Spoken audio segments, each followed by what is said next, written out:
I got you on a liver, though. I got you.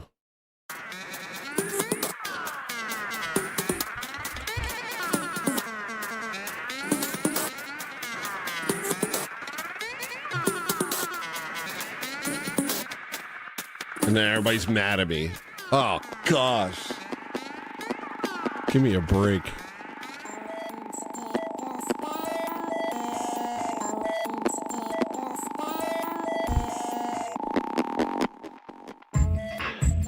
I'm sorry, you having a hard time at school because they make you sit still and do nothing with your life instead of be a man? Well, maybe it's a you problem, Goy. Here, take this pill. It's gonna stun your growth and make you insane. And we're gonna call it fixing you. And you're gonna be addicted to it.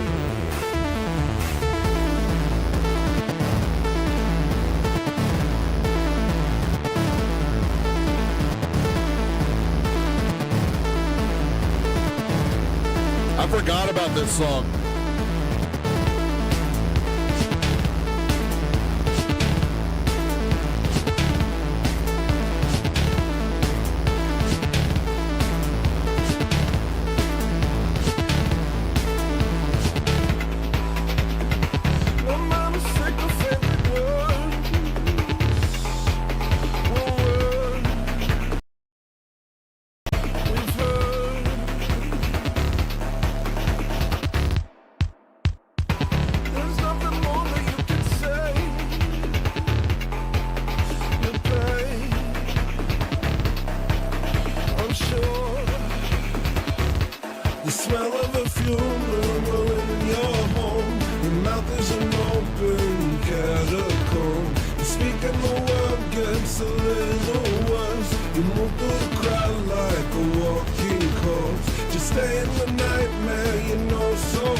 Negotiating terms, you were. Yes, it's time to show you we're the best. Pest, you actually thought that you were chosen. We're not impressed. You thought deception was a flex. Guess. Well, now you're up against someone that knows the truth. The smell of a funeral in your home. Your mouth is an open catacomb. Speaking the word gets a little worse. You move through the crowd like a walking corpse. Just stay in the nightmare you know so well. Cause now you get recognized by your smell. And no one is with you anymore. It's time to reward you for all your work.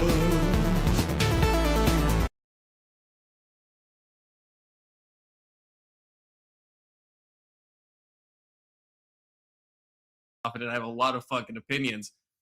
Echo, is there an echo? Am I echoing? Is Brett lying to me? Brett, you better not be fucking gaslighting me. I don't accept that. Normally I would say you could join the panel, but you could join the panel after the debate if we meet our super chat goal. We are grifting today, okay? There is a modest, I think it's a modest super chat goal. You can also super chat to get the chats in to Emmett and Tyler during the Q&A. That will happen briefly. And yes, but good to see everyone nonetheless. We have the two debaters in the back, but I will say hi to my audience first. Good to see you, Oxymorphone Cat. Good to see you, Tyler, who's in the back. Good to see Muh Preferences, which is not Emmett. That's definitely Anson. Good to see you, Avery. Who else is here? Good to see you, Confluence. Always, always a pleasure, Confluence. Good to see you, Brett. Good to see you, Clanker. And good to see you, Les Chief. And good to see you, young Christian himself. And let's bring the debaters into the debate zone. Oh, let's go. If you blood throw it up, I can do that too. Here it comes. Yeah, let's fucking go. Oh, salute. And we got Emmett. How's it going, brother? Put myself at the bottom here, okay? That's where you like it. I'll put you at the bottom, okay? I have the power to do that, okay? Oh, yep. Yes. Yes, sir. No. How you guys doing? I don't know. Actually, if we want to fact check that, Avery, does Confluence like on the bottom? Don't ask freaking Avery's gonna say something gay. Almost certainly he's gonna say something gay. Okay? He's always trying to freaking gay code me, okay? And he can dream. He's allowed to dream. But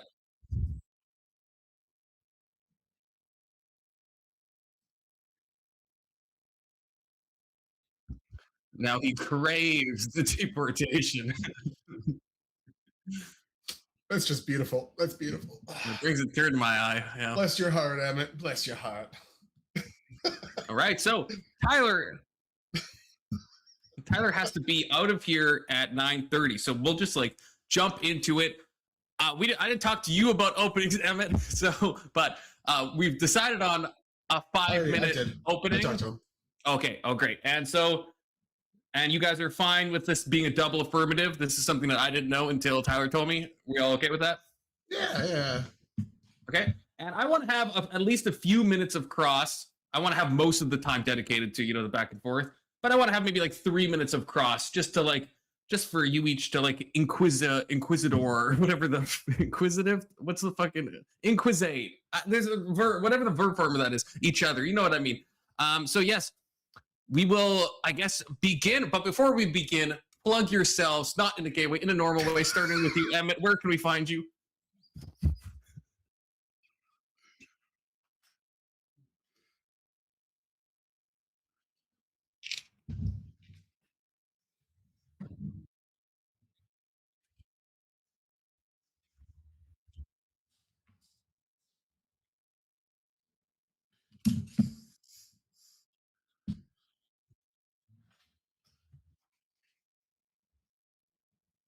Great. And this is the link to ever go and drop Emmett a sub. If you're watching me, you probably already have, but if you haven't, go fucking do it.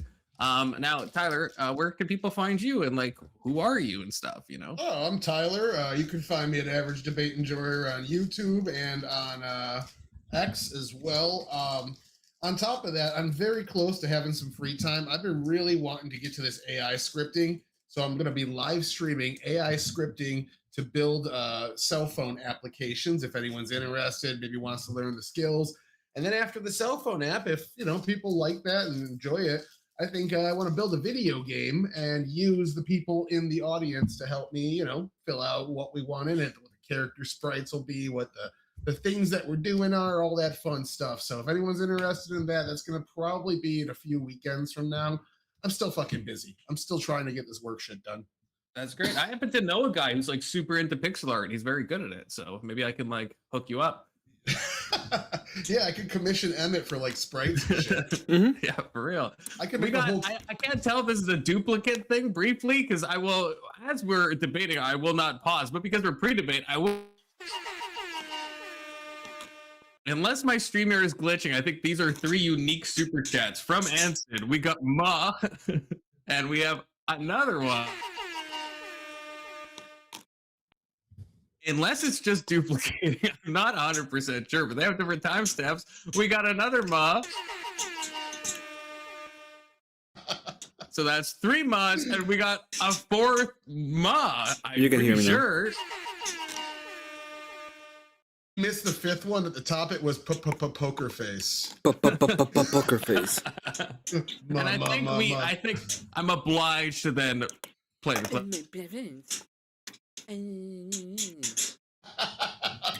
It's my generation. My preferences. Let's go. The multi-tiered super chat. Meeting the goal off the gate. So we are doing an open panel. Thank you, Anson. I appreciate that sincerely.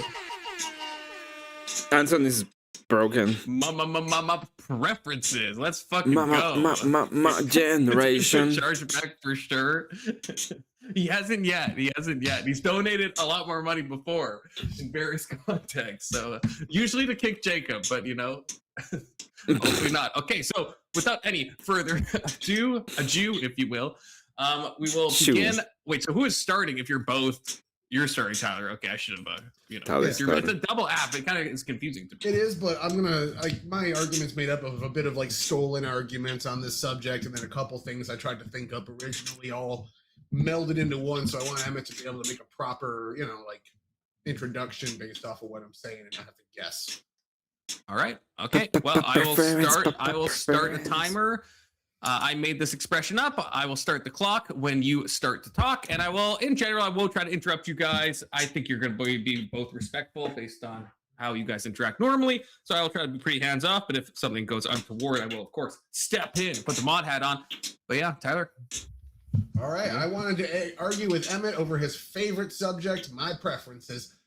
He clearly wants to do this in every single debate, no matter what the prompt is. So why not actually give him the prompt for once? The claim that is generally made is that morality is objective, bestowed upon us by some higher power. And despite the fact that it changes over time based on the nation, the culture, the people, it's somehow objective. And this isn't just in the meta-ethical sense. It's also in the normative practice sense, because the interpretation and practice of that moral system is going to be the normative action there. So by his definition of preferences, though, I would say he's bringing in more things than just an individual's preferences. He's talking about morality. He's talking about the entire group morality. He's talking about interpretation. He's talking about cultural molding. He's talking about a confluence of, if you will, of factors that all come into play when a nation decides what their moral system is, and ignoring the fact that a lot of biblical moral rules came from the justice system at the time. So I feel like, in a way, that this is conservatism masked behind a non-falsifiable claim, so that you don't actually have to defend the conservative principles that you want. Which, I'm not saying that's a bad thing. It's a pretty good tactic, to be honest with you. I just, I look at different religions like the Oriental Orthodox versus Classic Orthodox, for instance, and we see that these structures are both think that they're the objective morality. They both come from a similar place. And when you were talking about Orthodox Christianity, they broadly fit under that umbrella together, but they aren't the same thing. They believe, I think that when I looked into Oriental Orthodox for preparation for this, they believe a couple really crazy things that the Ortho bros don't even. So when you take a look at it, though, Jesus traveled with prostitutes. He he spoke with a woman that had 5 husbands. He ate with the tax collectors and the sinners. He healed a woman because she wanted to give the crumbs off of her table to the Canaanites that the religious people were calling dogs. They literally named them dogs. Compare that to today's Ortho bros. Who do they sound more like, Jesus or the Pharisees? When you talk about the Samaritan woman who showed mercy when all the religious practices dispensed, who does that sound like?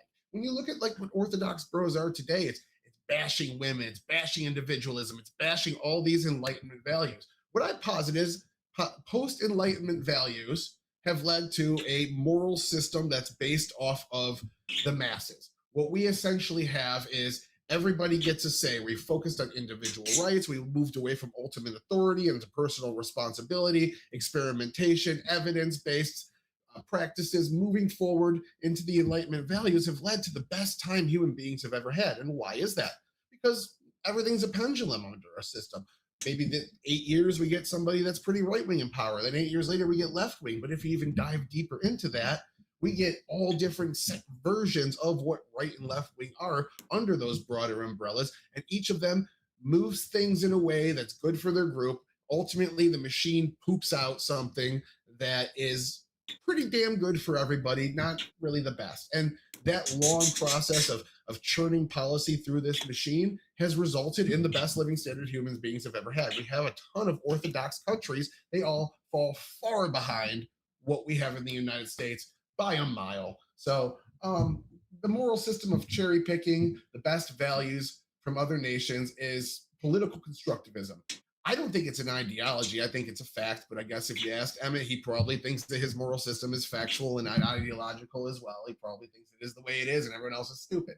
So I maybe that's just from the perspective, but I think it's a factual analysis of how society actually works based on what I just explained. People get voted in. They push things to the direction they want. Those are the representatives of the people. The people and individual values have their say. Now, Christianity, I'm not anti-religious. I'm not anti-Christian. Our moral system is deeply rooted in a lot of Christian values. The input from Christianity is pivotal on a lot of parts of our system. I'd say even I give human rights in particular, one of the big things in our system, to Christianity in particular. Most of the people in most nations that are helping people out doing charity are Christians and Jews. These are the most charitable people, and often it's the more religious you are, the more charitable you are. It's a fantastic thing. I'm not knocking it. But there are instances where religion's holding us back, especially in the medical field. You look at things like CRISPR, or you 3 seconds left. You look at things like using stem cell research for medical uses. Like, it's completely shunned upon by the mainstream church today. So I got a bunch of examples, but I want Emmett to rip my argument apart. The worse I lose, the better it is for me in the long run, because then I can improve this bad boy more. But at the end of the day, we don't need something to tell us what is the best. We can figure it out through trial, error, experimentation. The Bible doesn't tell us that capitalism is better than communism. Is that just my preferences? Because there's a lot you have to disregard to say my preferences in the first place. I say no. I say it's 100% objective. It can be tested. It's tried and true, and we can repeat it again no matter what, because that's what scientific experimentation is for. So I'd say it's more based around factual analysis, trial and error, and merit. All right, great. Thank you, Tyler. Always nice to listen to you debate. Talk. So Emmett, wait, no, now we can do the cross. Yeah, I almost forgot about the cross. Holy shit. Yeah. I want to do 3 minutes of cross. So Emmett, I'll start the cross when you start the I can't think of a rhyme. I'll just go ahead. Okay. I thought it would just come to me. I'll start the cross when you start to toss. Yeah, there we go. Yeah. Oh, there we go. Oh, I wish I thought of that. Fuck me. God damn it.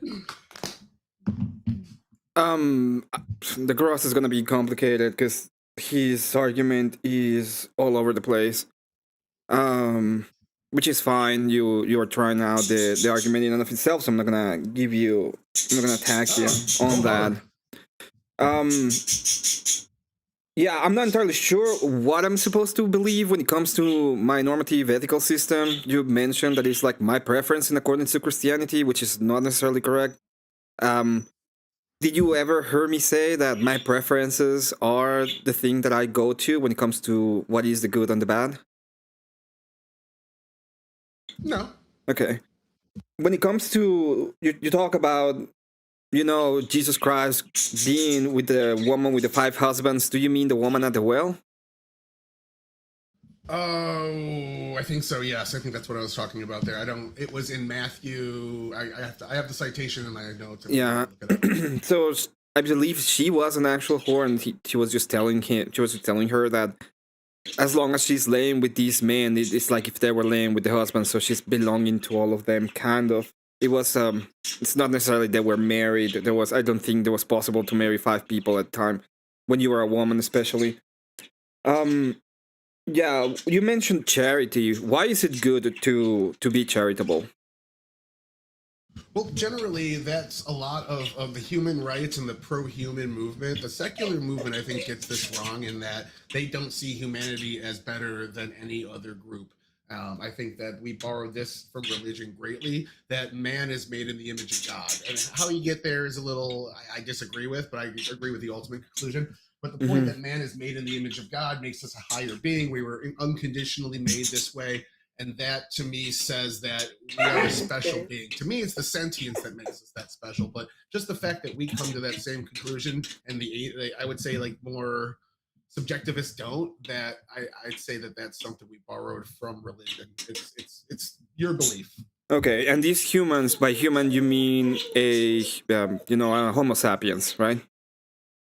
Yeah. Okay.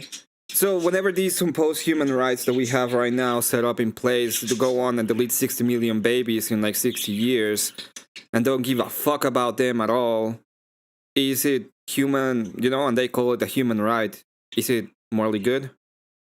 Well, that's the whole argument there in the first place. The people that believe it's murder believe that that's a human life at conception, and immediately all human rights kick in. Aborting that baby is murder. The other people interpret it differently. So are you saying that they're not interpretation? Okay, are you saying that these babies are not Homo sapiens?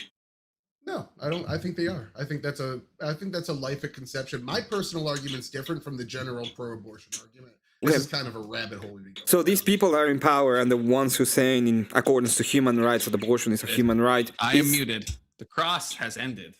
Can I finish my question? Yeah, go for it. So, Sure. yeah, the last question is, so these people are in power that are saying this is a human right. How exactly are they saying that the right to abortion is good?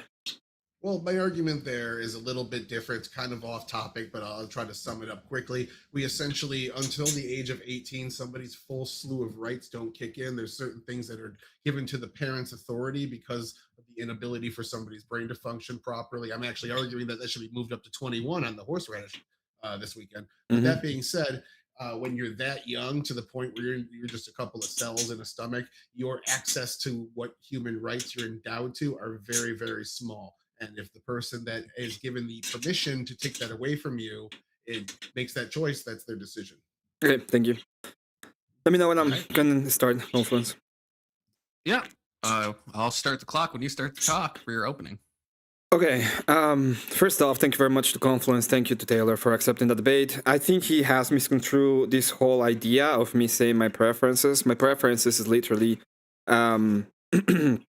I am adopting a different worldview than my own in order for me to be able to understand or partake into lefties when they say what is the good. So when you don't have any kind of epistemic justification for the good, there's no way that you can go on and tell me this is good and this is bad. So it all becomes and evolves into something that's similar to preferences. Even if you mention the Bible, even when it comes to the Bible, and this is a problem that I can see with a lot of different denominations of Christianity, the way that you do the interpretation, the way that you actually understand what the words are and what the ideas behind them are, have to be tied directly to the church, because the church is the normative authority that will be the one proclaiming what is this thing that we call the good. In a very simple sense, the good is the will of God, and that is how we say it. This is why anything he does is good, because he is the emanation of good. But that has nothing to do necessarily with the conservative values or anything like that. It's just an epistemic justification as to how do we get to the good or the bad. And without it, it's just preference. Just like, I can prefer that the person, when becomes 18, and if I have enough people around me that agree with me, they can vote, because we hold the capacity of violence in this kind of society. I can also prefer that every single human that I don't like because they have a little bit more melanin than me are going to be complete slaves, because I decided, in accordance to my preferences and my group preferences, that we are going to use force against them if they try to rebel. The whole point of the epistemic justification is just for us to understand where are we getting that idea of good and evil and why. He mentioned in his opening statement that this is something that we can test, that we can measure. Anybody has a measurement of good? What are the units that we use? Is it, goodness per minute? How exactly do we measure this idea of the good? Now, there are things that we can measure. One of the things that I can say that we may be able to measure is, for example, the economy. But the economy doesn't tell us necessarily everything. In fact, one of the big problems when it comes to libertarianism, that you're very good at measuring markets and ideas from the market, is that they don't actually tell you what is the good. And what they can tell you is what are the necessary preconditions for people to barter with each other, what kind of things allow a market to grow, what kind of things decrease the value of the market. If it was the case that we make slavery legal right here, that means that there's going to be a market for slavery. Is it going to grow? Well, yes, because we're allowing it. If we put a lot of taxes into that market of slavery, what's going to happen? Well, it's going to contract, because now you have to pay a lot of taxes into it. So it's not telling us if slavery is good or bad. It's just telling us, hey, this is the way that the market will move, grow, modify. So I am not entirely sure of where is this gonna go directly. I'm gonna go ahead and put it on my preferences, because at the end of the day, that is the prompt of the debate, and I will be talking in favor of the idea of a complete subjective moral standard. But I just thought it was necessary for me to clarify the position as to how do I come to the idea of my preference when I'm talking, especially with leftists, and they're telling me about the good or the bad, or this thing happened in the Bible is bad, thus that is the thing, and I'm just trying to do a critique on them, saying, well, if it's my preferences and I prefer that happened in the Bible because I like it, what is the problem with it?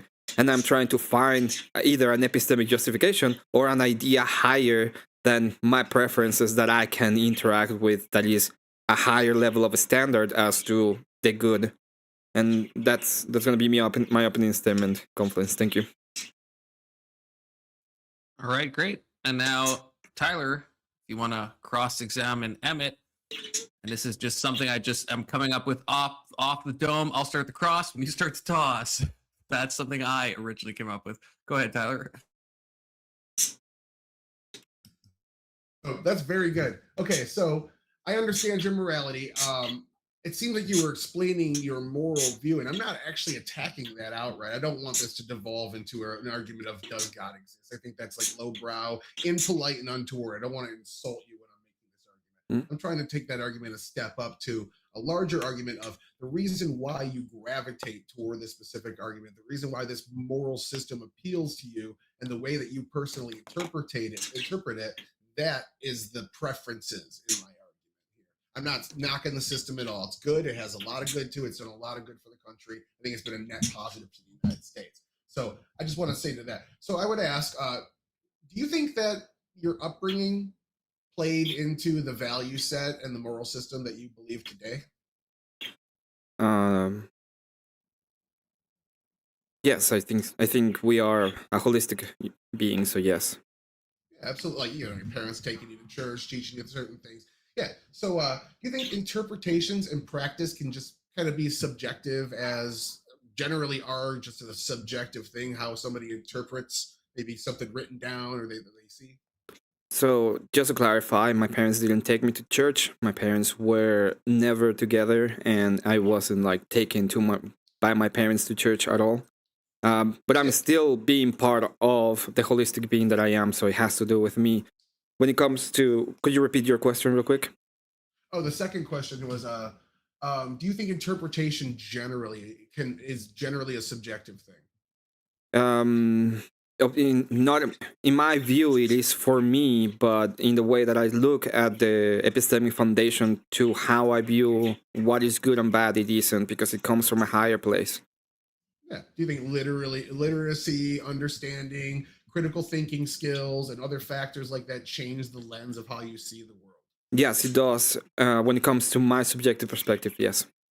Okay. So if you saw a system that was, I'm switching gears here. I'm not questioning. So if you saw a system that was banning something like usury, and then you saw an economic system come along that saw benefits from usury, like high interest loans being the way that like a young person or a person with bad credit is able to borrow to buy a car, something like that we do in modern society today with capitalistic practices.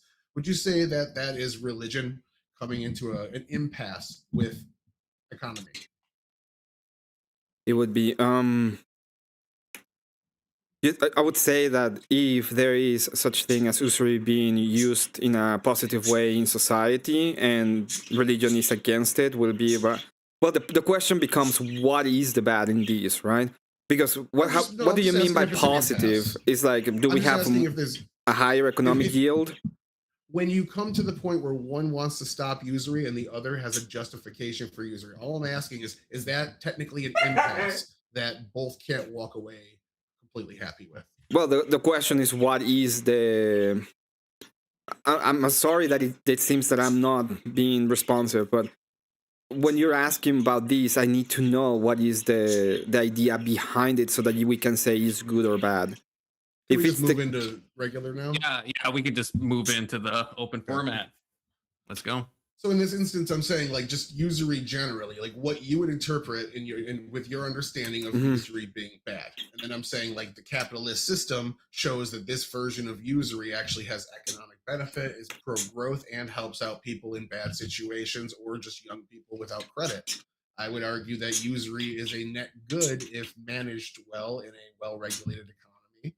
correct. So Would this you is just see this that as is an impasse? so what we the problem that I'm seeing when it comes to this specifically is how do we get to the position in which can actually call it good or bad? So if it's a preference-based option, then it would be depending upon what I prefer to be good or bad. So yeah, it might be the case that I'm like I prefer young people to be able to have high interest loans so that they can do things with their life even at a higher risk for themselves. Since I prefer it to be good, perfectly understandable. And it can be the case that I am a horrible person that think people had to, get themselves up by the bootstraps and be like, no, they cannot take any loans. They have to work and learn how to save. So I'm gonna go on and ban it all. But it's my preference. So both cases are good depending upon what I think at that point. Yeah, I would argue that you're participating in the same moral system that we actually see playing out today, where the ideological systems have kind of fallen to the wayside. That just being one of the first examples, and I think one of the stronger ones. But usually, like there was execution of heresy as well. As a people, we used to let the church carry out executions, and I think the Well, last one, which church? generally just the church. I think this. You're talking was about the Roman Catholic. Catholics? The Catholic. I'm talking about the Spanish Inquisition. Okay, so yes, there is a big misunderstanding. Sorry, there's a big misunderstanding with the church. Just gonna talk about this real quick. The Roman Catholics took on the Three Crown. They become the state in a sense. The big schism happened because of that. So they had the big break off from the church because they were saying that they will be able to become a state, which goes against the traditions of the Orthodox because they're saying that no, you cannot be part of the secular state and part of the church. So when you're talking about the church, in my worldview, no, they cannot carry out executions. That's not part of the things that they can do. What they can do is excommunicate you, and if we live in a state that is managed by people outside of the church and they decide to prosecute you for what you've done, whatever it is, they can do it. They have the capacity as the authorities of the state, but they're not together. They work in synergy. They don't work as one. This never really happened much in practice. It's all just written down. So I'm not saying like this actually was a thing. It's not like the Spanish Inquisition that actually happened. This is more like this is written in the Bible. So if you're trying to interpret the morality of the Bible and the biblical scriptures and whatnot, and maybe this is a little what is it, solo scriptura coded? Sola scriptura. Yeah, maybe I'm going a little too hard in that in my interpretation. Let me know if I am. But the bitter water kind of condones the religious practice killing babies. There were supposed to be punishments up to the punishment of death for violating the Sabbath. And again, this didn't really actually happen on a large scale, but if you're looking at the scripture and you're trying to like interpret what would be allowed under this, it flat out says in many instances the church is allowed to punish you, and sometimes up until death. Once again, yeah, when you're talking about the state, right? So the scripture, especially the Old Testament, is talking about God to a people in which He is setting up the rules so that the state can function in accordance to the mandates of God. We, even with grace from God, saying there are things that you can do that would be considered maybe morally gray or even bad in some cases, but I'm doing it because you guys can help yourselves, and we're trying to work in a system that, even though is going to be broken, is the best system that can be set up because it's set up by God directly. But I get that. I understand. What the point is just to be sure, there is a difference between, and this is why I was talking about about the authorities of the church. There's a reason why the authorities of the church is there, and there's a reason why we have the traditions of the church as well. Is because it tells us, the layman, how is it that we ought to act in accordance to even the words of the authorities. So I get you. I'm 100% with you. In practice, these things never happened. What I'm arguing is if you were going to look at the biblical text, Yeah. try to interpret what you think the moral system would be, there are several passages that give the church authority to punish people up until death. And you could argue that you not wanting that or not condoning that or not wanting a system that does that is you arguing your preference over what the objective system would be based on some people's interpretation, correct? well, no, because once again, the church is not there to do that. The passages you're talking about is specifically for people at the time, and the interpretation has to do with that because it's set up for that state. When you look at what is said to the church and how they're supposed to act, you have to see it at it holistically. Chalcedon, for example, forbids anybody that works or is tied to the church to become part of the state. So if you have a church, the church is works with the state. That's part of what they do. They work in synergistic way, but they cannot put any layman to death. That's not their position. That's not what they. And even if the state is working against the church and the people are meant to submit themselves to the authorities of the state, and you see play out in antiquity when the Romans were prosecuting the Christians. The Christians didn't rise up in huge rebellion against them. What they did is pretty much they went on and they martyred themselves, and it was miracles of God that allowed the Roman Empire to end up bending the knee. All right, I got everything out for subject number 1. I got 2 more. Is there anything else you want to put a cherry on this with?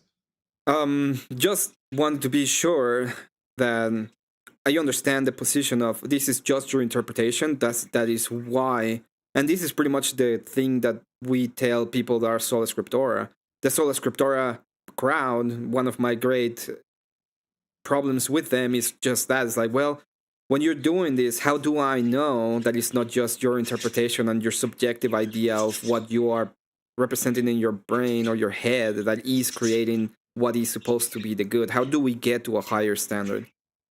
Yeah, I have an idea of an argument that I would go with to further argue this point, but I got to do research. But you got me there. You got me past where my preparation could get me. So we're good.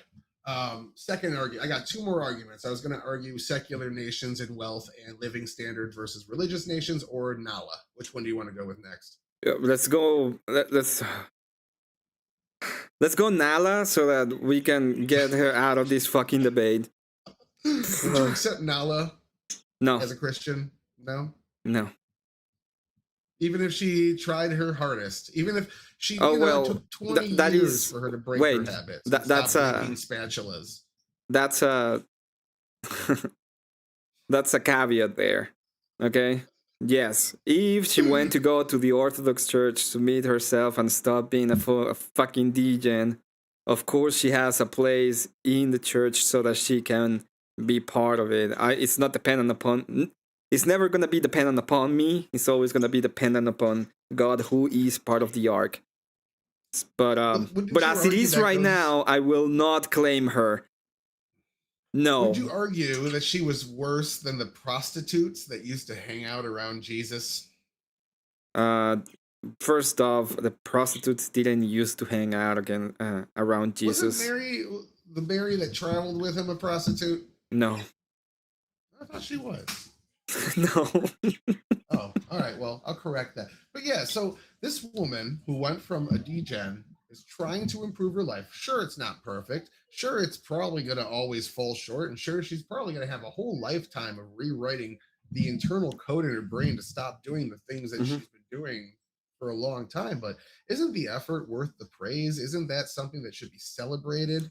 Well, not just condoned. The point of it is not me saying you are out of the body and you never can be part of it, and I'm gonna judge you forever. When it comes to the ideas of the church, we are always gonna tell you. For example, Mala, I would tell her you should probably go to an Orthodox church. You should probably talk to a priest. You should probably find a way to repentance. It's better for your soul. But that doesn't mean that I have to. Let's say that. Marilyn Manson tomorrow goes and it's like, yeah, I love Jesus, and then goes on and makes a satanic album. It's like, well, I'm not gonna give praise just because he says something. That means nothing. The living in the structure is what actually matters.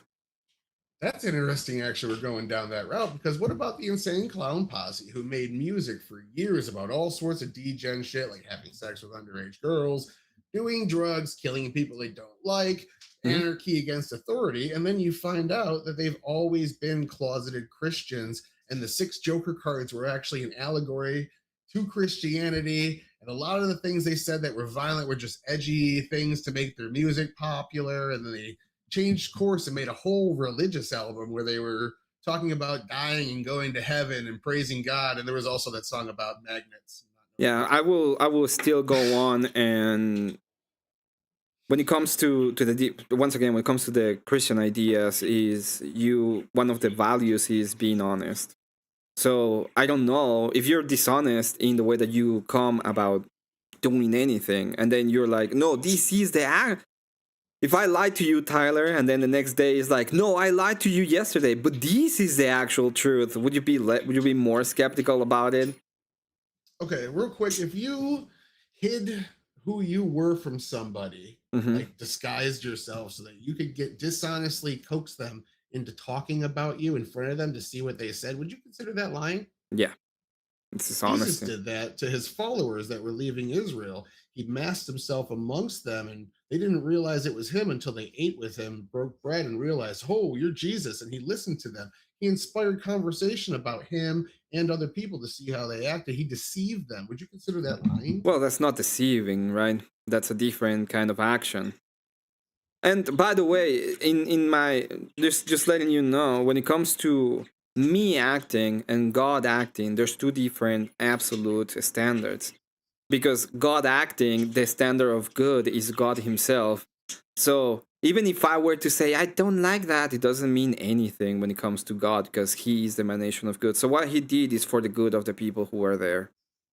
If he had shown himself in all his glory, it will be for the good of the people of our there. If he had hidden himself and acted in a very demure manner, it will be for the benefit of the people who is there, because he is the emanation of what is good.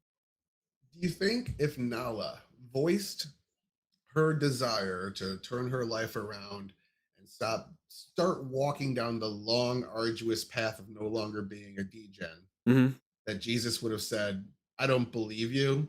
You're probably still a whore. Get away. It would depend on what "Here's she's my doing. hand, take it and walk with me. If I were to say, I'm not a degen anymore. I finally changed my ways. Also, I'm gonna leak this spatula while telling you, hey, look at this new course on how to not be a degen anymore in the churchofheresy.com. I have a higher degree of separation from that person. I also believe that it's not about what you say. It's not about me saying I'm a Christian, thus I'm a Christian. There is a standard that has to be at least met in order for you to be a Christian, and usually you can see the bare minimum of it in the Nicene Creed. Would you say a Christian using tarot cards isn't a real Christian, but just a poser? Maybe somebody that's non-denominational, technically classified as a Protestant or a WASP? I would say that the person that is doing some kind of magical thing is actually trying to deceive you, because outside of the church and outside of using having an actual interaction with the energies of God, usually through the Eucharist, there is no way that you can have any kind of access to the supernatural, in this case, access to God himself. God decided how is it that he wants you to interact with his energies, and doing it any other way is going against his desires, so why would he interact with you? Maybe God put Nala on this earth not to test Nala, but to test the Orthodox bros to see if they would take her hand and help her walk down the path or shame her off of it. I will absolutely. Something Jesus did. I would absolutely shame her into the path. That's the point of shaming. You're shaming them to get into the path. And if it comes to somebody, even the most degen person, and me, helping them walk the idea of the Orthodox of the church, I would absolutely do it. It has nothing to do with that. It's her actions talk about how she's actually deceiving. And would you say that tarot card using Protestant wasp is gay? Absolutely. Okay, yeah, okay, cool. All right, so let's. You deserve that compliment. So secular nations generally, what we've seen since the post-enlightenment is nations that focus on individual values, allowing people to practice in whatever religion they want, even the degen ones, even the worst of paganism, still have the best system to date. The Western democracy, which does have some Christian values woven into it, but generally is more a system based off of merit, 100% merit. Our whole moral system, I explained it all in the beginning. That system you don't like. That system has a lot of things you think. You think one's murder. You think other things are bad. Like plenty about the American system you think is bad. Yeah, I've heard you voice your discontent, especially abortion. That system has also led to the greatest living standard human beings have ever had. And if we continue to go down routes that you probably wouldn't like, stem cell research, CRISPR, essentially becoming cloning, becoming playing gods, essentially making new human beings or making new organs so that we can do organ transplants on demand or things like, again, pump some guy with a degenerative disease in his legs full of stem cells so he can walk again and things like that. Would you not say that this system is overall making just a much better living standard for humans than any religious system could? So there are a couple of things that I think you are misrepresenting in a way. The system that we have when it comes to the democracy that we have right now, the representative democracy that we have right now it has created a liberal idea as to what people can do to provide for themselves.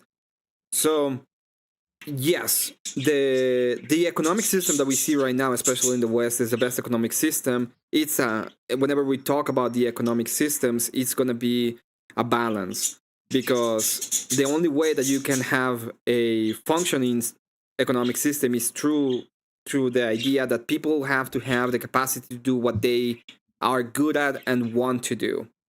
That is the only way that we have found it. So in the past, when you have something like feudalism, and people were either forced to work the fields or they had these very small capacities in which they were pretty much from the moment they were born into the moment they were dead, that's the only thing they could do to survive.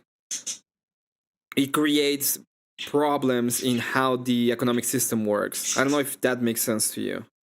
No, I get you. I'm just arguing. What I'm arguing is post-enlightenment. As soon as the enlightenment ended, by that point, everything was moving into mercantilism. We saw the rise of nationalism. We saw the rise of different feature. I had it written down. I lost my notes on that. But yeah, nationalism especially. These things push nationalism and economic growth and trade, and these things push back against what the religious views were at the time. I'd argue feudalism was ultimately the result of strong authority and massive amounts of religion in the church incorporated. It was used in the Middle Ages in a lot of senses as a means of control for the populace. I'm not saying that's like the point of it, but at times it has been used for that, and a lot of times it was to keep people at bay. They basically lived on a rich person's land, paid that rich person rent, and gave them food, and fought in their wars essentially to stay on their land. And a lot of it was based around faith, similar to what we see in fantasy today, but a little more shitty.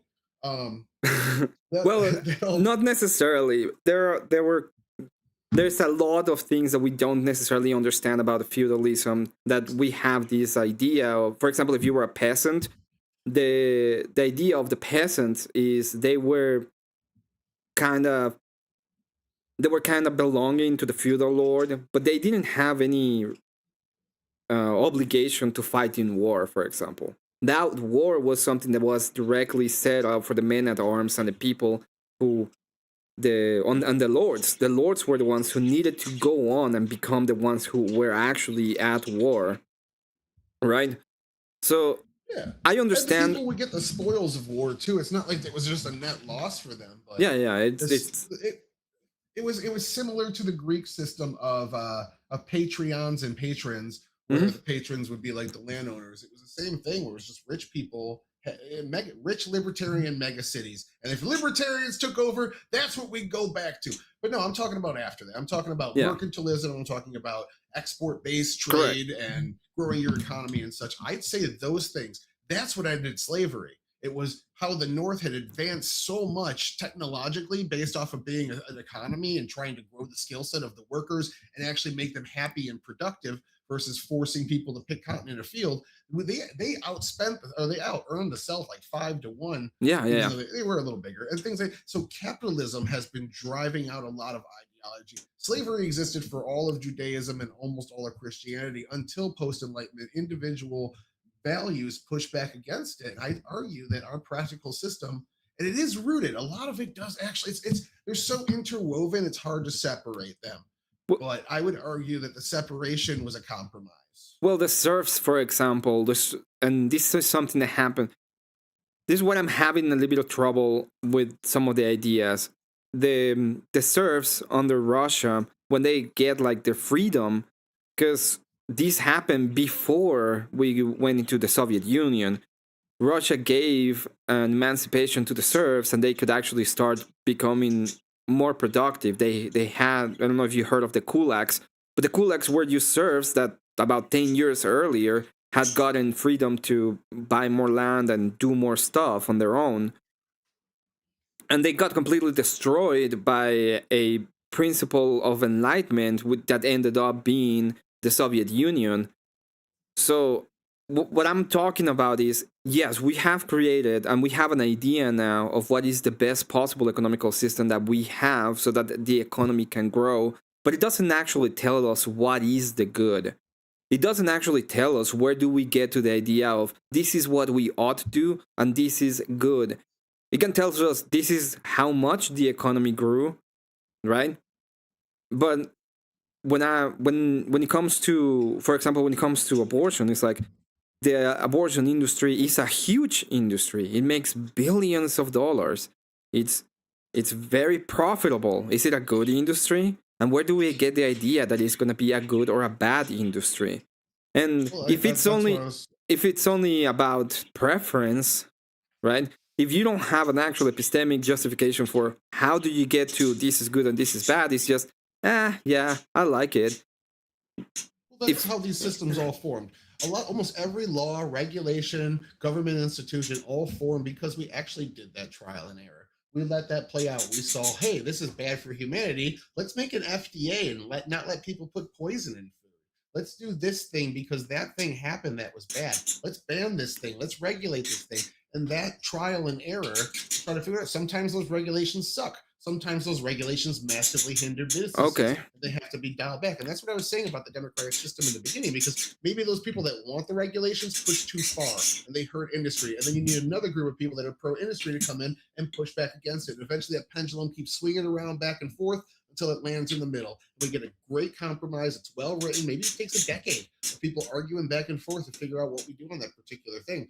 But I would argue it's trial and error based off of merit. And almost all of our laws, rules, and structures are us trying to compensate for something bad that we can prevent with those laws, rules, and structures. Would you consider a bunch of people who have no option in, let's say, they go to a place and they are pretty much taken by a specific corporation, they put to work, they have a lower wage, they don't have the same kind of protections that a person from that area, and if they're caught, they're sent to another country. Would you consider that to be slavery? Like H-1B visas? No. That's They kind of legal what you immigrants. described. Yeah. Oh, Yeah? illegal? Yeah. I think every single illegal immigrant should be removed. And the fact that one political party But that would suddenly be in the last 10 years went against that. Yeah, but there is one of the political parties that think that's a good thing. How did they came to the idea that just allowing a bunch of illegals is going to be good? Virtue signaling about racism. Okay, but is What's it really going bad on that they there? are virtue signaling about racism?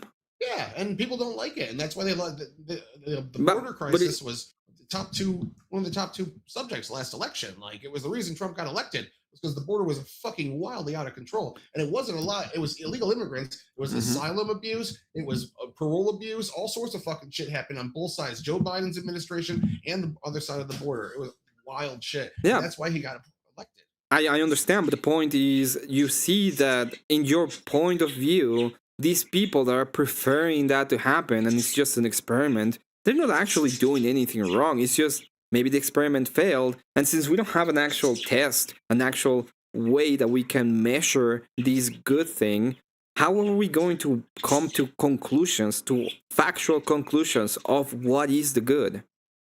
You just keep letting that pendulum swing. Sometimes you don't know until it gets there. But I would argue that sometimes taking some of these people in isn't that good. And that's why we do things like asylum, we do refugees, we take people in for temporary protection orders to help them. But we also take people in long term for different reasons as well that end up in that good.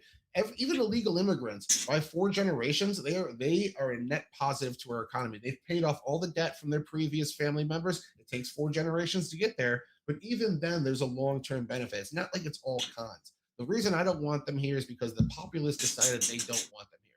I don't want them here because that's the law.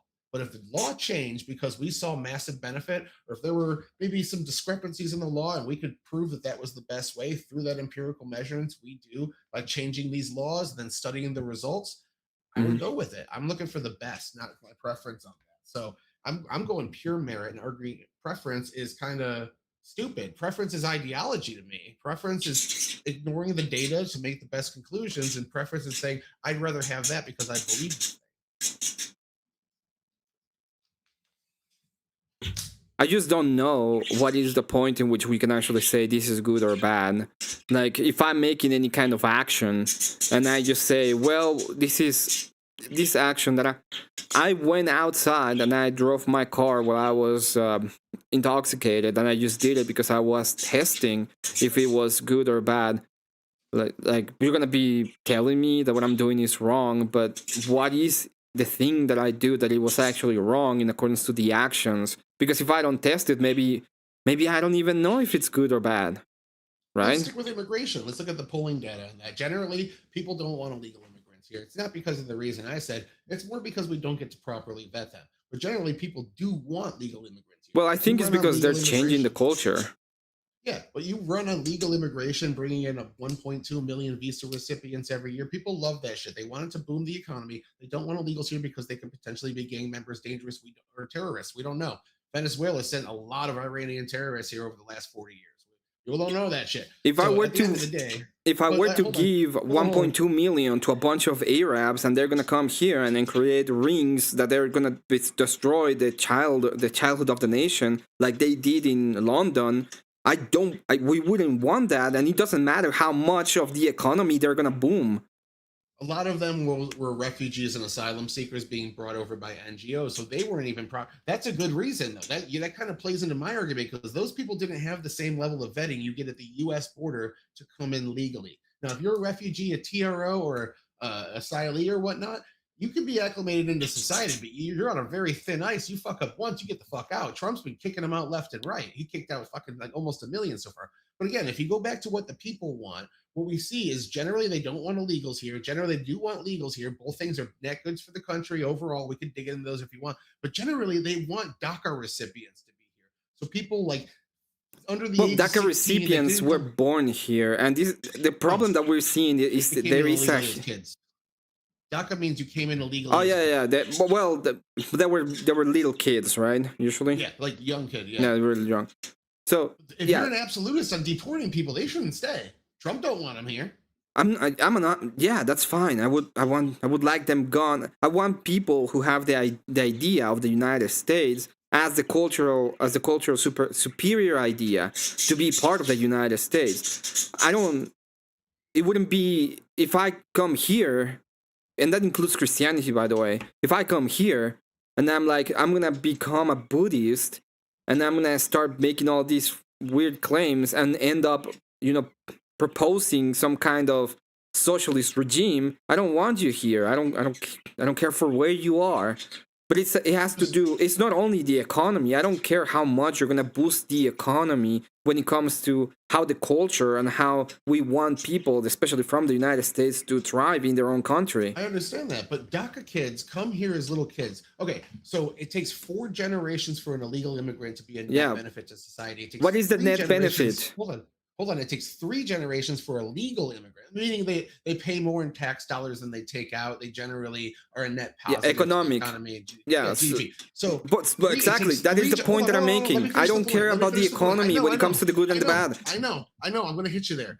Give me a second. So it's legal immigrants. When legal immigrants come here within 3 generations, not only are they a net benefit to the economy, actually within 2, they're a net benefit. But in the 3rd generation, the majority of them identify as white Americans when they come from south of the border. Yeah, okay. How many of them do you know that they are following some kind of confluence? No, how many of them are still going, for example, I don't disagree, I just don't like it. Oh, I was using it for his point. So just how many of them are still part of the general cultural institutions from the 60s, for example? Well, yeah, I get you that there's some that don't comport, but I'm saying the majority of people that come from the south of the border within 3 generations identify as white Americans. But I don't care about what they identify as. I care about what they are. DACA kids are a net benefit to the economy after 1 generation. Yes, the economy. That's the whole point you're making. It's my GDP. Hold on. And they identify as Americans in the 1st generation. So they join our culture because they're raised in our culture. They are raised in the United States from childhood. They're more American than any immigrant there is, a DACA recipient. My but it's GDP. Technically illegal.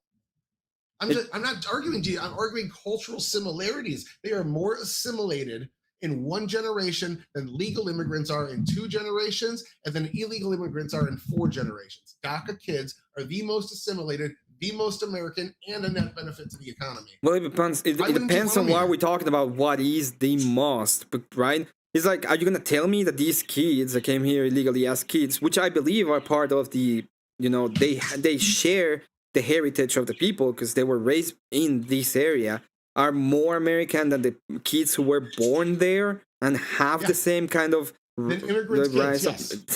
Because the immigrant You're insane. Kids, it's like me saying I'm more Mormon because I live in Utah now.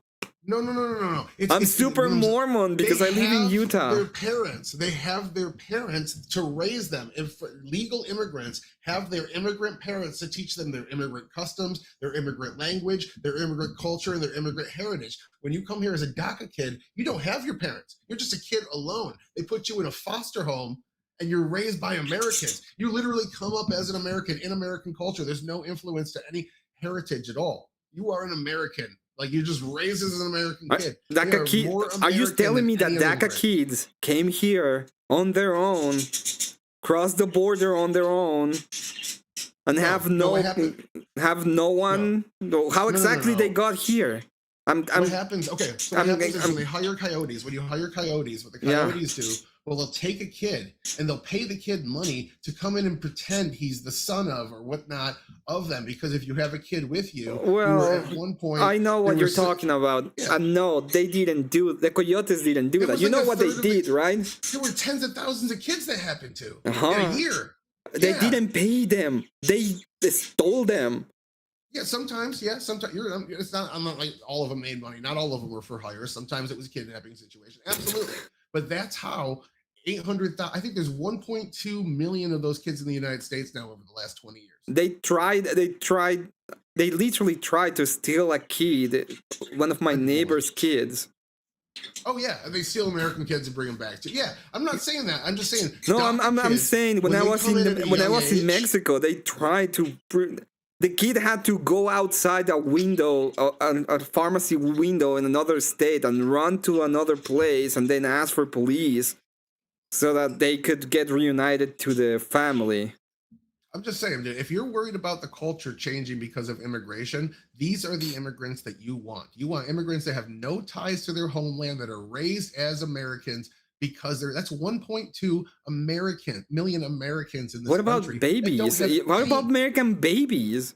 I mean, okay, we can do that. We can chew bubblegum and walk at the same time. Let's increase tax benefits for parents and shit like that. Oh my- But then at the same time, when you do that, you get a welfare state as well. That's how you get a baby mama No. or a baby mama with 9 kids in New York that lives for free. No, Because you're giving all that's these not. extra things to- How about we use force to destroy all the abortion industry? And if you're a doctor that performs anything like that or sell any kind of the drugs, you go 50 million years into jail.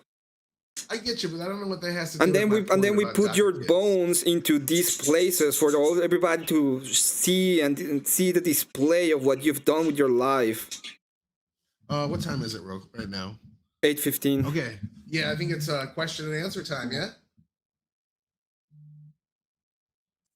It certainly can be. I don't know if we have any questions from the chat. You have a hard out, I guess, in 15 minutes, Tyler. I have a hard can't debate anymore. I can still hang out for a little bit. Okay, that's fair. I don't know. I mean, yeah, we have no super. Gotta We eat have super dinner. chats, but none of them are questions. I gotta eat I mean, dinner, this take is- the dogs out and play Dota. So I'm tempted to do a poll, and in fact, I will do a poll. But this has been such just like this is a cordial discussion. This is like two people having a pint and just like talking about stuff, which I enjoy. But I don't know if this is like a debate. I don't know what was debated upon. I mean, like I enjoyed it. To be clear, I'm not complaining. This is nice. my argument is not incoherent. It's not good. It's yet. not. It's not. But I feel like we talked a lot about a lot of stuff that I thought was interesting. And again, I think it was a great discussion. But I just I'm think almost you like I don't. almost feel weird putting a poll up on like who won, because it was just like a cordial, like nice discussion about stuff. I'm not sure that we understand each other when it comes to the idea, some of the ideas. Like, I think he thought I was gonna be just, when I said my preferences, I was talking like that is my foundation for ethics. And I think that was like a misunderstanding when we were talking generally. But in reality, it's not. Let's go into I was that. going to that. Because let's at least if we have 15 minutes left of tie time, tie time. That's the thing. Tie that was tie. said. Then let's like hammer into each other in like a normal way. That was to the be clear. first. That was the But, first you know- subject that we were talking about. Though that was like No, the but like first go like 15 harder. minutes. Like there's like more like there's more substance to be plumbed from. I think this prompt. Yeah, like yeah. I just had think, three different. I had three different arguments of attack. Okay, can I one of them was just- attack one of them when it comes to the idea? Let's say I'm gonna take the position that all ethics are just preference based. That is how I get to my justification. It is simply by my experience, right? If I go on and I decide whether to be an Islamist or an epistemic nihilist or anything, is just due to my preference at the end of the day. How exactly do you come to this idea that there is some kind of objectivity of what is good outside of what you like? I don't think there is an objectivity of what is necessarily good so much as that's generally something that does change. Okay, so that's kind of what I was arguing about. And again, this is going to go back to what we were talking about in the first part of the discussion is I would argue what society deems as good, and it's even written into religion.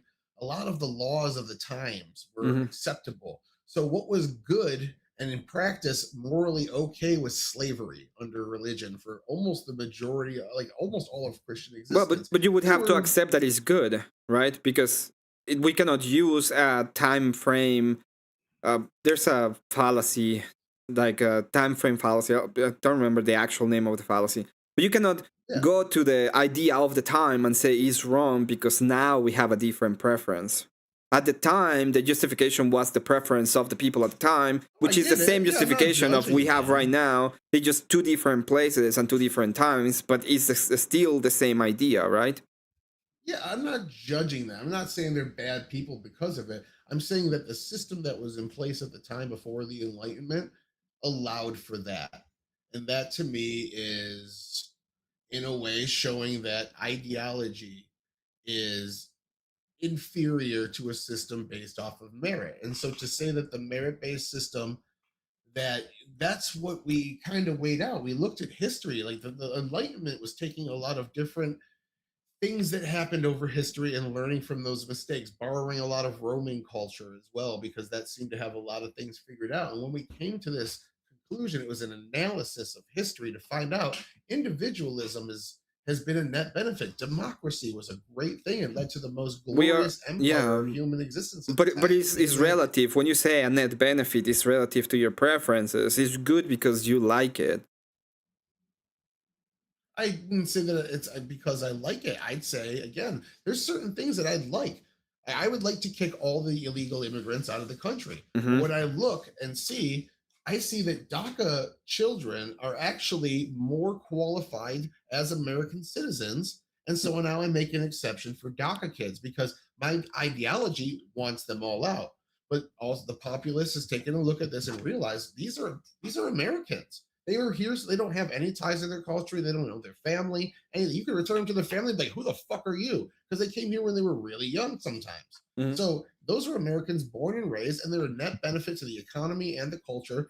The first generation that they're here, I have no logical argument against that. So I have to drop my ideological agreement with justice to take the practical argument of let DACA recipients stay because I have no good reason to say otherwise. Yeah, but how do you get to that point? Has to do, for example, when you're doing the analysis, is you're saying, I like the economy more, and I see these people as good for the economy more than I like the idea of justice. Or were Yeah, you I getting mean, this idea that one is better and one is worse? There is. This is what I was talking about at the beginning. It's like it's just a preference based thing. You prefer them at the end of the day. You prefer them because you think they're gonna be good for the economy. You like the economy. The economy is gonna be better if we allow them to stay here. So even though I maybe don't like immigrants because they're loud and like fucking clown music all the time, these ones don't seem to like clown music all the time, so they're better for the economy. I'm gonna allow them because I yeah, think it's let's better. fast track this because I'm running out of time. I would argue essentially that I like it because it's a net good for humanity. It's showing it's great for the human being, and my arguments for human rights and human flourishing are somewhat borrowed for yours, but I would change God out with sentience. So again, I went back to this is what I even said in my opening and our first discussion is in my argument, like the fact that human beings are unique and special, they're flourishing to me is a net good because we are those human beings. So like our mind is based off of more humanism If than mine anything. is And I think humanism is preference. okay, last question. If mine is based on, more anti-humanism because I prefer they were all dead. Why is that different? Besides the fact that maybe society will not accept it, but let's say that in your case society accepts it and they say that it is good. But if I have my preference, whatever it is, society will accept it and they say that it is good. Am I doing something that is actually wrong by saying, yeah, I just want them all dead? No, I think that human survivability is encoded into our DNA. It's a fact of us being alive that we try to preserve ourselves. And so we are following our nature, not preference. Okay. Yeah, I said I was going to interrupt, so I will. And I'm sure this has kind of been asked. I mean, I feel like this is kind of Emmett's point, but a question to you, Tyler. Okay, so I guess I'm still after this whole debate, I'm still curious. Like, how is what you're saying not preference based? Like, if you're saying you What want level? human flourish, like if you're saying you want human flourishing, you want humans to do the best, isn't that kind of tantamount to just saying like I prefer humans to flourish, but you don't necessarily have like an objective reason for no. that. You just want humans to flourish. I Like, think what am it's I missing here? I think the reasoning is encoded into us. And that's kind of what I was just getting to there. I think it's our nature. I think that's the reason why fear is incorporated into us. I think that's the reason why when things come at us, we instinctively jump back, dodge. We instinctively put our arms crossed when we're uncomfortable, all sorts of things to project our vulnerable spots when we feel uncomfortable that we inherently do without even thinking about it. I think these things are natural to us. And it's more than preference, it's our nature to act in this way. Okay, if I can ask a follow up, what would you say if I said, well, sure, we have a lot of naturalistic things that we do. A lot of those things are illusory, right? They don't tie to any like real fact. It's just you do natural instincts because of like our evolution and all that stuff. And so that doesn't really tie to anything. So at the end of the day, that's just kind of preference, and you're just kind of punting backwards, maybe like a genetic preference that we have like preference for our species or for our kind. But isn't that still just a type of preference in a way?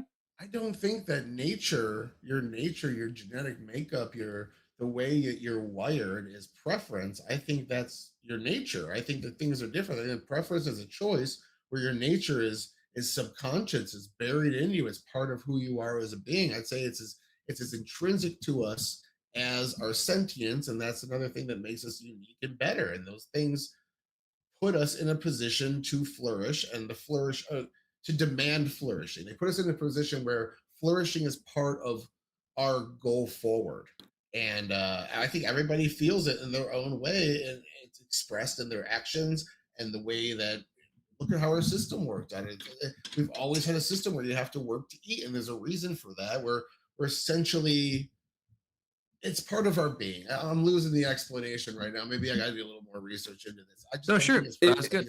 If I- And now if- to be if I may, even real to quick, Emmett, if I okay, may, then real I'll quick, ask you a question, Emmett. To be fair, But can go I ahead. just say something real quick before that? Of course, It's yeah. like this is an appeal to nature fallacy. Not saying that he's trying to do it. I know this is like orthobro, but I was called an orthobro, so I am allowed to. The point is there is such thing like when we're talking about nature and we look at all that happened throughout nature when it comes to how we acted as a species. All of that we did is in our nature. So I don't see how we're gonna have this idea of the flourishing as a presupposition of us to what men want to do. I think men want to do a bunch of awful things as well. There's And bad things to our nature too. when That's it- why when we it- need laws. when it comes to preference, the only problem that I have when it comes to this is that I don't see an actual point in which we are saying this is good above me and outside of me. See, I see the opposite with presuppositions of what make me feel good will happen. So that's my point. Go on, Confluence. Sorry. I think All right. capitalism is proof that our nature and flourishing is something that we inherently gravitate toward. Stop using commie Nothing terms, Tyler. But okay. Nothing but beneficial for society. We've raised the world out of poverty.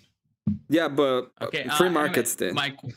My question to you, I guess. So, given that I know you're like a moral realist, Mhm. I'm curious, I guess, on this is I'm not trying to like go into like a meta conversation, but I'm curious about like you took this debate that's about like a moral anti-realist perspective, I guess, like why, and like do you see any differentiation? In some ways it's just my curioso acting up a little bit, but like do you see anything that's not a moral realist position as all equal, or do you differentiate between the position that Tyler holds versus the position someone else holds?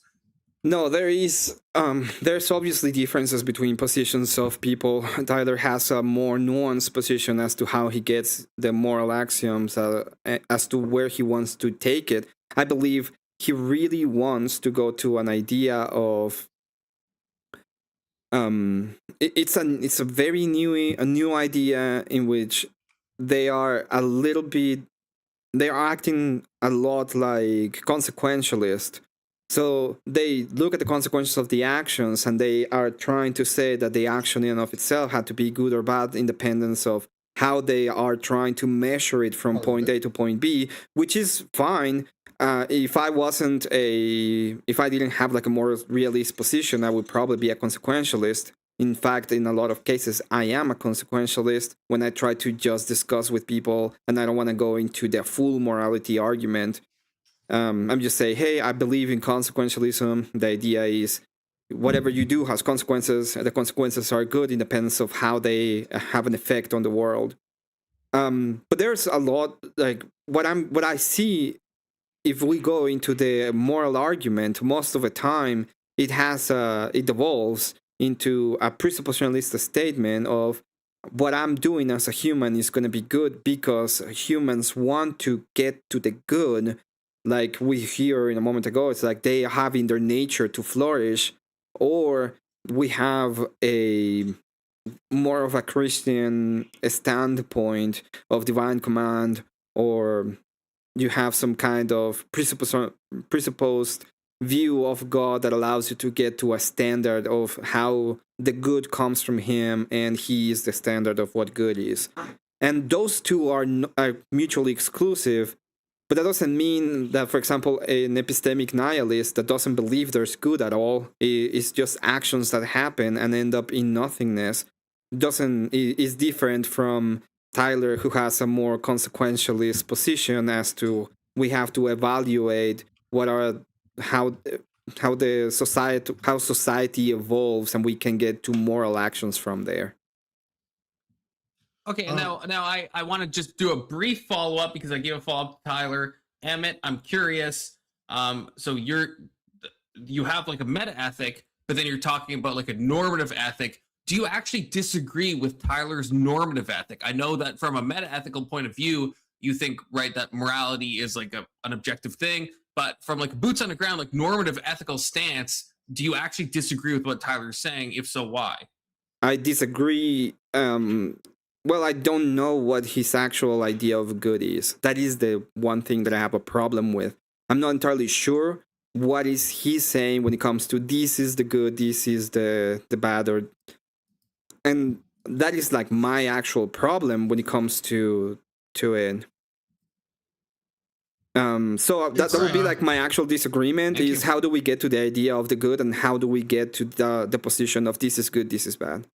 It's all right. You ever like played bowling when you were a kid and they put those things in the gutters so you can't ever strike out? Mm-hmm. The So it's bumpers, yeah. Yeah, little bumpers. So I got the bumpers of liberalism and human rights and humanism essentially as the guiding rails for consequentialism. Consequentialism with guiding to make sure it doesn't go too far, and these things, this mix seems to be the most humane and lead to the most human flourishing. Again, we've caused the best life for people around the world that they've ever seen because we moved into a system of economy and nation over religious faith.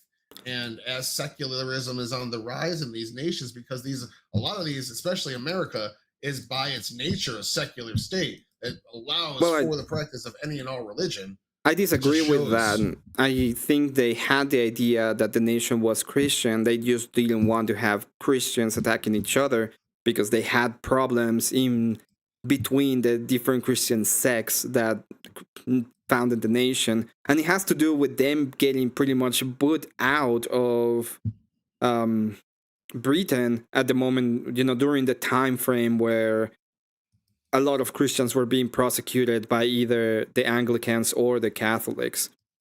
So before it's complicated. Though, I'm gonna be the watching. panel is open. We have met the super chat goal, so the panel is now open. You could join. I will pin the link, but it's in the chat if you want to find it. Go ahead, Tyler. All right, yeah. I am gonna watch this over in about a week or so once I've been able to like forget about it and not, become detached from it. It helps to try to watch yourself as a third, but it's not perfect, but it helps if you want to like try to pretend like you're a third party for your own debate. So I will give my comments on it after that. Okay. I want to thank you, Taylor, for the debate. It was interesting. It's been one of the most interesting meta-ethical debates that I've had, because most of the people don't understand it, and at least you were able to keep up with it. Yeah, no, I took a little time to like try to learn I've been on this panel a little bit listening to you retards talk about religion, and I go to church every week. So like most of my examples that I used were not looked up. I heard almost all of those at church. Mm-hmm. Tyler, your wife's so based. Yeah, like at the end of the day, I'm doing the work. I'm doing praxis. Praxis. Religious praxis. It is the praxis that matters, as I said. Okay, it's not just what you are. Because we have limited time, there will be a poll just for shits and giggles, even though, I feel like this is a very just kind of normal discussion, but, just to see where everyone lands, the poll should be live, I think. And Vibe, thank you for the $2 Thank you very much to Hollow Nate for the insanely huge enormous 50, for King Emmet. And thank you very much to Hollow Nate again for the 12, says degenerate totals will not be accepted. Thank you very much. And W Radio, thank you very much for the 3 months. if anybody wants to try out the new emojis, it will be greatly appreciated.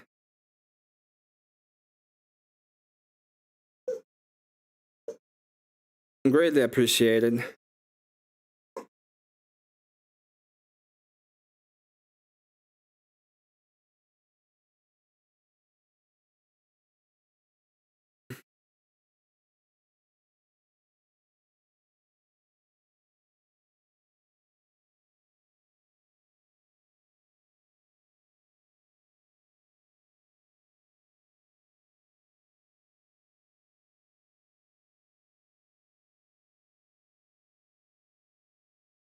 Yep.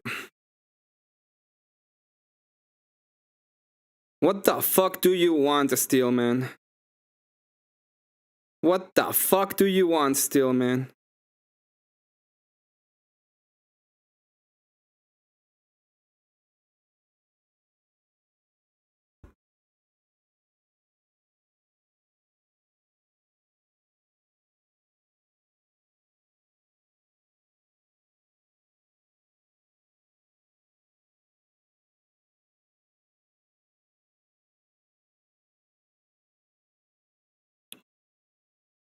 Okay. I'm being...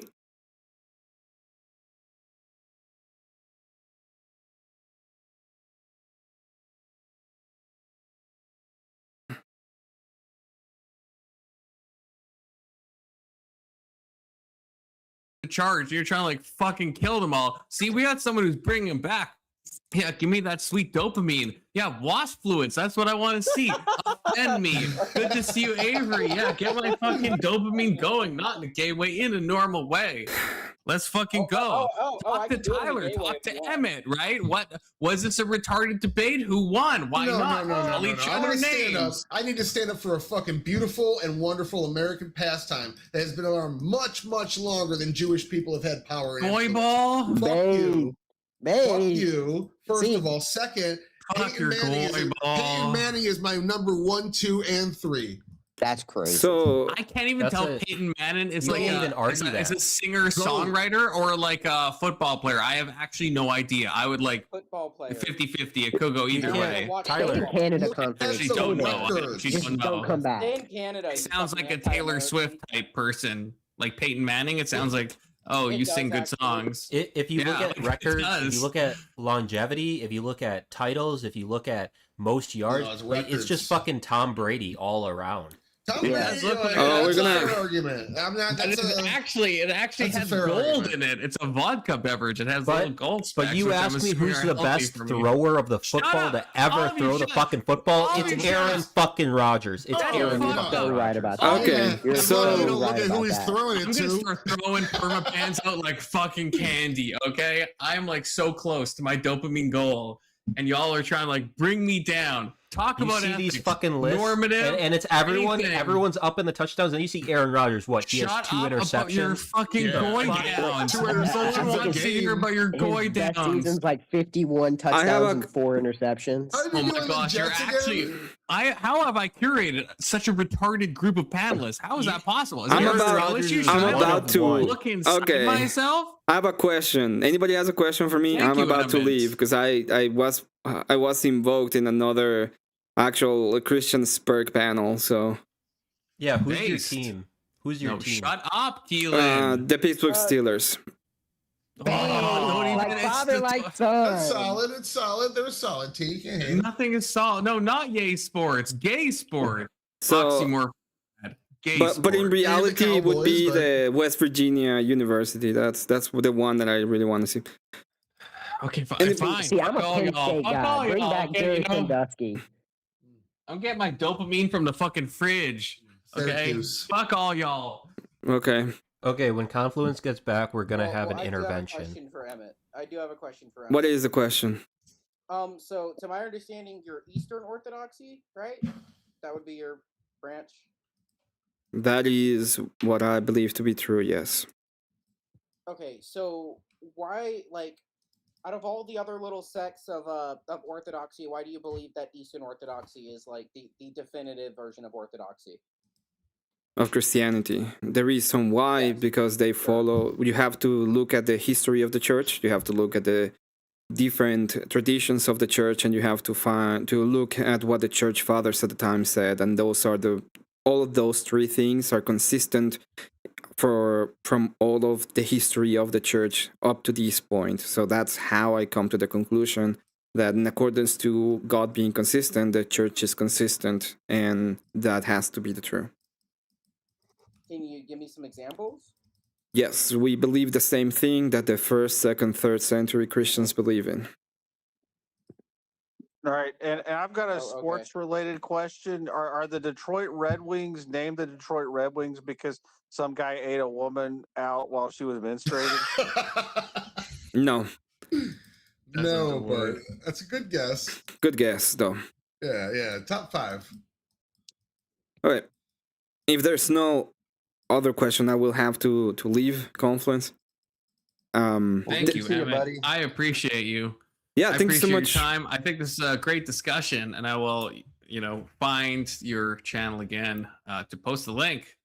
Rest assured, it will be posted, and everyone support your local Emmett. Before I Thanks leave, sincerely. World Radio on my channel donated 10. Thank you so much. It says, Emmett wins. Tyler needs to stop slurping on Greed's huevos. Any answer to that, Tyler? I went on VK the same live as well that same fucking night. All right, don't pull your little drama. It's not fucking high school, you weirdo. Before you leave, so it looks like the poll. Let me see if I can see the results. So we have. Oh shit! I moved it down. Fuck. We have 24 votes. Tyler wins by a small margin. Tyler with 54%. Emmett with 46 out of 24 votes. Damn, all them atheist fucks. All those fucking atheists, all those fucking preferences. My But again, preferences. this was like a discussion. So it got, this is Well, which is good. We like discussions. I disagree. I think we were actually it was cordial. The debates doesn't have to be bloody. It was a good, but it was an actual very big debate. disagreement. Yeah, It was an actual debate. We went on and debate on the prompt though. We were getting into microcosms of the prompts. Yeah. Like, we were going into examples and reasons. Cosms all the way down, I guess. Like if it's a microcosm. I disagree because I didn't know the position of Tyler, and I was able to steelman it, for example.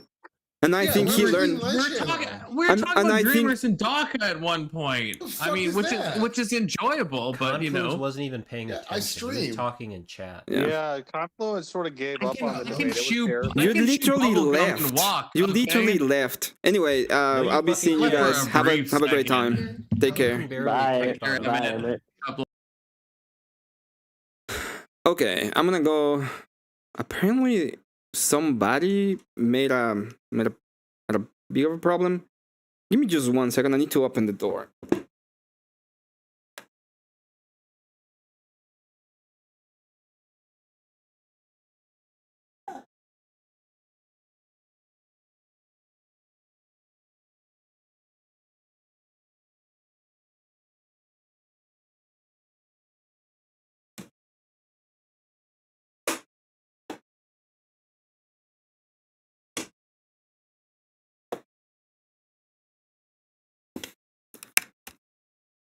Okay, I'm back.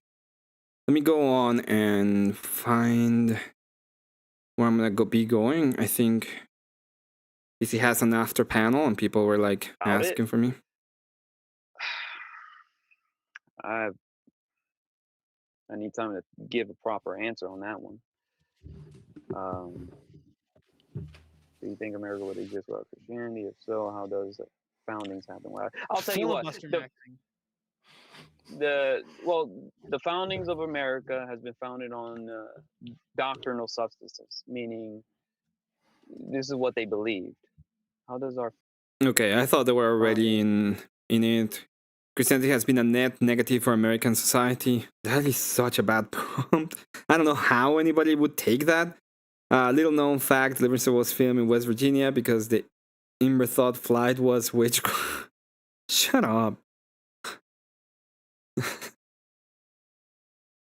the fuck? Southern no cold. Yeah, I don't know. It's what do I think about the debate? Let's do a little breakdown real quick.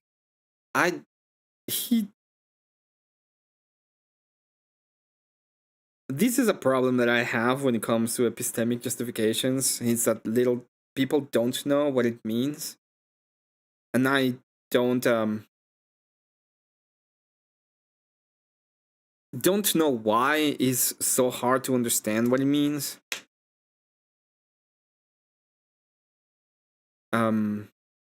Should go back and skim for some of the highlights. All of the teachings of Jesus Christ in the way that I understand them. That's how you define Christianity. So if your group are the actual Christians, and then the Eastern Orthodox, the Catholics, and the Protestants are not Christians, and your group has not been a net negative for American society, and your group are the actual Christians, not the Catholics, Protestants, and Orthodox, then how has Christianity been a net negative for American society if you guys are the Christians? Probably because we're vastly a minority. So you have not been a net negative on American society, correct?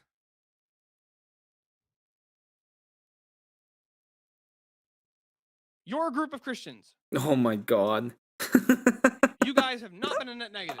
I'll say my group of Christians is just one. Let's just hypothetically just say it's just me. So okay, then it's just you. So hold on. So from your view, then you're the only true Christian. I'll even just grant it for a sec. Have you been a net negative for American society? Have you personally been a net negative for all of American society? Yes and no. How is it yes? Oh my God. The bad things that the non-Christians have done. Oh, and you're trying to bring people no. back to the true Christianity. You're trying to get people to follow actual Christianity. If that's your view, you're the only true Christian for the sake of this argument. Then how have you been a net negative for American society when all you're trying to do is actually bring people back to what you think Christianity is? What, because you haven't been effective? Well, that doesn't mean that you've been a net negative because you haven't been effective. Well, remember, percentages works differently depending on situational circumstances, especially on the type of task that has to be fulfilled when you make a net first. claim. Not when you make a net claim. Net claim is that's not how that's going to work. Net claim is going to be more losses than gains or more negatives than positives. Yes. How many people did I bring to Christ correctly with? I don't know. Exactly. But one would just one. Wouldn't that be a net positive? Just one. Yeah, I'll just grant that. If you brought one person to Christianity from your view, that's a positive. Okay, that's a positive. But here's can the problem. he? We have over 8 Didn't billion he say people. he's the only one? Have you brought any American to Christianity from your view? No.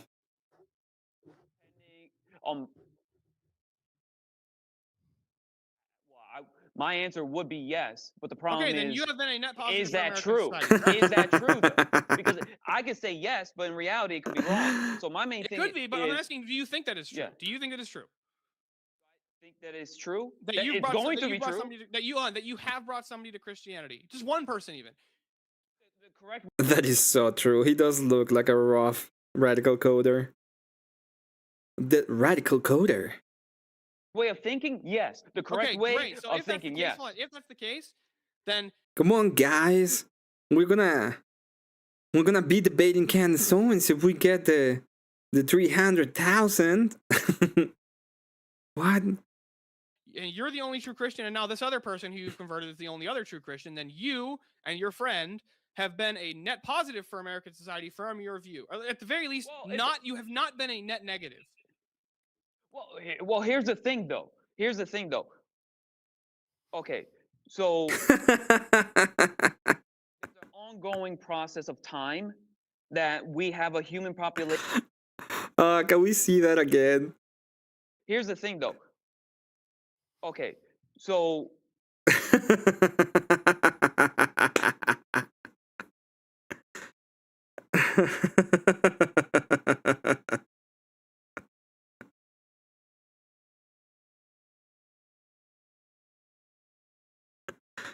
Oh my God.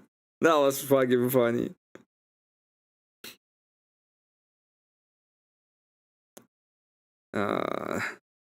Let's bring it up. there's an ongoing process of time that we have a human population that is in the negative, and someone positive is making an impact. And Which would be good? depending on the growth. Well, depending on the speed and the growth and the time, because Let's see what it's doing. The state wait, is wait. not dealing with matters of salvation. That's not their jurisdiction. In fact, I specifically That's not their jurisdiction. The state That is not should in the be. jurisdiction. Why They should the state should be the be. one determining salvation? What the fuck's wrong with you? We're called the United States of America. First of all, we're not united. We're divided. And the type of state that we have is not one, but of We are many. united under So, a federalist style government in which we are a united people with different states and different, don't different support bodies that are, separation. that are given certain rights in which all. Hold on. Do you know what the 10th Amendment of the Constitution is, sir? You support the separation of church and state. I support No, the I don't support unification the of church and separation of state. church state. You never What do you asked me mean? my position on this. I'm an Eastern Orthodox catechumen. So, to give clarification for what that means, I have not been baptized into the church. I don't represent the views of the church. I represent my views. Now, I would like to think that my views are aligned with that of the church, but I could be incorrect here. But irrelevant to that, my preferred system of government is a monarchical sinfonia in which the church and the state work together.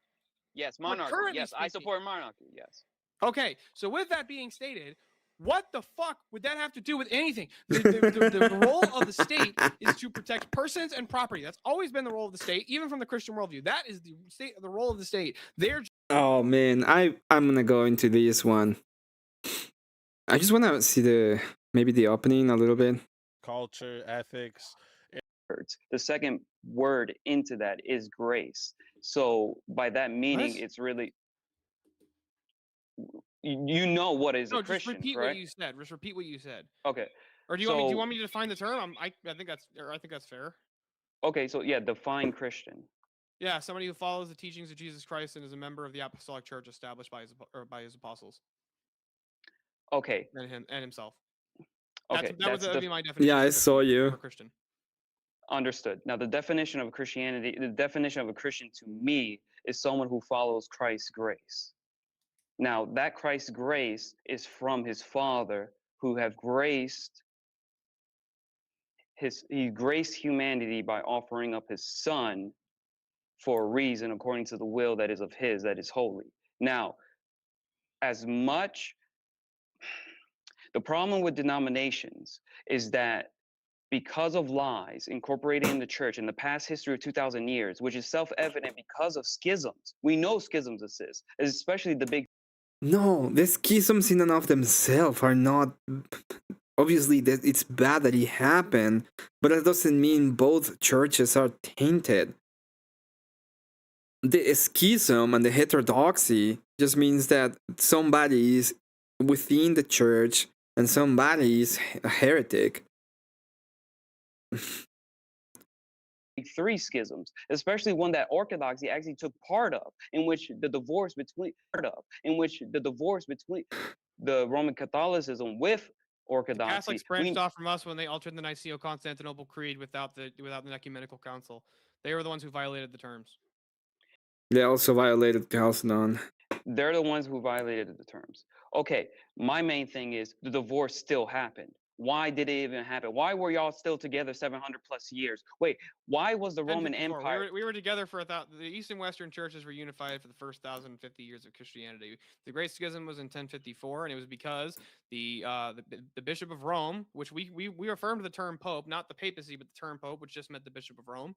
The Bishop of Rome decided to unilaterally alter the Niceno-Constantinople Creed within the Roman Empire and change it and added what's called the Filioque doctrine, which says he claims that the Holy Spirit proceeds from the Father and the Son, which totally destroys the model of the Trinity that the Church affirmed for the first 1,000 years. So, with that, and then when we pointed out that hey, you can't just unilaterally do that, they said, "Well, go kick rocks." Basically, that was basically what happened. So we said, "Okay, then you guys have violated the contract. You guys have removed yourselves." My question is: the first 300 years of Christianity versus the next 700 years, were they the same or different? What? Do you mean the same body of people, or what like I mean the is same by church, or the same teaching? Yes, the same church, the same representation of Christianity, because supposedly there's only one true church, and obviously the Orthodoxy likes to claim it for themselves, and everyone else can kick the rocks. Eastern Orthodox Church. But Okay. ultimately, hold on. Yeah, that is correct. There's only one.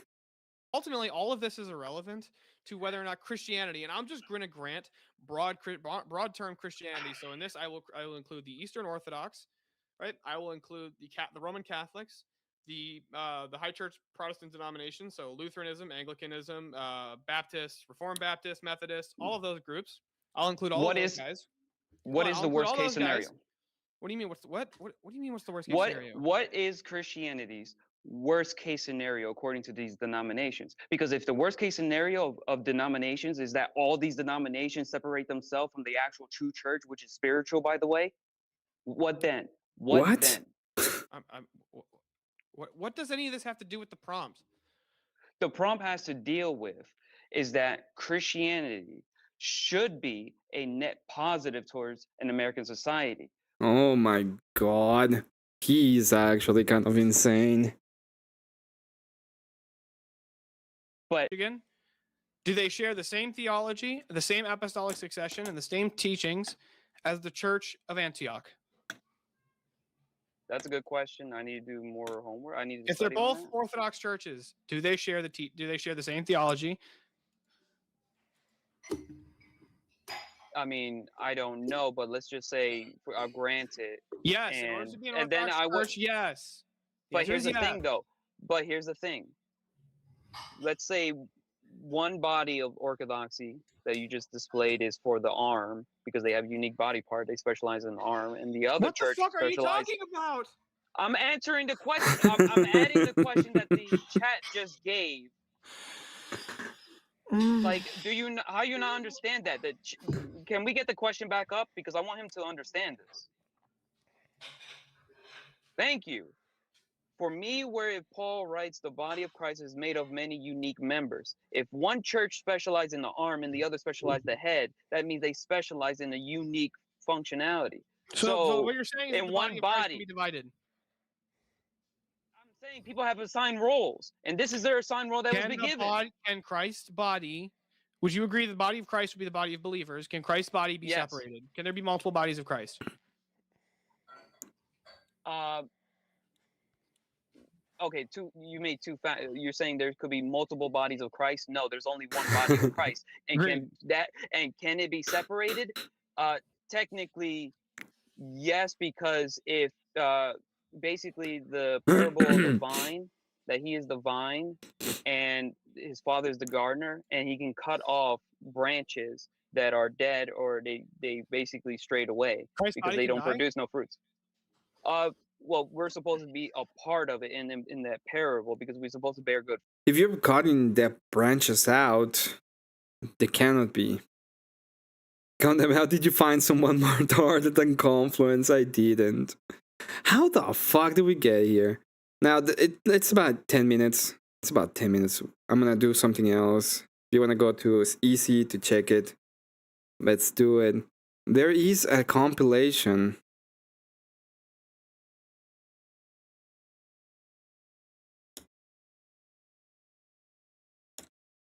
I want to see if I can find it. Oh, there we go. Yes, I want to see this. On that day, getting close to something, keep going, and we are definitively getting closer to what took place on that day, and we are getting closer. I think we're close. We are definitively getting closer. We're getting close. We're getting close. Very close. We're inching ever closer. We are now, I believe, extremely close to solving this thing. As I get inch closer and closer to discovering the truth, I've got a feeling about that. We're close. We're getting closer to something, and that something is pretty big. I just sense that we're getting close. I sense that we are getting very close, and we are getting closer, getting very close to something. We're getting closer because we are. Do you know that she looks like a goblin? Like the new goblins from Dungeons and Dragons. Are getting close. Or we Pathfinder. Are definitely getting closer. Very close. We are very close. We are close. We are dangerously close to something. We are dead close to something. And I think every day we are inching closer. Who killed Charlie Kirk? You know we're getting close. We're inching ever closer. We are inching closer, a little closer to solving the Charlie Kirk murder. And I'm getting very close. And we are getting very close. But I'm getting closer. I'm getting real close. I'm getting real close. Candace, you are close. We are close. And we're getting closer to the truth. We get closer. We are getting close. We are getting very close. Attacks from every possible angle they can think of shows how close you are. But we're getting close to the truth. And we know we're getting close to the truth. Now I'm getting closer. We are getting closer to truth. What are we getting close to? Yeah. That's my question. What are we getting close to? Candace, I feel you are so close to exposing it all. I think we are inching closer because we're getting really close to something very dark, but we're close to it. And I think we all feel it, that all of these lies are going to be revealed regarding Charlie's death. And I sense that we are making progress. It really freaks me out that Andrew said you could just not do what you are doing, seeking the truth and asking questions, and be okay. He said that quote, you could just not do what you're doing and be okay. It's almost as if he is aware or realized on air that you are close to the truth. Positive evidence or not, I sense that we are getting closer to the truth and they are getting panicked. We're closer, okay? Getting close We're to getting something. closer. We are very close to the closeness of getting very close, okay? Any day now. any day now we're gonna get very, very close. Oh my god.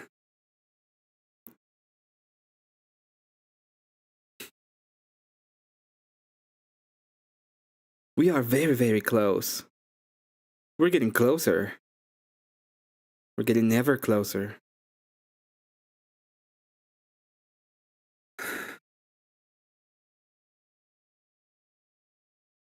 Stillborn's still there. Damn. Damn.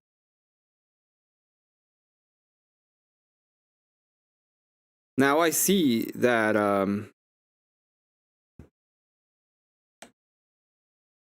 that Cat was here, so we're gonna play her song.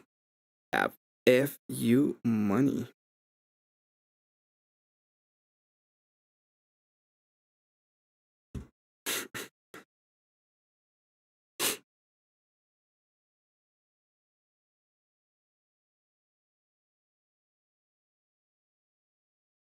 How do I monetize? Godless Satanist. You debate them. Make people be very angry at them. Oh yeah, if you didn't know, Cool Vic lost his channel for a couple of days. He's back. He's doing good. Thank God. Thank God. It could have gone really, really bad. I'm happy it didn't.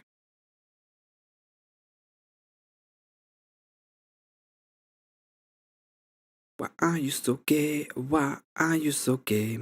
Why are you so gay? Why are you so gay? Why are you so gay? Why are you so gay?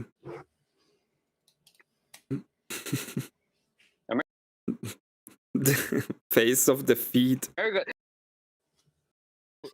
We got some time still. We got another question that came in from Rev Russ. Gabe, if American society owes its very existence to Christianity, then how is Christianity a net negative for American society? American society is not perfect. If American society was perfect, then it has to come from a perfect Christianity. But it's not. The Christianity that we have now is impure, that has the majority. And that's why American society is in a net negative right now as we speak. America should be number one right now, realistically speaking, but it's not. We're failures. Define perfect in the political sense. Perfect in a political sense, that it should be reflecting the kingdom when it was ruling at the time of the Old Testament during certain generations of the Jews. What do you want to ask him? Submissive to God. We should be profitable as they were. Anybody has an idea of what you guys want to ask him? You mean the Jews of the Old Testament who rebelled against God literally every not the opportunity Pharisees, they got? not the scribes. No, No. Even the Old Testament, the ones who rebelled every 10 fucking minutes, they rebelled every the second that different God wasn't literally generations, having man. a foot over their Different. throat, they would literally go start different worshiping like golden cows and shit. Different generations. Some generations were obedient, others weren't. Like different times. So what are you appealing to? David's monarchy? David's monarchy. Okay, you know what? Technically, there are certain times, yes. Well, but it wasn't always perfect.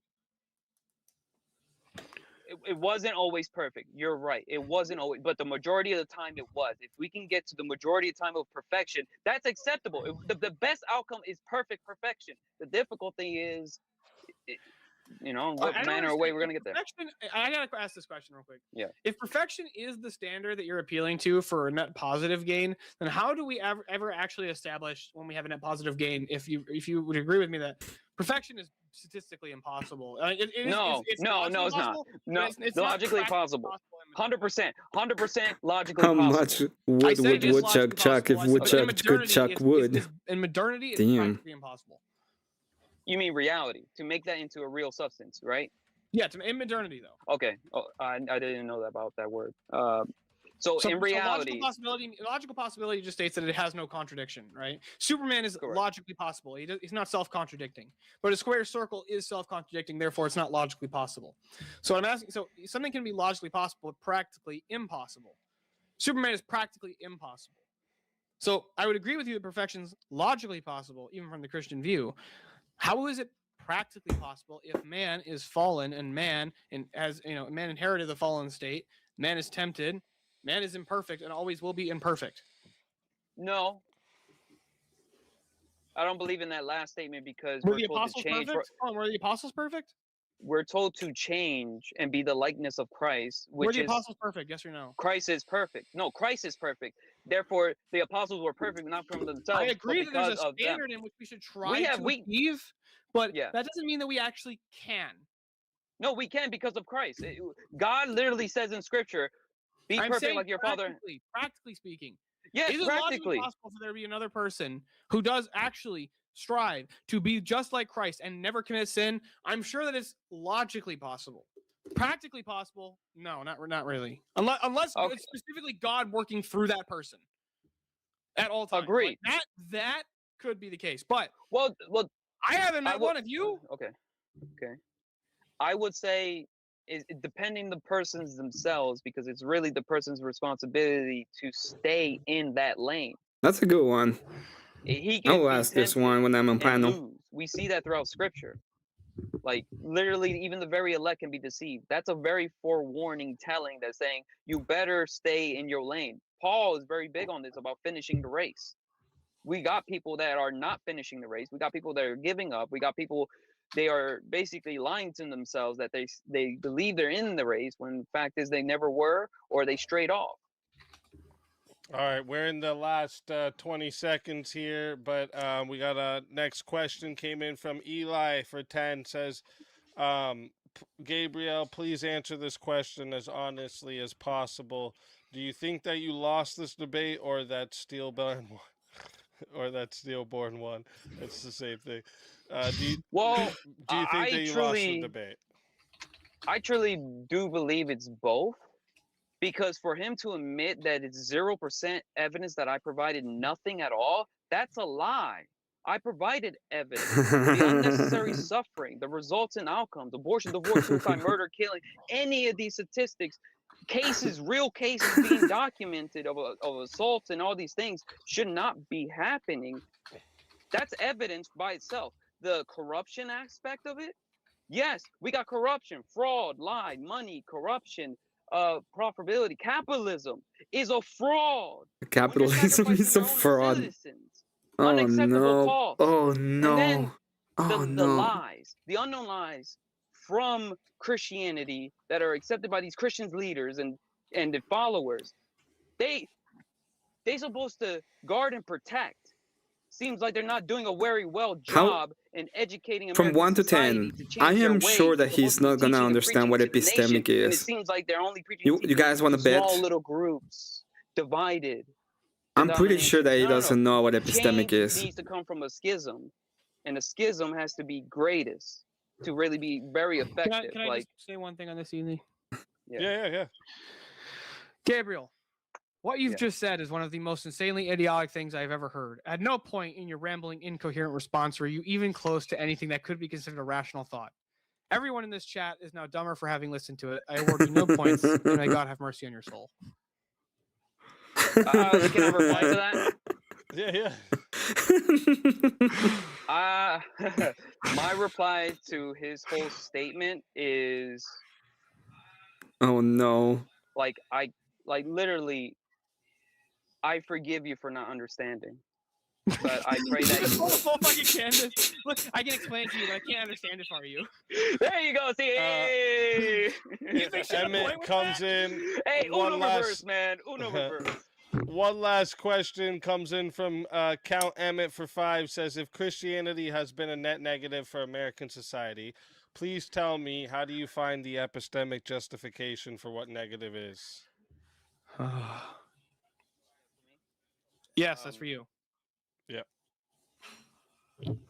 He doesn't know what epistemic is. Well, we have to go back to precepts. We got to go back to the precepts of the will of the Father that basically outlines in the Old Testament and justified through the New Testament with Christ.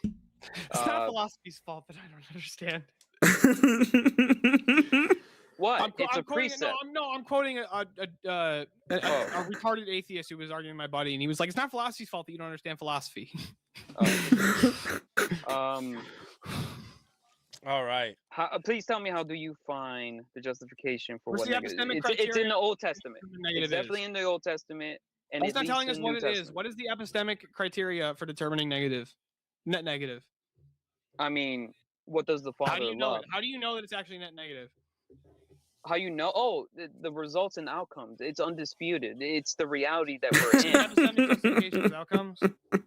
Yes, because supposedly a good fruit has to produce a positive Oh no. outcome. An Can evil God use? fruit Can produce God negative. use what man intended for evil for good?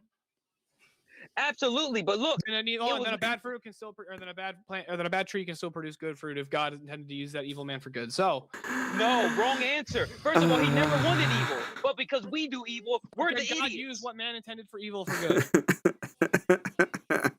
Why do man commit evil in the first place? Because man is fallen and man is selfish. Exactly. Why? Why? Not because of rebellion, but because Adam rebelled. Adam. Because Adam We rebelled against rebel. God. We're different. We're rebellious because we're after the fact. Adam never knew. That's before the fact. We share the nature of Adam. What are you talking about? First of all, there's a difference. Oh, we share a nature of Adam. Let me tell you something. The Was Adam angels, human? the Hold on, fallen was Adam angels, human? there's a difference. Huh? Yes, was Adam human? Was Adam the Yes, first Adam man? was human. Are we Okay. human? Yes. Then we share Adam's nature. Next. No, not next. I'll say this. So when you realize God You realize you can't restricted have that's Adam, a direct contradiction. A and not A. You just said no. You You're just not said adding factors. No, you just said Adam was the first man. Adam is human. Yes. Okay. Are Yes. we human? Yes. Yes. Then we would share Adam's nature, and you're like, no. Because I'm adding a factor that God did not let him eat of the everlasting life. Are Therefore, you we're allowed to different eat from of the tree of the knowledge of good and evil? Huh? Are you allowed to eat of the fruit of the tree of the knowledge of good and evil? Can you do that? Are you allowed to do that?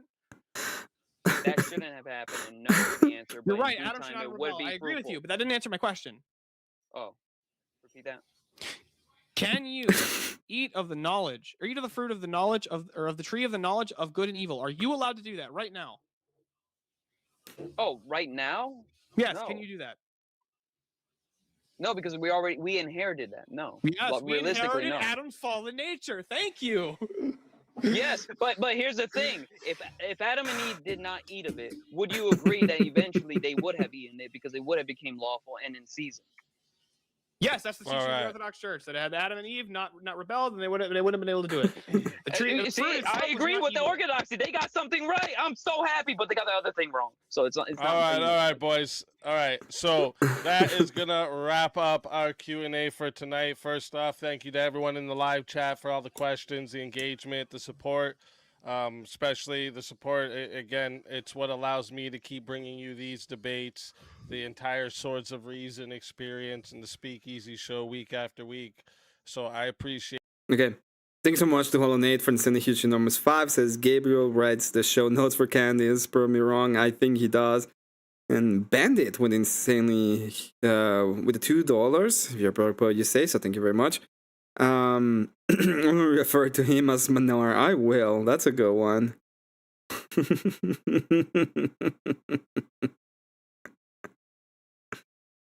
Oh my god. What's wrong with this guy? What the hell? for the Chaos and Chill open panel begins. During that outro, I'm going to drop the link in the chat for anyone who wants to join the open panel. It's not going to be this same live. We're actually going to be streaming on the other channel. We kind of rebranded the other channel a little bit, so it's going to be for our after panels and some of the other things. Let me make sure. I'll send it to both of you guys as well on Discord, the StreamYard link, so you guys have the other link, so you guys can come join that StreamYard. Let me. All right, let's go over there when we can. And you, Gabriel. All right, so I sent it to both of you on Discord there. So during the outro, guys, I'm going to be putting that link in the chat for everyone who wants to come up. Again, anyone is welcome. Easy. What's the chat Test your poll? ideas. What's that? What's the chat polling Oh, say? yes, that's right. That's right. The chat poll, when it... Yeah, he won. Last time I saw it was... I made a funny today. I think you would appreciate it. What was the funny? I appreciate funnies. Let me see. I made a funny a moment ago. I made someone spurg about 10 minutes because he didn't understand a word. Which is great. I'm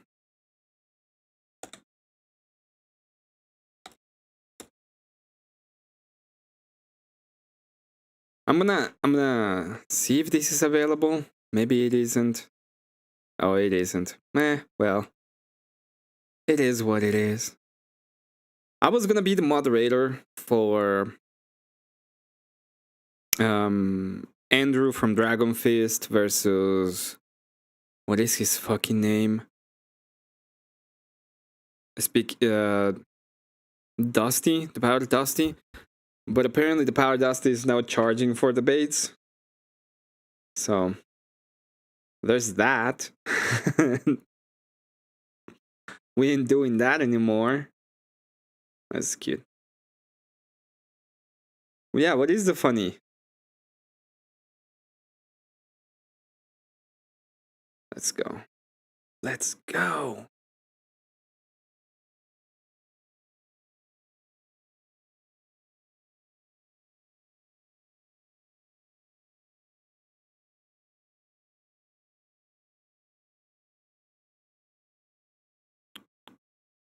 We're doing this.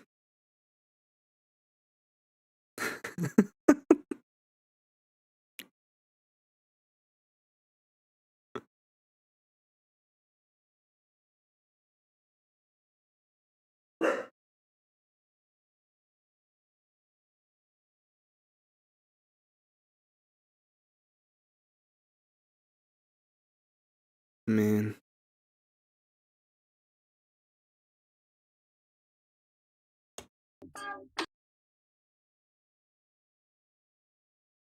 All right.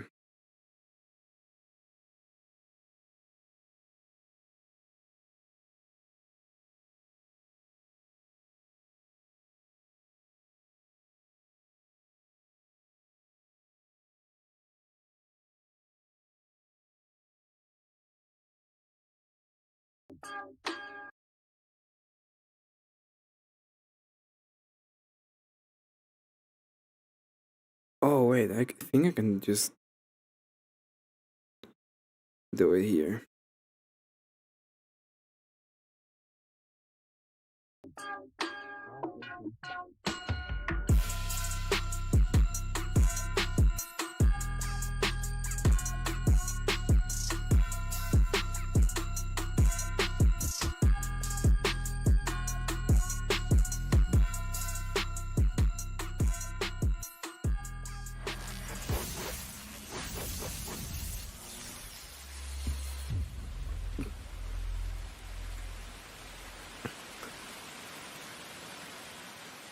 The title of that pick is Thinking About Risking It All, Shared in these conversations which I agree. intended for general knowledge and entertainment purposes only.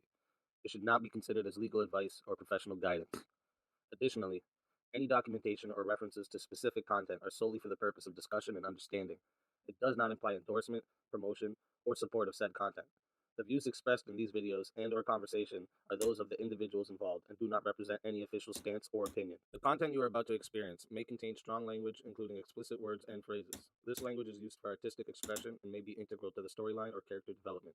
It is important to note that the use of such language does not endorse or promote offensive behavior. Viewer discretion is advised, and please enjoy the show responsibly.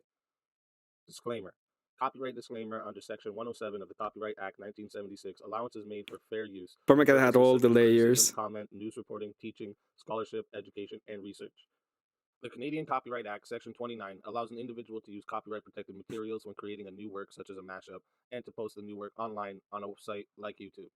Fair dealing provision for specific purposes like research, private study, education, parody, satire, criticism, review, and news reporting. All right, so we're back, and for Steelborn and Gabriel on this side, I sent you both on your Discord the link to the other StreamYard, so you guys can join us on the other side here. And on the live here, I see someone in the back says Danilo. If you could just throw your cam on, give me a peace sign. You can turn your cam off to come up, but if you just can throw me a peace sign and then turn your cam back off before you come up, just so I know there's an actual person in behind there. Or if any of yous know this person, that might help. Danilo not in Cali is what he goes by. Steelborn, we don't hear you.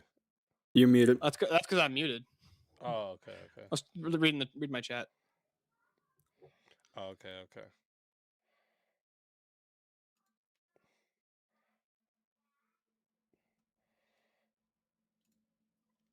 Welcome back with us, Gabriel and Steelborn. Congrats, Steelborn, your victory. Congrats. Congratulations. It was not overwhelming, but it's definitely majority whelming. So I missed a lot of it because I had an MRI on my back. I found it very convincing. Okay, it is overwhelming. How much was it? About Daniel, something's 80%? up with your mic. What's up? Your mic, something's going on. With Yeah, it. It's super hot. Is there a slight echo? Sounds super muffly. I don't know what the fuck is wrong with it. You have the gain super high. That too, yeah. You're the problem, Daniel. I'm no jungle.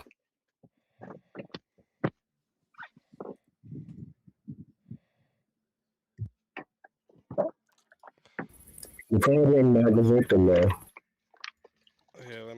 Here, turn your mic back on just so I can see if I can fix something on my side here.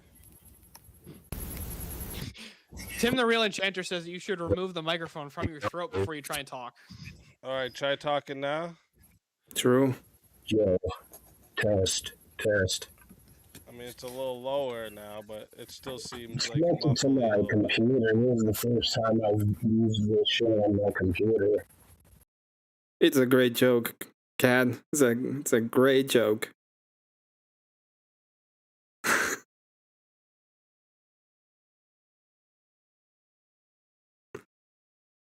It might be easier for now. Yeah. Fuck it. I'll do that. Alright. Yeah, because there's a lot of background noise there. Damn. Yeah, if anyone wants to put the StreamYard or get up here, I'll put the StreamYard link in the chat. So what we're doing here with this, if you guys might have noticed there, what we're doing here with this second channel, like this used to be like the Verbal Combat Clips channel, but I decided this is going to be for like all my open panel stuff, like the open panel Chaos and Chills. And then this will be its own thing over here. Can you put your link to your channel in the back, just so I can share it? Yeah.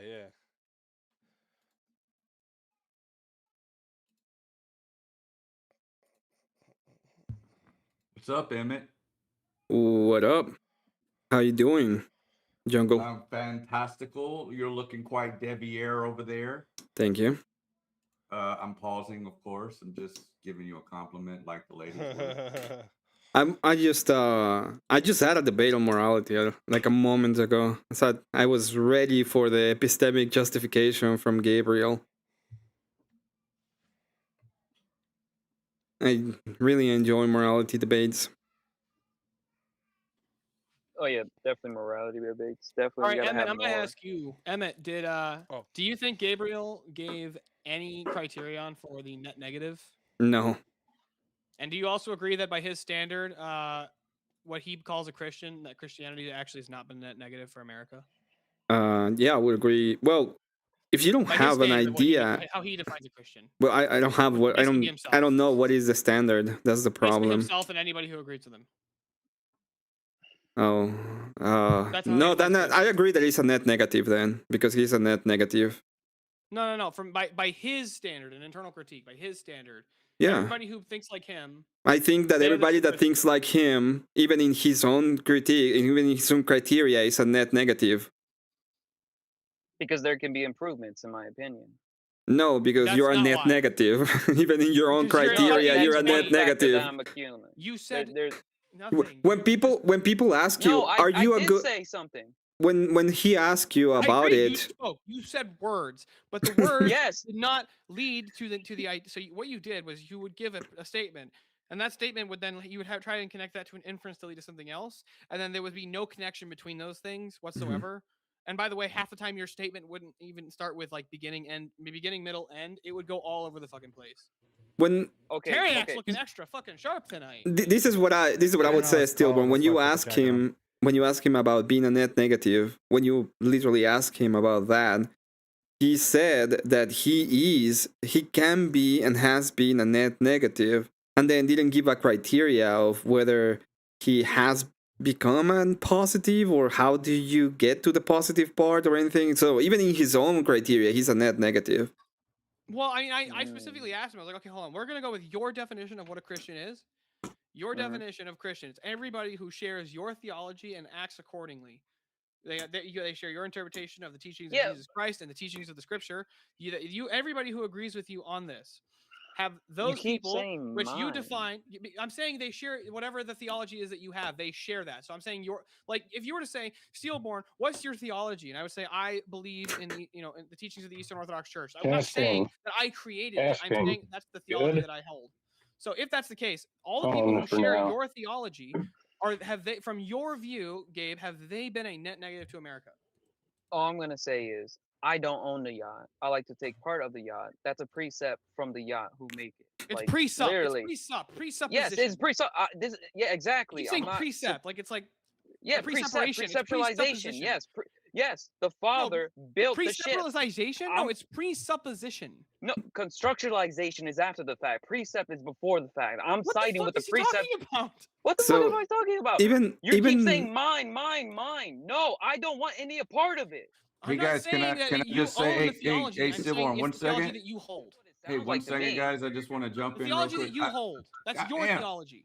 Calm down. Look, I'm a newborn. He is very mad. He's very mad. Relax. 1 second. I just want to do one quick thing. I hope you don't mind. I want to shout out Speakeasy. Thank you, sir, for hosting the debates. This shit is crazy good.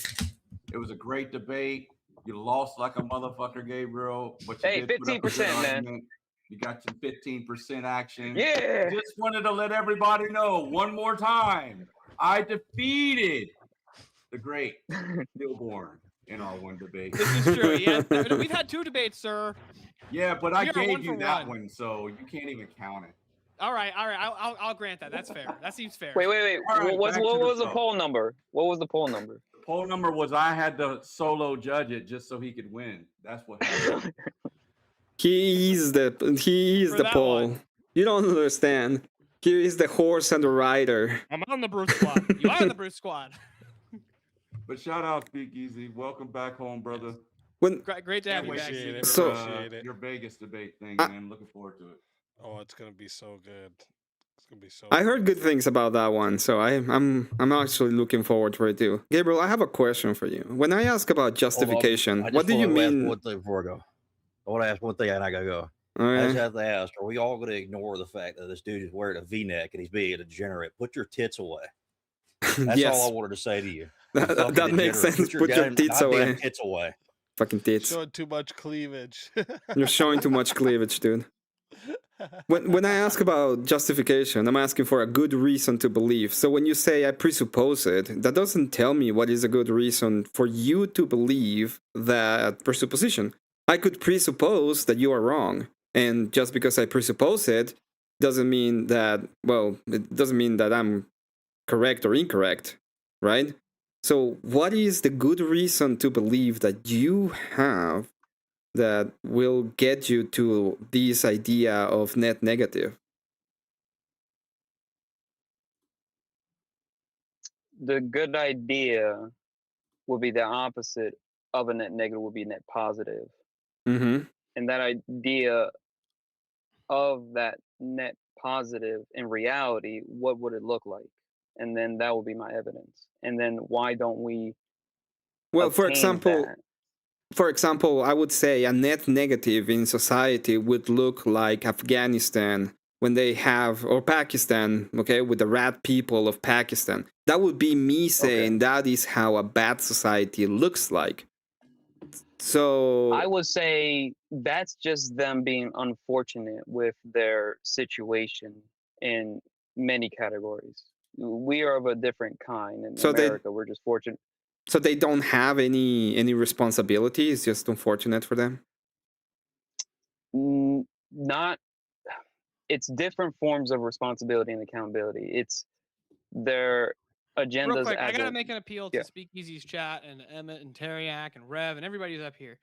Guys, I'm 10 subs away from hitting the 200 mark. I would really appreciate if you guys come over here, hit the sub, even if you don't like me, if you disagree with me sometimes. No, bro. I hate you, Stillborn. I try and make shit entertaining. All right. Yeah, and this, click the sub button so you for can nothing go else. to I try and right make after. this was a That's fucking what's fun about bloodbath it. for this guy. Okay. I I think even the Protestants agree with me here on this one. Okay, I don't think he has like 30 I got something for did the I even Protestants. attack Protestants in this debate? I don't even think I had to attack Protestantism. I just granted Protestantism for him. I got something for You can Protestants. totally grant Protestantism in this debate because he's got to prove the net negative. Oh my God, the AI Well, is Emmett, speaking. Mm-hmm. What's up, I Red? think like you need to start like with like more simple with Speakeasy Gabriel. did 'Cause a I think really he good has job on he my does voice the, model, don't you think?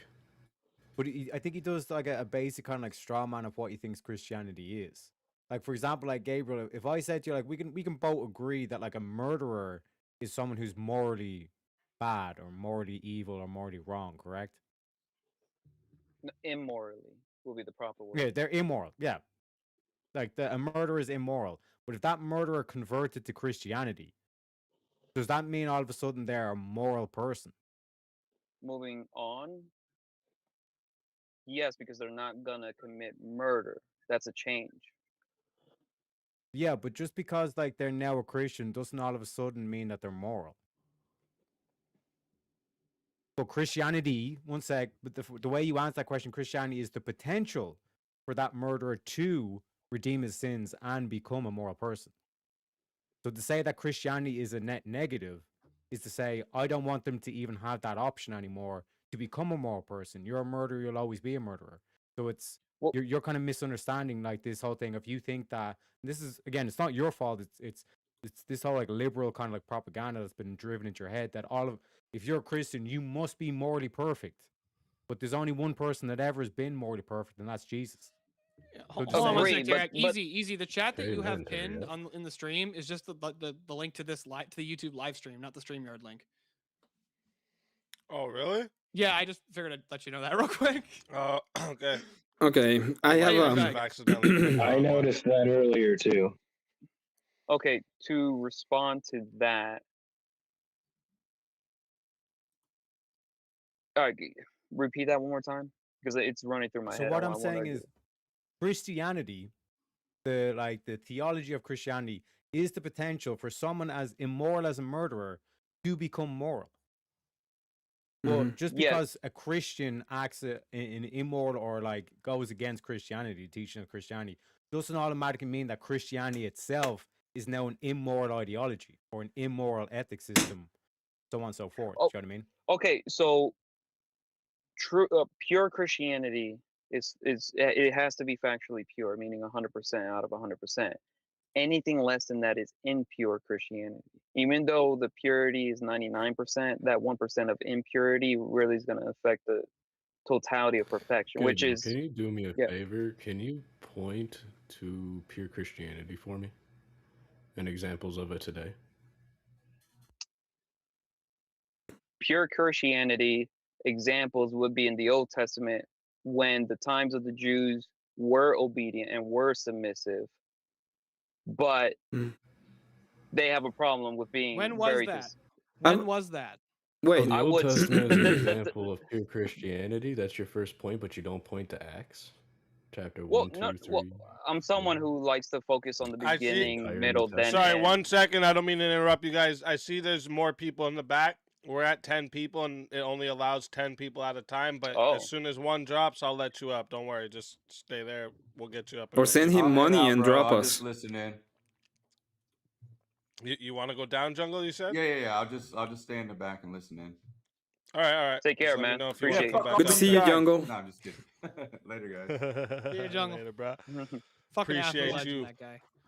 In a minute, I just want to go down an additional line of what Teriak is on, so I'm gonna let that go, and if I can build on that point after, I'll drop after that.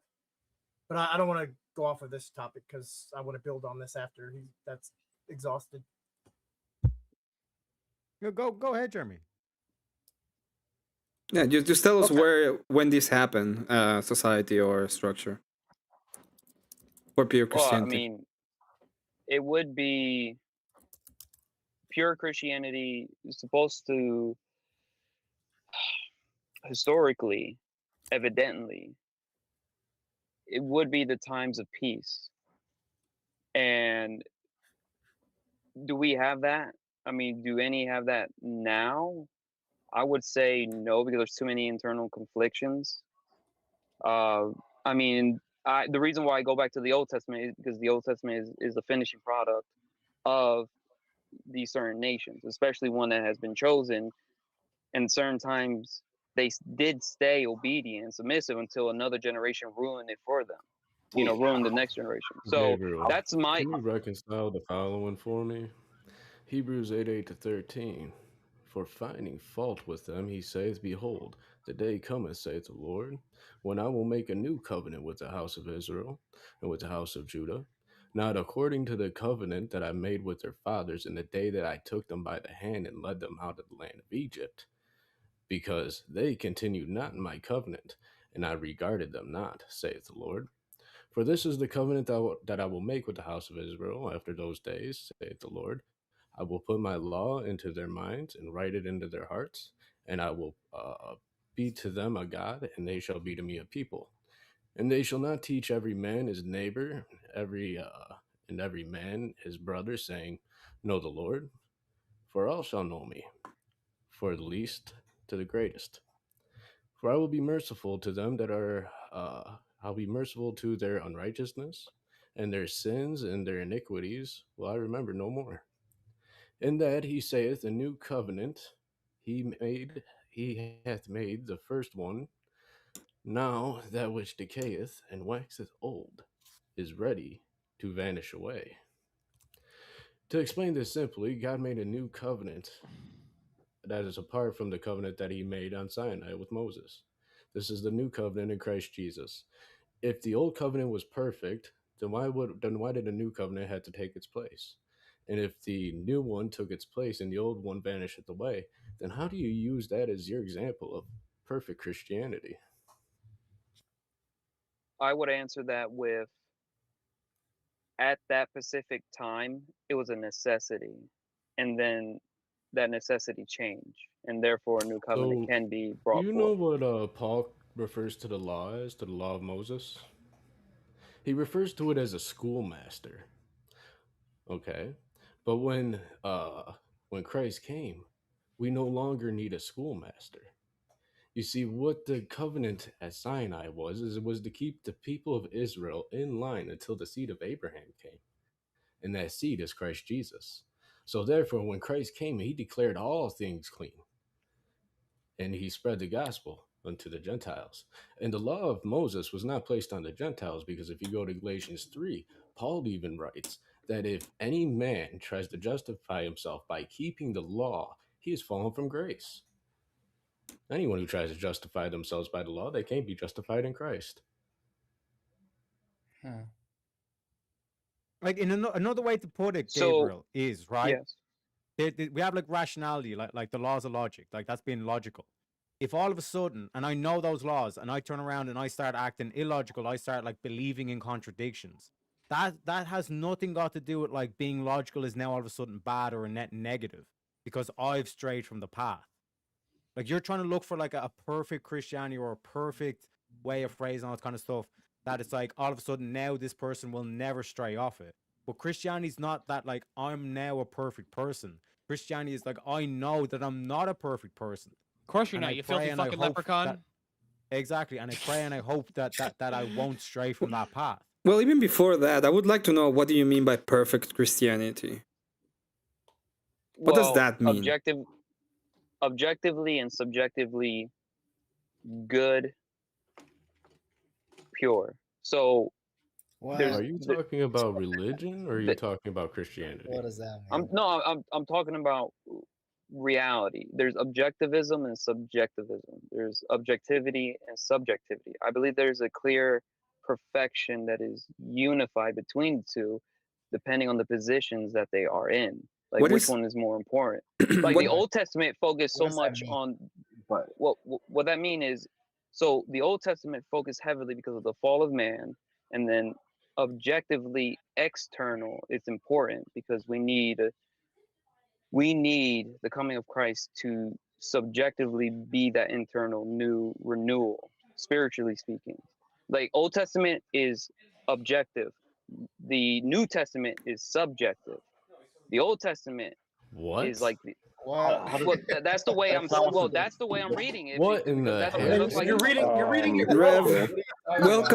welcome to Protestantism, Rev. The flesh and blood. Do you guys see why a church authority is more important than you realize? Welcome to Protestantism.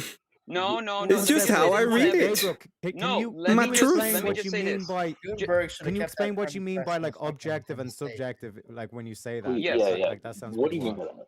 Yes, because God's intention is to turn what evil that has been done at the Garden of Eden. Thank you very much, Bree, for the instantly huge 10. Have a good stream. Thank you. I will. So thank you. Right now, objectivity and subjectivity. Yeah, because we're in that environment. We're literally in that environment. Can you that just we know define we the are. terms? Oh, can you define the terms objectivity and subjectivity? What do those two terms mean? Yes, please do that. Listen. Well, okay. So I'll say this: of, in, through, and by. What? Hold on. What does he mean by that? Hold on. I might understand what he means. Okay. So thereof objectivism in subjectivity. So of objectivism is a state of belief. In faith and subjectivity. I spoke too soon. I have no idea sorry. what the fuck you're saying. Yeah. I know. Look. I'm just saying, look, we are All right, let him get it out, but though, we're guys. also, Let him get it out. Yeah, Remember, there's only one of him. To keep it simple, we are objects externally, but we're also subjects internally. It's because we have a living soul, an essence, a spirit, but we're also in a body, a vessel, and a temple. So there's a union between the two. The problem is that we're at war with each other, according to Scripture. The body and the my soul body are not wants at to war do with each this, other. but my soul wants to do that. Hold on a second. Real quick, the body and the soul are not at war with each other. That's one. Secondly, that's not what objectivity No, that's Scripture. means. No, that's Scripture. That's Scripture. I'm gonna It's the flesh and blood. Stop. I'm going to explain. I'm starting, my Objectivity, apologies. philosophical objectivity just means it would exist. It's not dependent upon a mind for existence. So, for example, this container that's in my hand, this container of Zen that I'm holding, right? Would this still exist if like, this container itself still exists if every human disappeared right now? Yes, because it's been created after the fact. No, it's because it exists in it's made in material reality. It exists objectively. However, would the current political laws of the United States still exist if every human disappeared?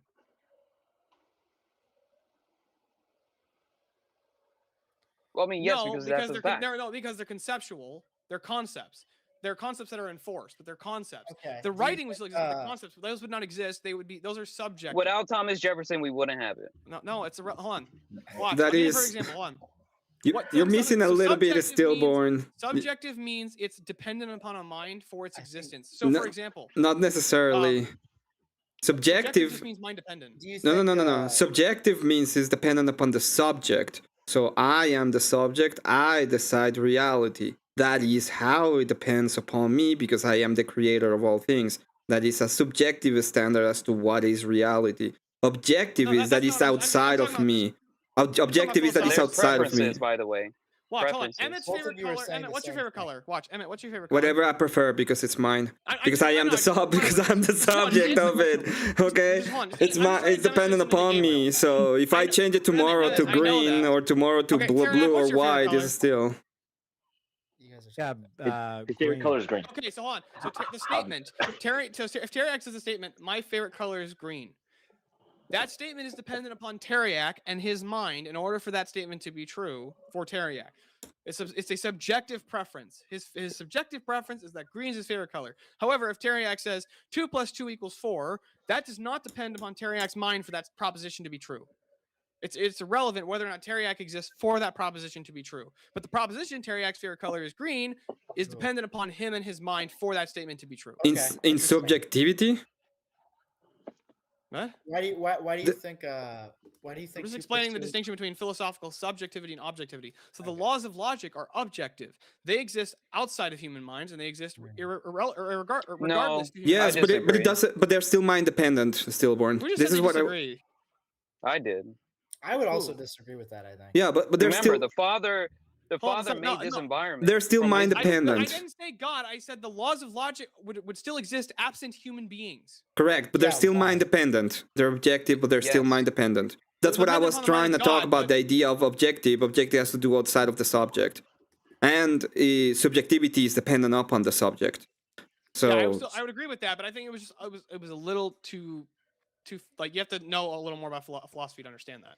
We had two people that said they disagreed with that, though. If they want to explain why, go ahead. Yeah, why? So you think that the laws of logic are subjective, Demos? However the fuck, whatever you say your name is. Demosthenes, yeah. I'm just gonna say Demos because yeah. Fair enough. Okay. I'm not gonna say that they're mind dependent, but I will say there's no reason to believe. There's no way to prove, at least, that they're mind independent. There's Yeah, no way they to are. prove the laws of logic are mind independent. The laws of logic still exist if no human minds existed. I don't know. How would you answer that? Do you know what the laws of logic are? Yeah. Technically, yes. Of non-contradiction. Identity, non-contradiction, and excluded middle. Okay, so let me ask you something. Can a tree be a rock if there's no human beings? If the thing you're defining as a tree is what we No, not the subjective definition. You and I share a definition of tree and would rock. words Correct? would words exist without human minds? Words themselves? no, we're talking about the object, not the word. No, I'm talking about the No, object. no, but this is I'm talking about the It doesn't physical matter. existence What in you're reality. doing is a category error. Okay. Yeah, it's a category error. The We're- word we're tree talking is about- not Let each other get it out, boys. Yeah, Let each other. and that's correct. Hold on. The word tree is not identical to the physical tree in reality. So when I say tree, you know what I'm talking about. I'm talking about the physical plant with bark that Yes. stands up. I And when I understand say what you're rock, saying. you understand. I'm talking about a composition of some type of mineral. Let's go granite for the sake, or limestone for the sake of argument. Yeah. Okay. Pick If a there's tree, no pick a human rock. minds, is the rock of limestone? Is that a tree now? Can it just become a tree like that? Well, according to our conceptions of what trees and rocks are, no. But do our conceptions of what trees and rocks exist? It's irrelevant. We can call them independent of our mind? laflipadoos and donuts. It doesn't matter what No, terms we that's use, like as long as you saying- know what I'm talking about. No, You're talking about the ref. You're talking Wait, about the let referent. him get it out, Steelborn. Let him get it out. Yeah. Okay. That's like saying if the sky was green, would it be purple? No, it's not. That's not the same thing at all. No. The point is, right? Words describe categories of objects, right? That's what a word is. Is that it? No, a delineates word is just a unit of meaning. a unit of No, meaning there's to no- what? there's It's levels to taking this. matter, or it's taking something that exists in the world and giving it a category that we can use to communicate with each other. Okay, right? can I ask you? Can I ask you two questions? Would contradictions, real quick, one question for him, and then I'll let you take it over, Emmett. Would contradictions be true if there were no human beings? Could contradictions suddenly I don't become know true? the answer to that question. I don't think you do either. I think the I way do that know you- that because Okay. contradictions are logically impossible. What's the entailment? Why is it logically impossible? Who decides whether it's logically The impossible? laws of Is logic you? are grounded in the nature of God Himself. God can't contradict His own Okay, nature. you see, you're Therefore, presupposing- contradictions can't you're happen if there's no presupposing Yeah, but God humans can. by this. No, humans cannot. Humans cannot create. If Humans I don't cannot create a believe in- contradiction. You can't if create I a don't believe in your contradiction. conception of God, there's no reason Closest you can get is a paradox. Okay, so Paradox Demosthenes, is contradiction. I have a question for you, real quick. Okay, do you think mathematics is mind dependent? Just to be clear, I mean, your question is for Demos? Yeah, Demosthenes. Okay, okay. Is do I it? think it's mind independent? No. Do you think mathematics are mind dependent? The way that we conceive of them, probably it's mind dependent. So 2 + 2 = 4, right? Yeah, I would say 2 + 2 = 4. Okay. What if you die? Is 2 + 2 = 4? Are you guys still alive? Then probably, yeah. I mean, I don't know. Okay. This is What the if thing, every right? human being dies? Will 2 + 2 = 5 then? Well, no, it definitionally wouldn't equal 5 because Definition? No, I'm not talking about the definition. Wait. I'm not talking about the definition.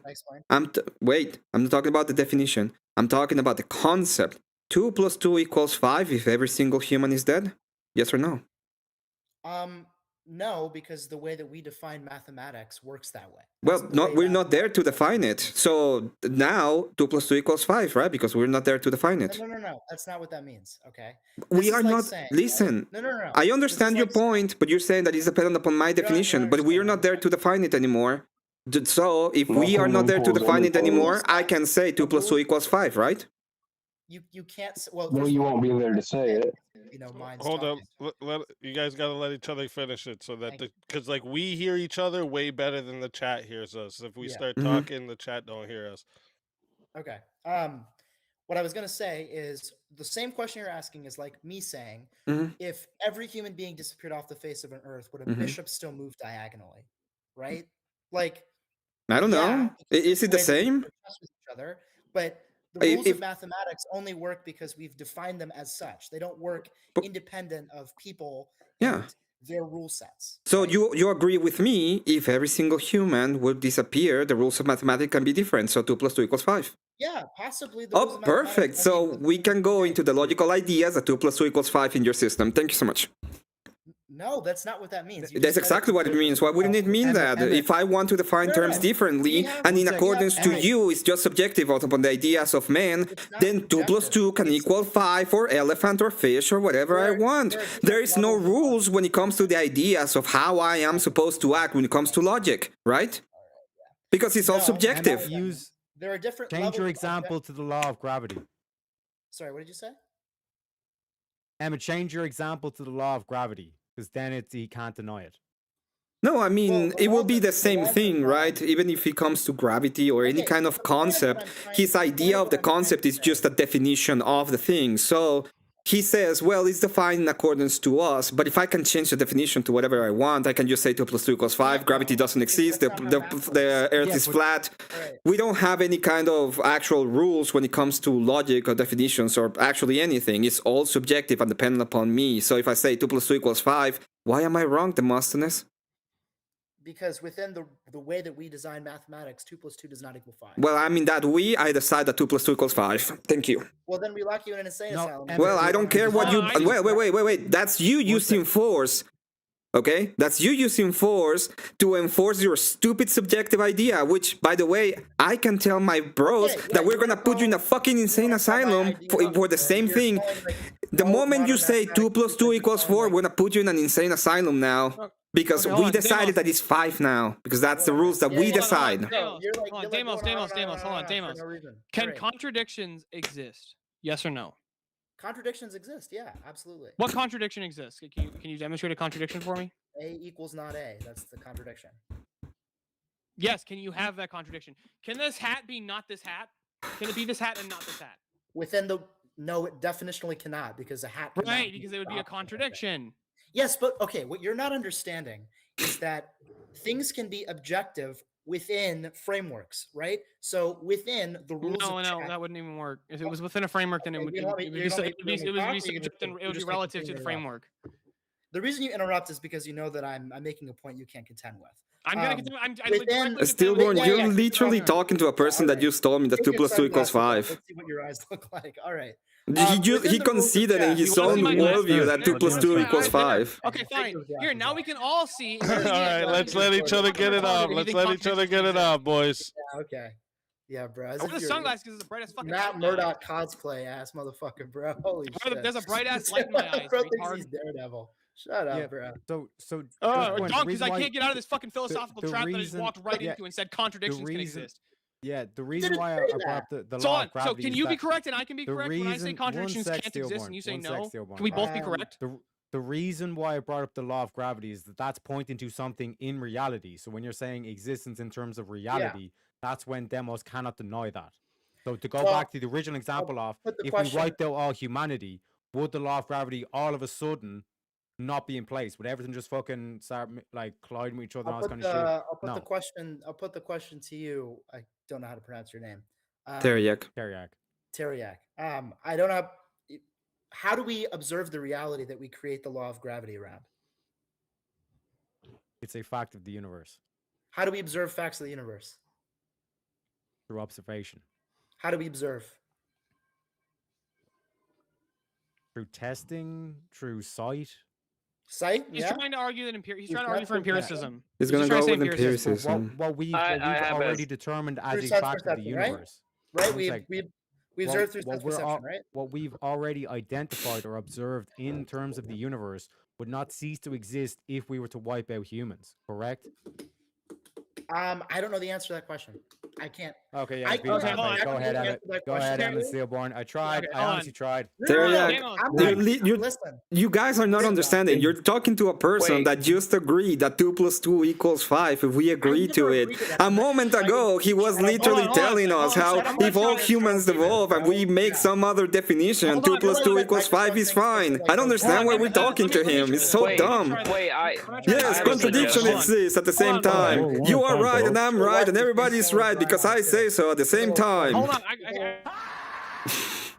got a serious question for this guy real quick. All right, hold on, boys. Guys are- one at a time. One at a time. I love the fire, though. I love the fire. One at a time, though. Quite literally, we are talking to a guy that agree with that. Emmett, stop fucking smirking at the guy. Let me ask him a question real quick. Mhm. Yeah. Demos, can two contradicting claims be true at the same time? No, they can't. So then, how can contradictions exist if two contradicting claims I can't never exist at said the same time? contradictions could exist, dude. Stop fighting. That's shut for, up. for Demos. Hold on, I got a Yes, question you did. for you. actually literally Let's said. go, I Johnny. think You can yes, go, though. whatever. Hey, Hold on, I just hold on, I got stop, a stop, question. no, this is, hold on, All I Johnny, want this to is know. important. This is really important. You're not lying to everybody here. You literally affirmed contradictions can't exist. I said demonstrate a contradiction that exists, and you said A and not A. You just explained what a contradiction is, but you did earlier say contradictions can exist. I never said that. When did I fucking say that? You did say that. I literally just directly quoted when you said it. You said I asked you Okay, to why are you demonstrate the fighting? contradiction for me. Why are you fighting like a straw man in your head instead of fighting? It's not a straw man. Do you want me to pull the clip? In your eyes and your hippocampus. Do you want me to pull the clip when you say the contradictions can exist? I said I can't answer the question of whether contradictions could exist if humans didn't exist. No, that was That's not what I said. asked. No, I Within asked the you to realm of demonstrate- language that we're speaking of, it is logically, linguistically, empirically impossible for a contradiction to exist and both be true at the same time. However, I don't know whether that exists without humans being here because we are the ones that engineered the laws of logic. It works. We because engineered the laws of logic. Hold on, within our hold on a own second, fact. hold on a second. We engineered the laws So of we logic. Just let engineered. him finish that thought off, Steelborn. Just let him finish that thought off, and then Yeah. go ahead. Continue where you were, Demos, because I wanted to hear the end of that too. He just you said agreed. humans engineered the Just laws of agreed to logic. plus 2 equals 5. Why are they still going? Humans for engineered it? the laws of logic. Everything that we look at in the universe is through our sense perception. It's all engineered through our brains, through our souls, our minds, whatever you want to say, our consciousness. And so I cannot say, neither can any of you say, if consciousness, if the way we interpreted the world didn't exist, if the things we use while interpreting the world would also simultaneously exist. None of you can answer that question without tripping over yourself in endless logical tunnels. The point is, you have to ground out in some axiom or some foundational belief that is fundamentally unjustified, like the laws of logic, Like the No. principle of sufficient No, hey, reason. so No, we can justify him. Demas, I have a quick question. Let me get this out real quick. Alright, So go ahead, Johnny. I'm just Yeah. trying to understand if, just trying to follow the trail here. Are you saying that without things to perceive existence, that things couldn't exist? I'm saying I don't know whether things exist independent of our experience. I don't know. I'm not going to make a case that it doesn't exist or that it does exist. I have no way of answering that question. Well, so here, hold on. Was there people? Welcome to subjectivism. Welcome to brain in a jar. So just use your own existence for an example, right? Were there people before you Brain in a existed? vat. That's where they run to as soon as we What did you start say? pinning them on logic. Weren't boys. there people Yeah, they before just you run a brain in a existed, vat. right? Yeah, there were people that before I existed today. Yeah. Or at least I think there were. Yeah. So I'm saying is, Well, how do you know wouldn't that? know the perceptions, and you wouldn't know. Yeah, you'd have to be going off of the history of people who existed prior to you, right? That's what I am going off of. Yeah. Hold on, you guys want to know something really funny that you That's can what do we're to these people who deny the laws of logic being objective? Real quick, Damos, can you demonstrate that last Thursday happened and that the universe didn't start last Thursday? Yeah, okay. Obviously, I can't perfectly justify that to you because if we start talking about this at some level, we'll get down to the same fucking problem, which is that nobody can ground fundamental axioms in anything other than unjustified presupposition. Hold on a second. Do you think that the only epistemic justifications are axioms? Okay, prove that the world didn't start last Thursday. Come on, let's go, Steele. Was that Nobody a else talked. universal I want truth your claim? justify this. That sounded like a universal truth claim, boys. Yeah, that's what I'm saying. Okay, how do you justify the universal truth? How do you know that's true? I don't know that's true because you through my justify it? worldview, I can give an accounting for why my senses are reliable. Why? Why? Because I'm made in the image of God as a rational being. How do you know you're made in the image of God as a rational being? Because I believe in the divine revelation given to the Eastern Orthodox Church. How do you know that the divine revelation exists? How do I know? Because I think that God can be demonstrated philosophically. How can you think that God can be demonstrated philosophically? Through the transcendental argument for God's existence. Why do you know the transcendental argument is true? Because it logically follows. Why do you think it logically follows? Because you can't have contradictions. Because things existed before we were here. Because Why can't you have contradictions? Because it's logically impossible to have a contradiction. You can't have. Why is it logically impossible to have a contradiction? Explain it to me. Because it would defy the nature of God. Why would it defy the nature of God? Because God can't define his own nature. Now, if you want to argue my worldview is ultimately circular, you're just going in a loop. We all go in loops, dude. Ultimately at the paradigm level, yes, every worldview is circular, but there's a difference between vicious and virtuous circularity, which you're not aware of. Oh my God, vicious and virtuous circularity. Where'd you get that one out of? At the paradigm level, you can have virtuous circularity. Can you define words without using words? How far up your ass did you have to reach in order to pull that? Is logic logical? I can highlight it, Demos, right? So, like, for example, you're asking one sec, boys. You're asking for justification. Why ought we require justification? Why ought you require justification? Mm-hmm. Yes. I'm not saying you require justification. I'm saying none of you have it. No, is that a universal term? Is that a universal idea that you're saying that nobody has justification? I'm still trying to figure out what you're Let at. me explain this. I just want to know if it's universally true that nobody has justification. Yeah, I don't think anybody does. At least I haven't heard of justification. Because you believe that to be true? Yeah, you're gonna get me in the same circle, but I already. Yeah, but the difference is how we got there. The point of what we're saying when it comes to vicious to virtuous, it has nothing to do with me. When you're saying I believe because I believe, and that is my only justification, why would I believe you? What?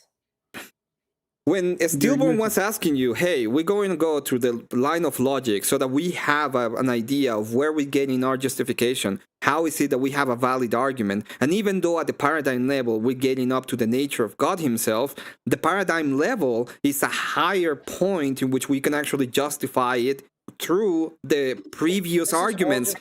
I'm not done. I'm not done. Through the previous arguments, we can go to that paradigm. In your case, wait, I'm not done. In your case, the paradigm that we listen to all of the time is only dependent upon you. Do you believe that nobody has justification? Yes. Why? Because I believe it. That is the point in which the virtues are vicious, infinite regression comes I'll from. give you the most virtuous circle in my life. If I climb Mount Everest and shit at the top and say that that's my justification for all logic, I can say that that's the Why is that highest possible virtuous? justification in the fucking world. Why is it virtuous to climb Mount Everest and shit at the top? I'm sorry, I don't. This is all just Demonstrate made how it up bullshit. follows. Why is it virtuous to go to Mount Everest and shit Hold on, at the how would it top? follow? Yeah, how would it follow that because you showed at the top of Mount Everest, therefore the laws of logic are true? How would that follow? If I say that I received divine revelation from my shit on top of Mount Everest, and that I believe that that is the grounding for all logic and objective reality, and then you tell me that you only believe in reality because you have a pre-justified presupposition, and That then I was say mine not is what I virtuous and yours said. is vicious because Well, we mine don't is at a believe higher that. It altitude doesn't than logically yours. follow I because don't the like rules it. we Doesn't make any follow. sense. I'm sorry. So Prove when I yours make right. when I make an argument like tag, for example, okay, is that a valid argument? Tag is what the Transcendental argument for God. Are transcendental arguments valid arguments in logic? I don't think they are at all. I think How, they're okay, stupid. tell me what is make any transcendental argument. I can give you an example one that's not tag. If you want. Wait, no, Stillborn. I want him to Wait, make you're any saying you want me to make the transcendental. argument, or you want? I No, don't you believe in make any transcendental argument. What it doesn't have to be a transcendental argument for God. Just show an example how do of I any ground transcendental argument. No, that's For not what a cake. transcendental. Make No, it- transcendental make a argument transcendental argument for is a cake. form of an argument. Yeah, make a It's X is the performative necessary argument. precondition for Y. So I'll give you an example. In order to Stillborn, have let steak, him cows do have to- it. Let him. I want him to do it. I want him He to doesn't even tell understand- me. He doesn't know what a transcendental I argument know, is. perfect. That's what I want him to perform. I want him to perform the fact that he doesn't know. Please do a transcendental argument. Any. Yeah. So, okay, you want me to do a transit? Okay. I don't Yes. know what that means. You're saying that there are certain transcendental, objective, universal truths that exist. Things that, like the laws of logic, things like the principle of sufficient reason, things like the objectivity or the reliability of our sense perception, that have to exist in order for the reality of the world to make sense. I ground these things in a justified, unjustified presupposition that exists at the bottom of my metaphysical and objective worldview, which Mhm. states that the laws of logic exist, the principle of sufficient reason exists, and I trust the reliability of my sense perception, and I Mhm. don't question it, because if I question those things, nothing in reality makes sense. Okay, so what? you Which? just Wait. contradicted yourself saying you have a Wait. justified, unjustified position.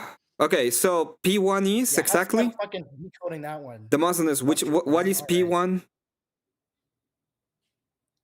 Okay. P1 is Demos understands the existence because he interprets from his interpretation. I want him to And- be able to do the argument, guys, because I want to know if he Sorry, understands it. Is it what is P1 again?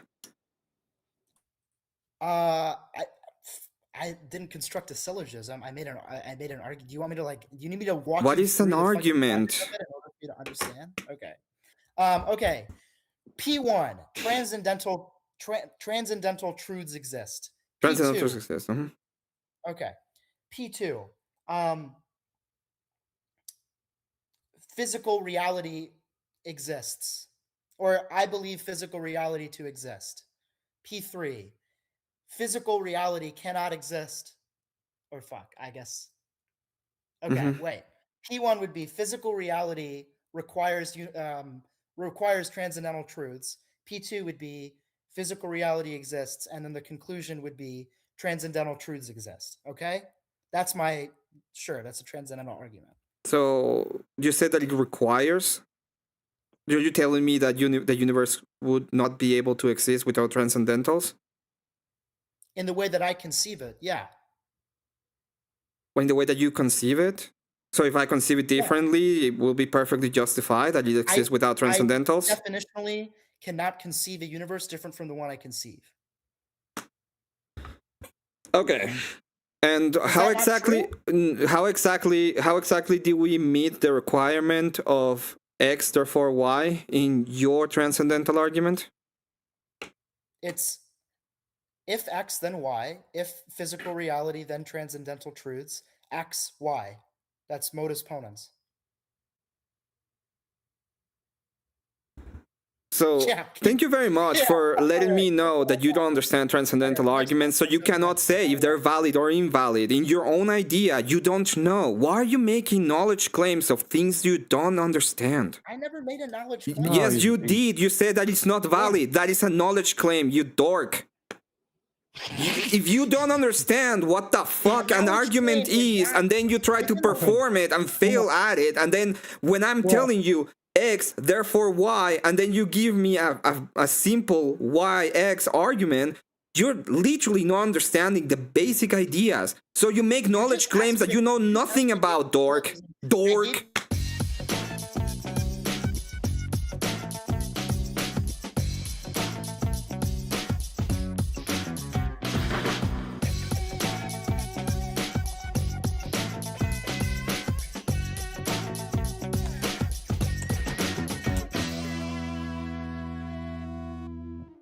Shout out to you for the $40 Cash App. Thank you very much. I can't thank you enough. And remember, chat, this channel isn't monetized yet, so if you want to support the show tonight on the Chaos and Chill panel side, hit the Cash App or the PayPal, or you can head over to the Rumble and hit a Rumble rant as well. If I were to ask you, Demos, let's say that you come to me and you ask me, hey, can you help me with my math problem? I say, I'm a great mathematician, amazing at it, okay? And in the middle of me resolving or helping you with your equation, I ended up putting in written form 2 + 2 = 5. Wouldn't you call me a stupid dork? Hey, stupid dork, how are you trying to help me when you don't even know basic arithmetic? It's exactly the same thing you did. You don't understand basic fucking forms of logic, and you come here trying to pretend that you understand it. Okay? That is the same thing. It's me trying to help you how to play chess, and I say, oh, the pawns, they move 20 squares to the front, and then just kill the king immediately. It's fucking stupid. I don't understand why people do it. I understand that objective Try quite literally don't understand why people do this. It doesn't make any sense. If I asked an alien who didn't know what chess was how to move a bishop on a chessboard, they're not going to have an answer for that fucking situation. No, if the alien, this is what you do, Demosthenes. Let me explain you what you do. You go to the alien, you ask him, hey alien, how do I play chess? And the alien gives you a fucked up answer, and then you're like, oh, that's a great answer, because that's what you did. You don't know what fucking logic is, and then you come in, bullshit your way in, and then you're pretending, oh, we have to understand you now. It's valid because I believe it. Okay, that's the justification that you made. And you don't even know the transcendental or how fucking transcendentals work. It's fucking annoying to see people like you. Fucking idiots. Dork. Whatever. No, the point is... The point is you don't know what transcendental is. And you didn't know how to make it. You didn't know how to do it. That's the point. Hold up. Let him respond. Yeah, dude. Fucking dork. I've got a no talking pill for Emmett right now. Jeez. Yeah, fucking dork. The point is, what you're saying is that if I were to go up to someone who had no idea what the rule set of chess was and explain to them or ask them the question, how does a bishop move on the chessboard? They wouldn't have an answer for me. In the same way, if I were to ask a hypothetical entity or a hypothetical objective observer whether math exists outside of the rule set that we have constructed as human beings, they would not have an answer for me. They would not know what 2 is. They wouldn't know what 5 is. They wouldn't know what 4 is. The way that you teach math, or the way that math is explained, is within the rule set of mathematics that we as human beings have constructed. Does it align with the reality that we see or we conceive of? Absolutely it does. That's the reason that it allows us to do science. It allows us to predict things in the world. But to act like this is somehow a mind-independent framework that doesn't just exist because our brains and our minds thought of it in the first place is unbelievably idiotic, and it is an assertion that belies all common sense and all logic. You don't know. This is the problem that I have for you. The problem that I have is I ask you about a specific kind of argument, you don't know anything about it, and then you pretended to know. As if you knew how to play chess and you don't know how to play chess. Okay, that's exactly what you did. You can pretend that you know this thing now. Okay, but let me explain to you how a basic transcendental argument is. Okay, we have water. Water is constructed from oxygen and hydrogen. Therefore, oxygen and hydrogen are real. That is how a basic transcendental argument works. If you don't know it, you don't understand it because it's fucking retarded. It's not my problem. It's the fact that you don't know how these arguments work and how they actually constructed. That is your problem. And you don't know them. And you pretended that you do. You literally pretended, I know how they work. Let me explain it to you. If I start speaking to you in Japanese, are you just supposed to fucking talk to me in Japanese, dog? We're talking about if I'm gonna talk to anybody and they're speaking Japanese, I better all fucking know some fucking Japanese to be able to talk to them. If I go to an employer and I tell them I know Japanese, and then somebody starts speaking Japanese to me and I act like a retard, okay, they will be calling me retarded because I would be a retard for saying I know Japanese when I don't. Okay? Yeah, you said that you know transcendental arguments when you don't. Retarded. That is what you are. Okay? Fucking slow. Oh yes, I know transcendental arguments. I'm gonna tell you how they work. And fucking don't know them at all. The stupidest shit I ever seen in my life. And then pretending to still have some kind of point. Yeah, I'm valid. Talk to me in Hebrew. Like, what are we talking about? No, I don't know how to speak Hebrew. You see how? Do you see how easy it is for somebody to say I don't know how to do something? Just like you could have said, no, I don't understand transcendentals. Real quick, idiot. 1 second, boys. 1 second. Just because I know Dork. I can feel you both. I can feel you both have a lot of fire left in you, and I don't want Jeremy's point to go lost because Jeremy said he had something for Gabriel, and while we still have Gabriel and Jeremy here, I figured I'd let Jeremy go ahead and ask that of Gabriel. So that we don't miss that, and then we can get right back into that there too. And I think you two would be a good Swords of Reason battle to set up in the future too. Just saying.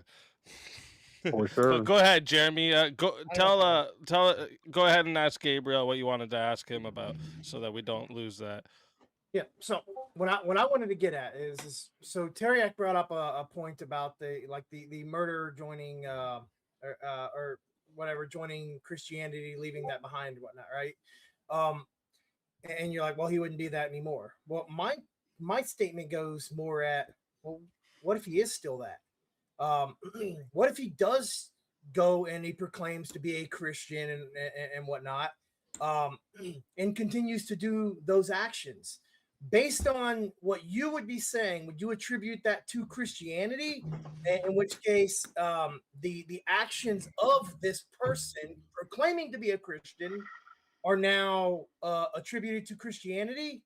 Because I feel like that's what you're doing. What you argued in the debate is that basically Christianity is responsible, or is a net negative, because they didn't push the needle far enough forward. So the key word is potential, that the murderer will change his ways after being persuaded with the truth of the current situation of this individual is in. So his problem is that he's a murderer. He murdered someone unrighteously, unjustifiably. The realization of being persuaded with the truth that now he is aware that whether he believes that he's righteously justified in killing someone, because if that's the situation and it's proven that he's wrong, he committed an injustice. And then now whether he is aware of that injustice, that he recognizes he's in the wrong, and therefore repentance, apologies, of turning of sin away, offending God, literally murdering his neighbor in this New Testament, commandment, thou shalt, love thy neighbor, but you just murder your neighbor. But then that just one my neighbor. And that would be a good. Who was my brother? So that would go who was my against your sister? claim of being a negative. Who was my mother and who was my father? Well, that again, depending on the situational circumstances, because in another situation, he heard the truth and he still chose to go backwards, in which and with malicious intent now, because now he's. But how do you connect that to Christianity as opposed to this person who's doing the thing that goes against everything that the group that he is proclaiming to be a member of advocates against? How is that upon that group, and they're responsible for the negative effects that this person or this group of people are doing, claiming to be members of this group? Yeah, because just real quick, sorry, one second, because when you say when he chooses to go backwards, what is he going backwards from? He'd be going backwards from Christianity. Correct. He going back to his old ways rather than changing in his new ways. And yeah, but how does that make Christianity responsible for him not being part of what the group is advocating for? Because they weren't there before he committed the first murder, his first murder, or the So they're transgression of responsible murder, for everything self-realization. before. They're responsible for every negative action that person did before they found him, or before he found them.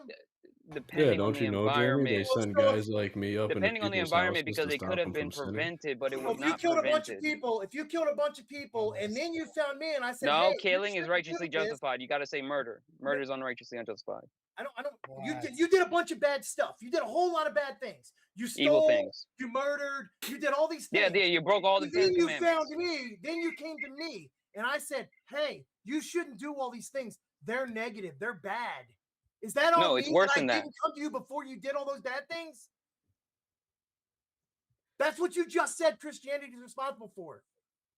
First of all, Christianity, it teaches basically we know the basics internally offhand, but it doesn't mean we know the levels of wisdom that is wise and unwise of our decision, because it has consequences, repercussions, ramifications, and ultimately inheritance, in which we pass that not only to ourselves but to others. So how do the you So how does the church, how blame? does Christianity? Yeah, sorry, Jeremy, you go ahead. How do you attribute blame to the group before the group was ever exposed to the person, or the person was ever exposed to the group? How is that link made?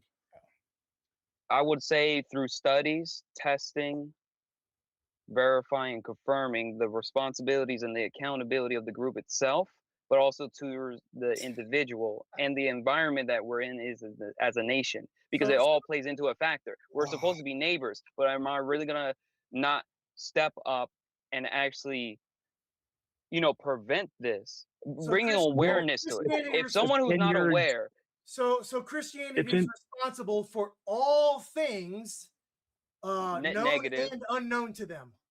That's what you're saying. Yeah, you were about to say it because right they're there. technically they're ahead of the game. Let's just be honest. All the other religions, No, say they're false. No. They're ahead. Christianity should be ahead of the game. No, answer my question directly. What you're saying is Christianity is responsible for all things known and unknown to them. Bro, Jeremy, you're not fighting a real person. This is not a real person you're talking to. So I would say before Christianity was Judaism. So Judaism. Well, Old Testament way of belief, and then it basically turned into a New Testament way of belief. So two different environments. We are on. The view of the Christian is that we are the continuation of the religion of the Old Testament. Correct. Exactly. But it is different, because here's the thing. Paul in Ephesians points to the war between flesh and blood in the Old Testament, but now it's more about principles internally, which is now in the New Testament. So because of the principles in it internally has been basically defiled and corrupted because of false Christianity, impure Christianity, the false teachings, it has really caused more problems and problematic, which is caused from errors that is producing outcomes of evil results. Real quick. Let me do. So Gabriel, are you saying that it's Christianity's fault that there's murder in the America or in the world? No. Not. It's the failures of the people within Christianity are to blame, because they're not being correctly reproved or strongly rebuked. That's great. Yes, but that's not the fault of Christianity. So we should have no reform. No, then, not the because fault of pure Christianity. Agreed. It's just we ourselves are the problems at times, because we are literally strayed from it. I can grant you. Lean not in your own understanding. I can grant Whose you understanding that we're supposed to be leaning to then? I can grant you that people who claim to be Christians are Wolves in sheep's clothing. Are responsible for net negativity. I can grant you that, but that doesn't say Christianity, the group of Christians, is responsible for that. They don't advocate for this. Yeah. Which Tell me how group? this follows. Because denominations are a set of groups. I'm curious. Tell me how this follows. Bad man joins church for whatever reason, right? He did bad shit. Church wants to reform bad man. Bad man decides to not stop doing bad shit. The church, so the church has let them down, let the bad man down, or has the bad man not changed his way? No, the church. And why does the church eat the blame for the bad man because he joined the club? No.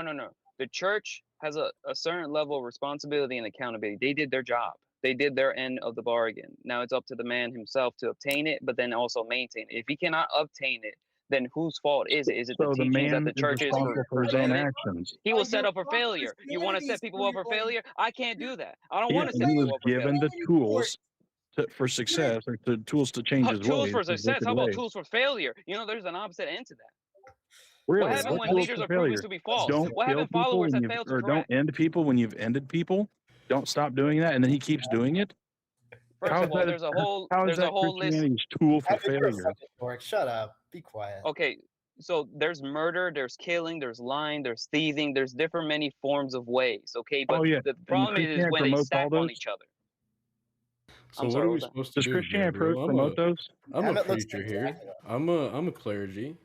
How much Okay. blood did you have this So what morning? am I supposed to do to my congregation when one man steps outside the bounds of his marriage in his own home? I'm not there to correct him, but if I do try to correct him and I can expel him from my church, have I done everything that I can? What doesn't I've matter? tried to correct the man. Yeah, according to Paul, He wouldn't according to accept Paul, my according to correction, and I Scripture. kicked him out. Yeah, according to Paul, and guess what? So He can how's come back Christianity and to blame? apologize Because that he that's was how wrong. every There's major an Protestant exact church acts. situation in That's how Scripture. Catholicism acts. That's how what it Eastern was, Rev. Orthodoxy acts. Rev, If it's your somebody gets fault. out of line in our congregation, we correct them. If they do not receive the correction, we excommunicate them. No, How do you Russ, Exactly, So how's but, it our but fault? here's the thing. You failed. No. You did your part. It doesn't matter. After Yeah, but then So why are how's you it still blaming Christianity's Christianity? One sec. Whose Why am I fault is it blaming then? One Christianity? sec, Gabriel. Okay. Whose fault is it? Oh, he said it, but he won't say it again. It's the man's fault. No.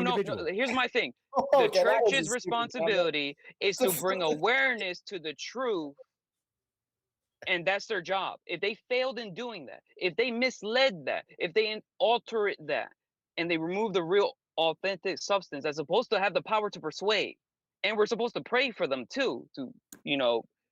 That's according to Scripture. Like there's a level of changing of the heart that has to take place. If not, it's not going to be effective. The whole point is to be 100% effective. So Right then now, who we're gets not. blamed for the Let me heart give you not this example. changing? Let me give you this example, right? Rev goes to me. He shows me the truth. He shows me the way of Christianity, right? Okay. And I don't follow that. I choose to walk away from that. Is that Rev's fault that he didn't persuade me, or is that my fault because I chose to go against it? You chose against it. Again, there's an example of this in Scripture when the man went to Christ saying, basically, he wanted to be a follower. He had to give up I get it, all his but possessions. whose fault is it, Gabriel? Whose fault is it? not gonna Is answer it the the fault of question. Christianity or is it the fault of me, the individual? No, you, because you were told, you were brought, Then you were then given the then answer. you don't agree with your own prompt. What do you? What? No. He was saying he didn't What do get you given mean? the I'm right Just answer. blaming Christianity for He's saying it didn't work because it was the wrong Christianity, apparently. No, exactly. Depending on situational circumstance, if a representation I of the ask- church claims can to I be ask the church, Gabriel but a it's question? not, whose fault is it then? Can I ask Gabriel were a set question? up. Okay, so one Go sec, ahead. one sec. Let me No, be I just very want- let me fucking ask Gabriel a specific in question. this. Can I ask Gabriel a One sec, Theosthenes, and I'll let you go, right? Okay. Rev Rose comes up to me and he says, Teriak, you should not murder, right? And I say, fuck you, Rev, and I unalive Emmett, right? Is that the fault of Christianity or is that the fault of me? You. Yeah. Because of the So you've false gone against your own because Rev didn't do good enough. He's telling you not to do that. Johnny, shut the He fuck must up. have- No, we Wait, can get him on this. Okay, so how about this? Let me just put this out there. So He must not have really I meant it. was not taught. So this is let's just say I guarantee American he's seen society. his own prompts like 20 times, dude. Wait, Like, wait, how many more wait. dunks? do we Yeah. need? But Oh, no. I want This to know American why society- Teriak wants to kill that dork killer. Wait, can I ask a question real quick? Just one quick question. Go ahead. All right. When you were at preschool today, did they serve you animal crackers or celery sticks? All right. Bye, guys. Damn. That's it. That's a good one. It was actually Both. Cheez-Its. It was actually Cheez-Its. No, he's blaming the school for making kids fat. Fuck that. I want my animal crackers. Fuck that celery When you stick. both go to, a steel preschool, you hold hands before getting inside the classroom. You're muted, easy. Oh, I'm muted. Okay. Of course, it wouldn't be an easy show without me muting on this one. He doesn't want to talk to you anymore. Damos took off, but I know Avarice wanted to talk to him. Rage quit. Damn it. Oh, you miss the. Well, Like there's the still greased the out other, guys, you know, Family Guy, alumni from the Family preschool here. I know Pawn. I'm gonna. What are you guys are all wrong. You're just not thinking on his level, right? You have to get to the grand scale of what Pawn is thinking, right? Intergalactic measures, right? If we're looking at this from an MIB perspective, right? We're only in a locker into the size and the magnitude of his theory, right? Yes, and Demos is Tommy Lee Jones.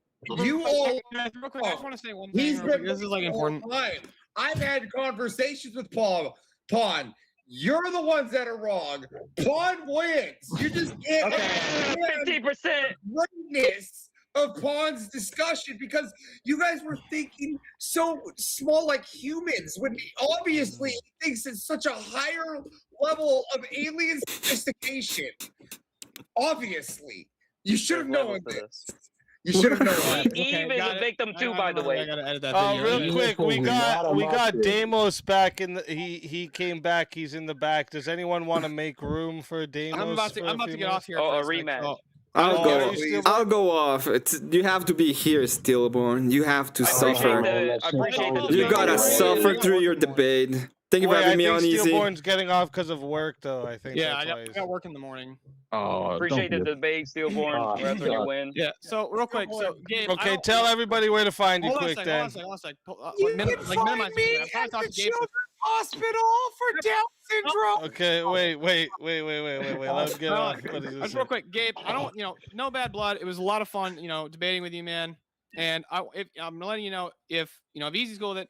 Easy, you can send in my Discord. You're always welcome whenever I host a panel or whatever. You're always welcome to come up. No bad blood. It was a lot of fun. I appreciated the good spirited debate. And with that, I will sign off. You guys all know where you can find me. You can find me at Stillborn. Stillborn, you know the rule. You quit, you lose. You're giving.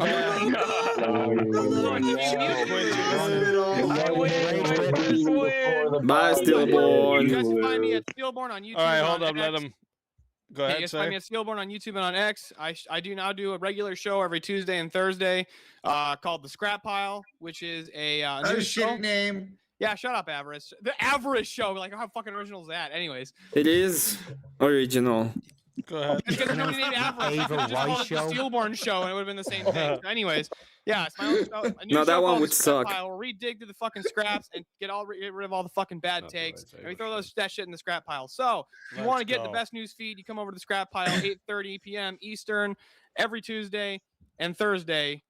Or no, every Tuesday. Every Thursday, I'll be hosting normally open panels, but had a debate tonight. And then you can always find me on Verbal Combat Friday. Let's fucking What about the go. Riverside Rants? What about what? The Riverside Rant? And the occasional know if Riverside you're gonna do Rant, a which we will be theming. having some special guests for the next Riverside Rant. Nice. That's what's up. That one would be great. You guys have a great night. And Take again, care. Gabe, thank you for the good spirited back and forth. It was a lot of fun. Can you just get the fuck out of here now? Everest, can you shut up? It's not all about you, you know. Can you just how get long the you're gonna fuck out? monologue for. Just get the fuck out. I mean, it was nice to get a chance to Vagina monologue monologue. during this. All but, right, all right, Syndrome. Get out of here. It's a victory lap. Look, I'm just saying, I'd rather be retarded than gay like you. So, Okay, there we go. Monologuing. Getting caught monologuing. God bless. All right, welcome back, Damos. Yo. Hi. I got the shout out. Had to come back to deal with this balding loser. So I got yeah, some all right. questions. Balding. I mean, Yeah, you got a little Norwood 7 over there, buddy. All right. I've had that since I was 20. Sweet. Shit, that's really bad, dude. You should get on that fucking finasteride as soon as possible. My God. Finasteride. If you He's just want to 40. keep going for ad homs instead of attacking your actual argument, then sure. If Well, you want to start called that me a way. fag, so I feel like you started, buddy. Just call him a Called dork, you what? Avarice. I called you a what? Oh, a dork? Yeah, you're a dork. Wait, hold on. Hold on. You made a claim. What did I call you? I don't know what you call me. I saw So the you stream.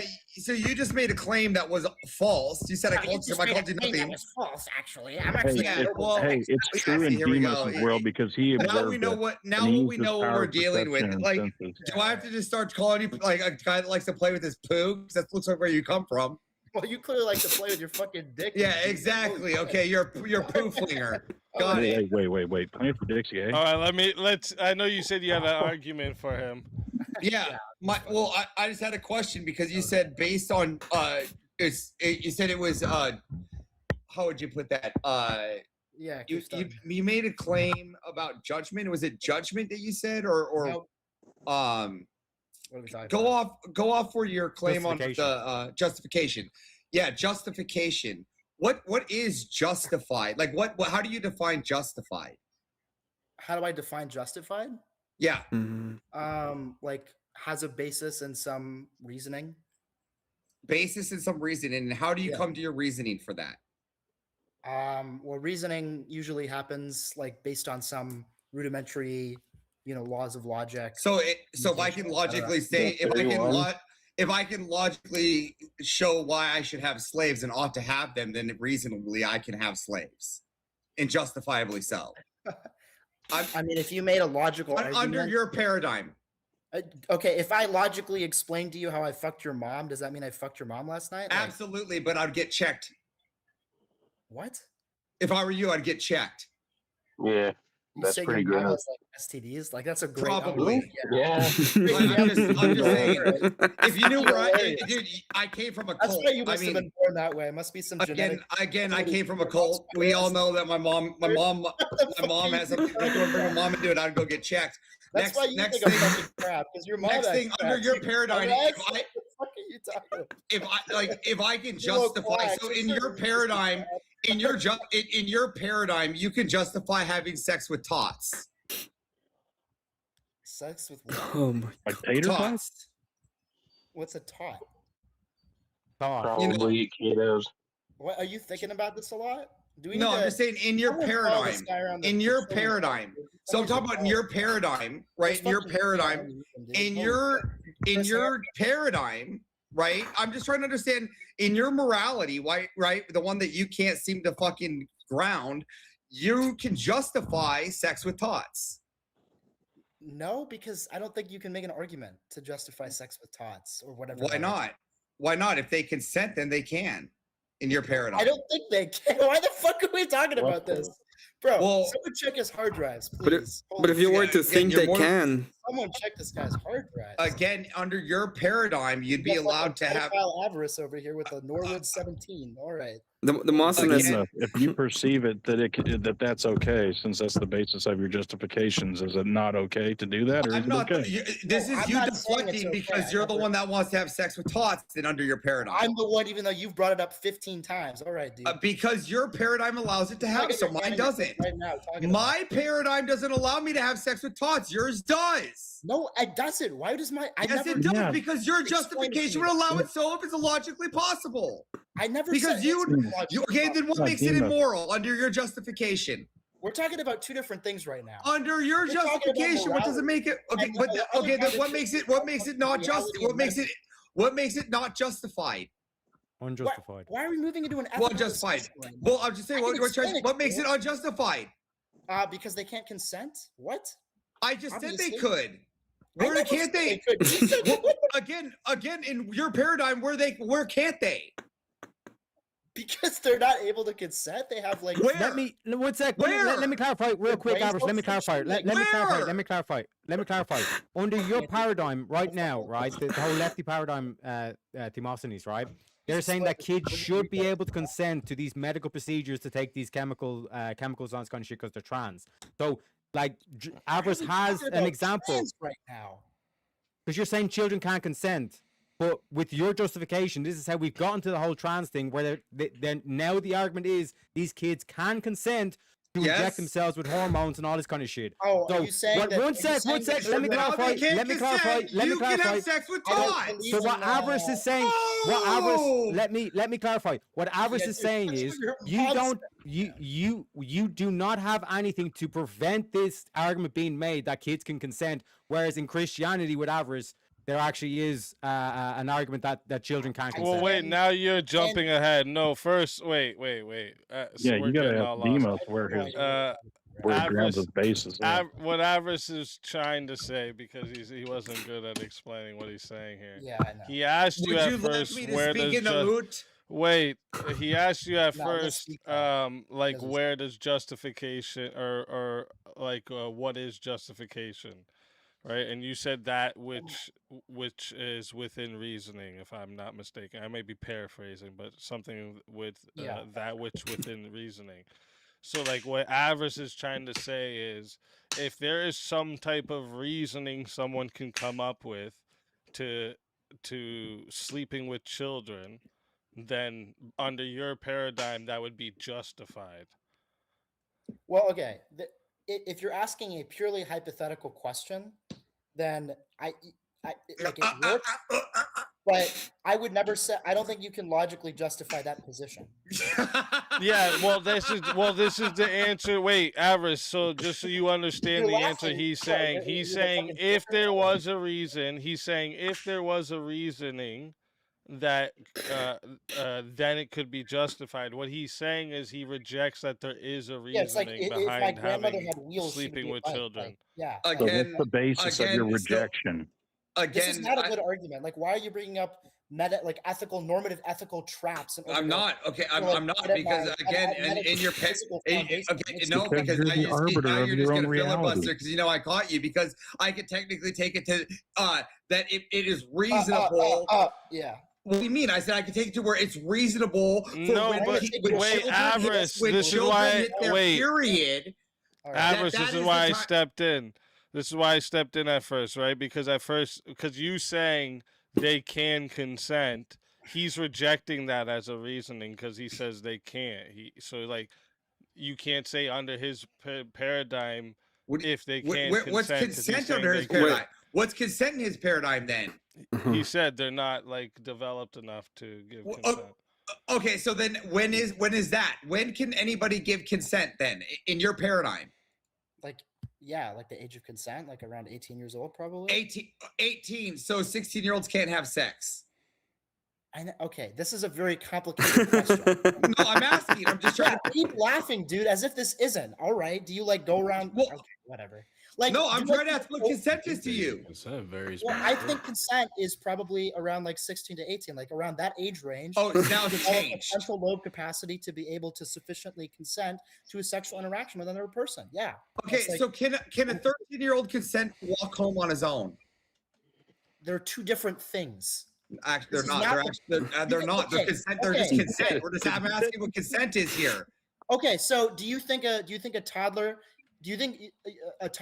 should be able to consent to, like, I don't know, putting a spoon of baby food in its mouth? Absolutely not. No? Nope. Okay, so a toddler cannot consent to taking a spoon and putting it in his mouth. No, not without me knowing what was in the spoon and what was on it, what kind of food there was. I'd have conditions before it can move. Absolutely. In my child's mouth, absolutely. Everything that goes in my child's mouth, I pay attention to. Everything goes in your child's mouth. Okay, wow. So we were definitely talking about your child's mouth, and I wasn't asking patriarchy. Well, I mean, in your I don't think that's a thing. Avarice, the key question here, Avarice, the key question here is, how do we measure consent? Yeah, I'm just trying to say, how do we measure this? Yeah. Have fucking Tarek talk for you, dude. You fucking retard. Okay. What was the question? How do you measure? Keep throwing ad hocs, fucking poo flinger. The idea is that there's a certain level of brain function or executive function that exists within a 16-year-old that doesn't exist within a younger person that is able to understand the gravity and consequences associated with this. Okay, real quick, Demos. If a 9-year-old showed that they did have that capacity to consent the same way the 16-year-old, should a 9-year-old be able to consent to sex? If a 9-year-old had that capacity, replacing this on mental capacity, possible. I know a 9-year-old. So now it's possible to have sex with Tots. I'm going on a break, ladies and gentlemen. Oh, I bet you're really happy, Avarice. I bet this makes you really happy. No, it has nothing to do. Like, what the fuck? You're so stupid. Yeah, and you're fucking. Hey, speak easy. I got to go. Right. Jesus Christ, what an idiot. Oh, Gabriel, you got to head out now? Yeah, I'm gonna head out. All right, tell everybody where they can find you. Twitter X account, Gabriel Dipon, Gabriel Garcia. That's really it at the moment. Until growth of a podcast and eventually see what else opportunities come forth. Again, I appreciate Speakeasy, the opportunity to debate, especially, 18% victory on my end. But I appreciate the opportunity. I take the loss like a champ, and I'm going to learn and grow and just see how that goes. Yeah, man. Definitely, Yeah. we'll have you back on again. No time. Have a good Gabriel, one, would you like to debate what is Christianity? Would you like to debate what Christianity is? Yeah, you know what? Why not? Because at the end of the day, sword got to go against sword. I mean, look, if my sword is so dull, Under this guy's paradigm, I can have sex with my sister. All right, I'll definitely. I'll hit you up. Wait, Avarice. I'll hit you up, Gabriel, and we'll get that set up for you and Emma. Thank you. Now, also, I'll say this. Sound like a fucking kid talking about fucking his sister. Hold up, wait a second. Let Gabriel giving an outro. So I'm also going to be appearing on a few other debates, especially on Outnumbered, now by like Sean Kelly. So I'm going to be heading out to Las Vegas twice. And also Word War Debate 2. Definitely give them a shout out. Opportunity to meet up in Tennessee. And who knows what else comes. But yeah, I appreciate everybody. Right. And Bloodsteel. Wait, Stillborn. Stillborn. Yeah. Bloodsteel is cool. Hey, enjoy. I appreciate everybody here too, by the way, for the discussion. Yes, sir. See you, Everest. Hey, so what's to stop people under your paradigm from having sex with goats? You fucking Muslim. Because goats can't consent to sex. Oh man. Yeah. Really What? good fucking question, dude. I'm What's just wondering. You're just showing tall tale signs of being Okay. Islam. The Muslims, you are completely. I have a question for you, real quick. Doesn't exist in Islam, dude. Because she had STDs. I have a real question for you. So, in order for you to be able to have any kind of sexual intercourse, you need to consent, right? You need to be able to consent. Okay, perfect. So all of the toys, every single one of them is immoral. Thank you. Oh my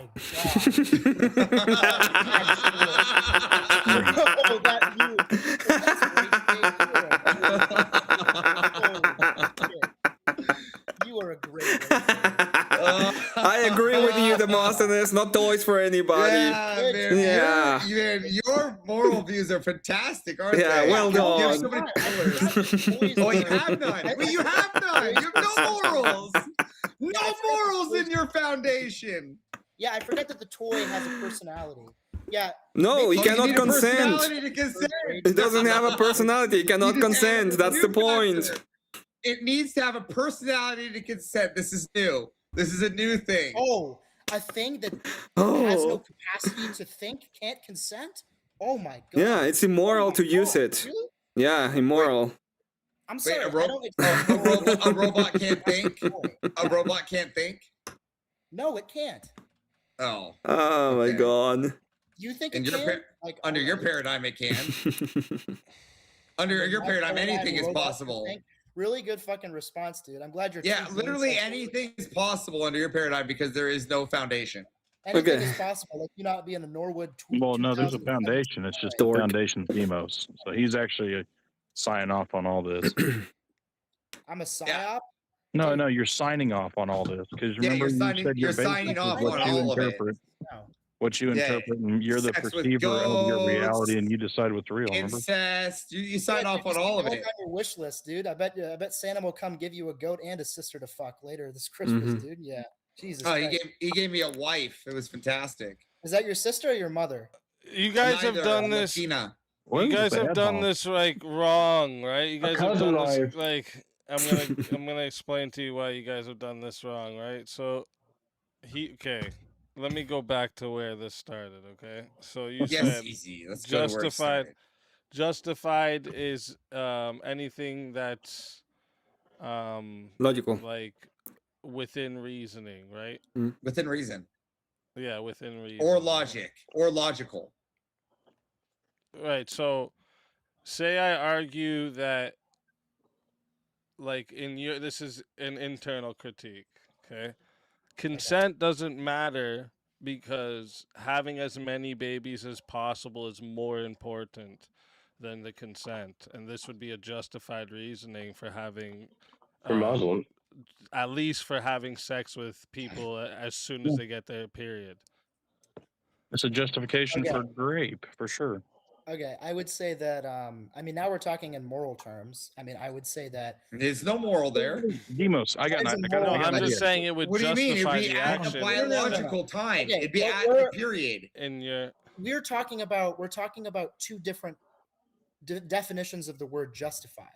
The first definition that you're talking about is justified in a like logical, grounded sense. The second is moral justification.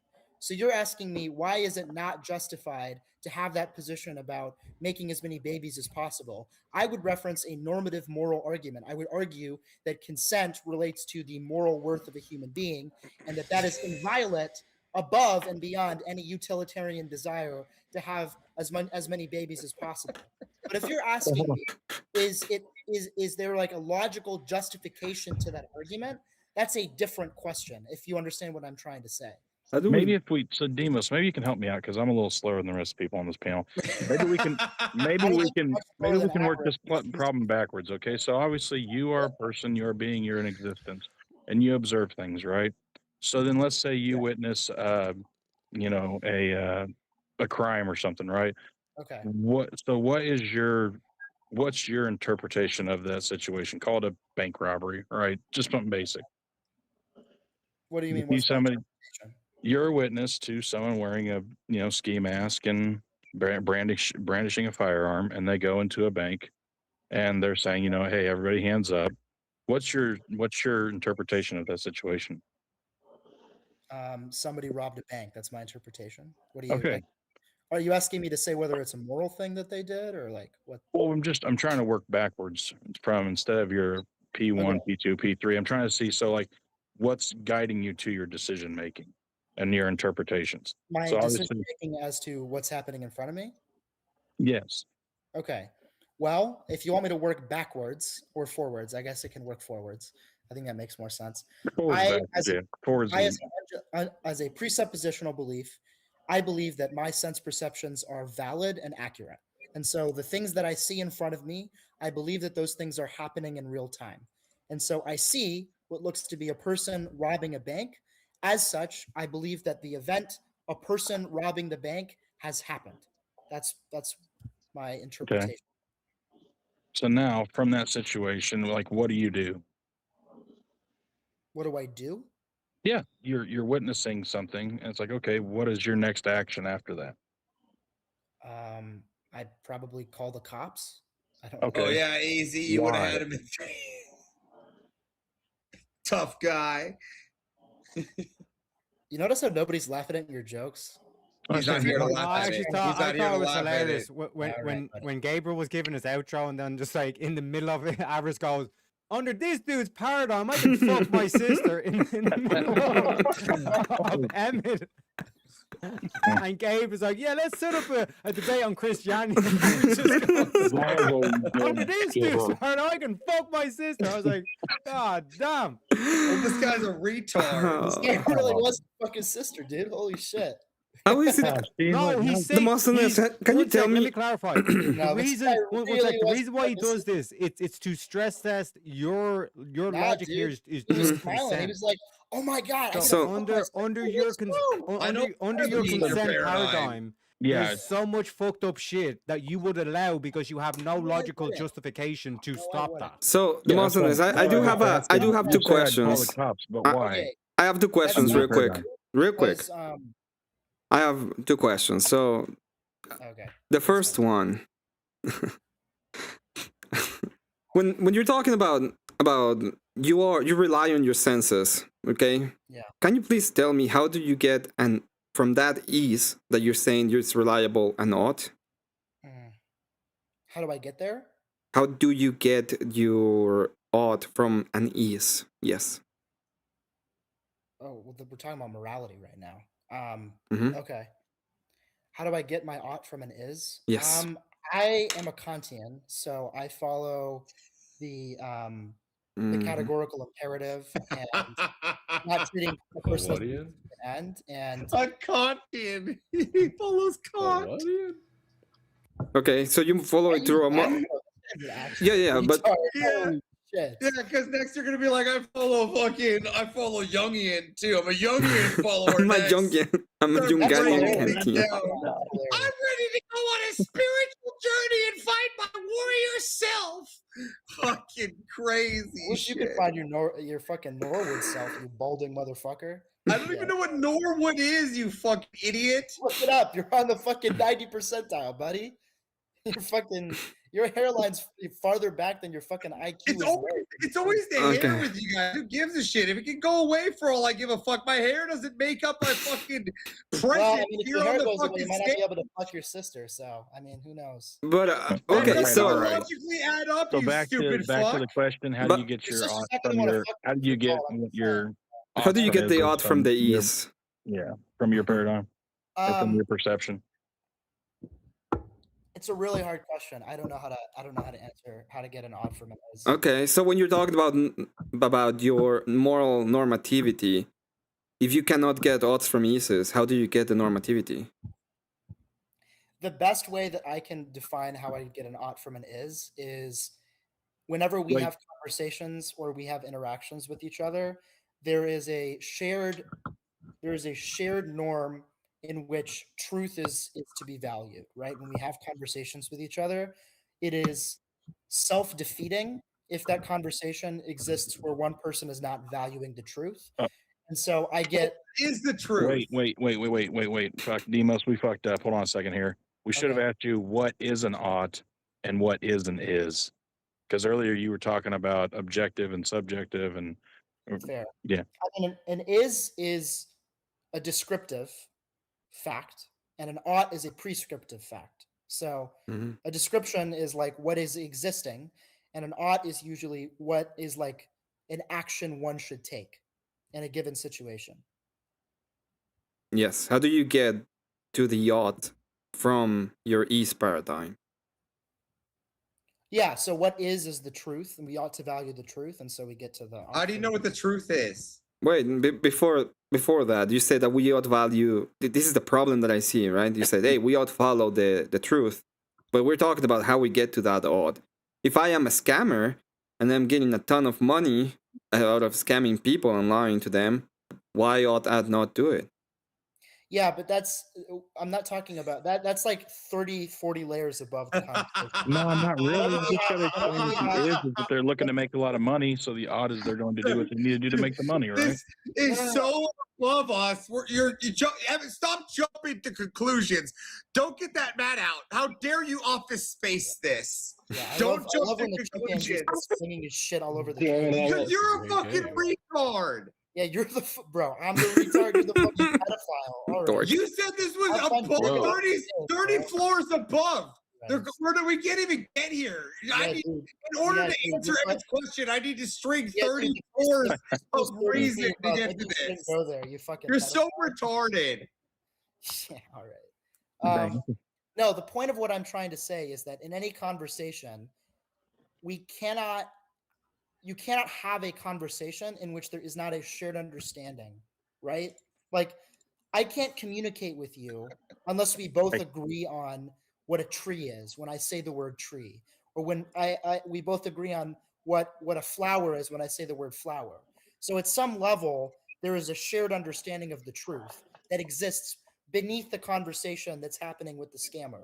So like when the scammer says, I want you to get a gift card for me so I can help my 50 children back in India, we all know like what gift card means. Both of the people in that conversation know what gift card means.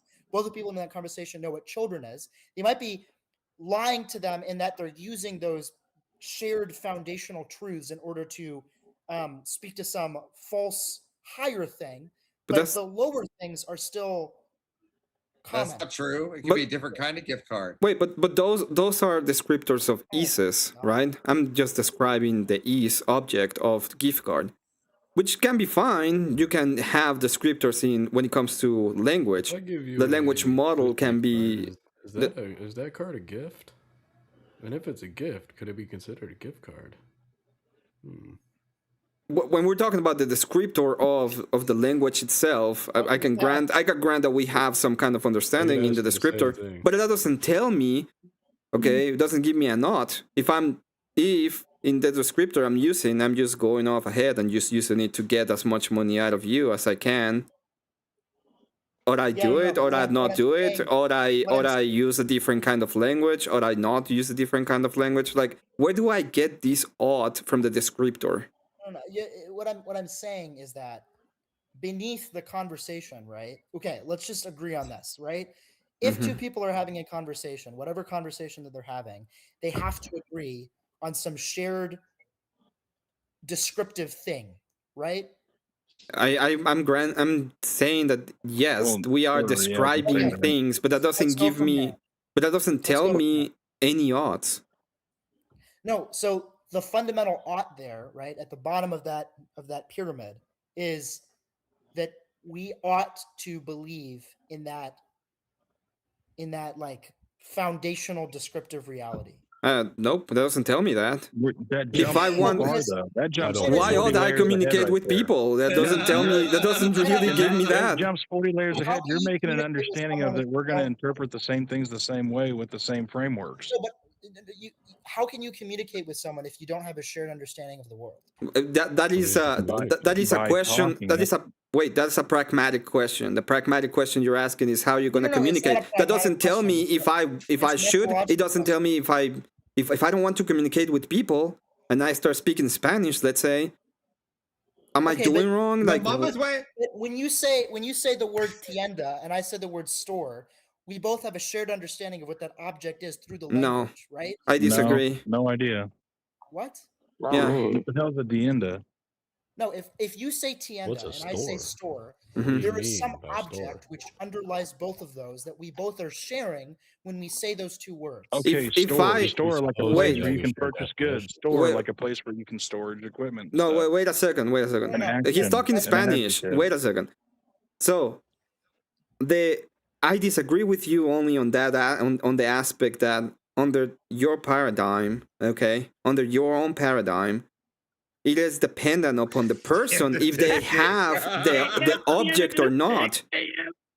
So, if I am a subjectivist, and let's say that I have the idea of tienda as house, and you say tienda as if it is a store, we're not actually communicating, are we? Yeah, but you can't have a conversation or you can't engage in communication. Yeah, but the can is an is statement. I want to know why ought I.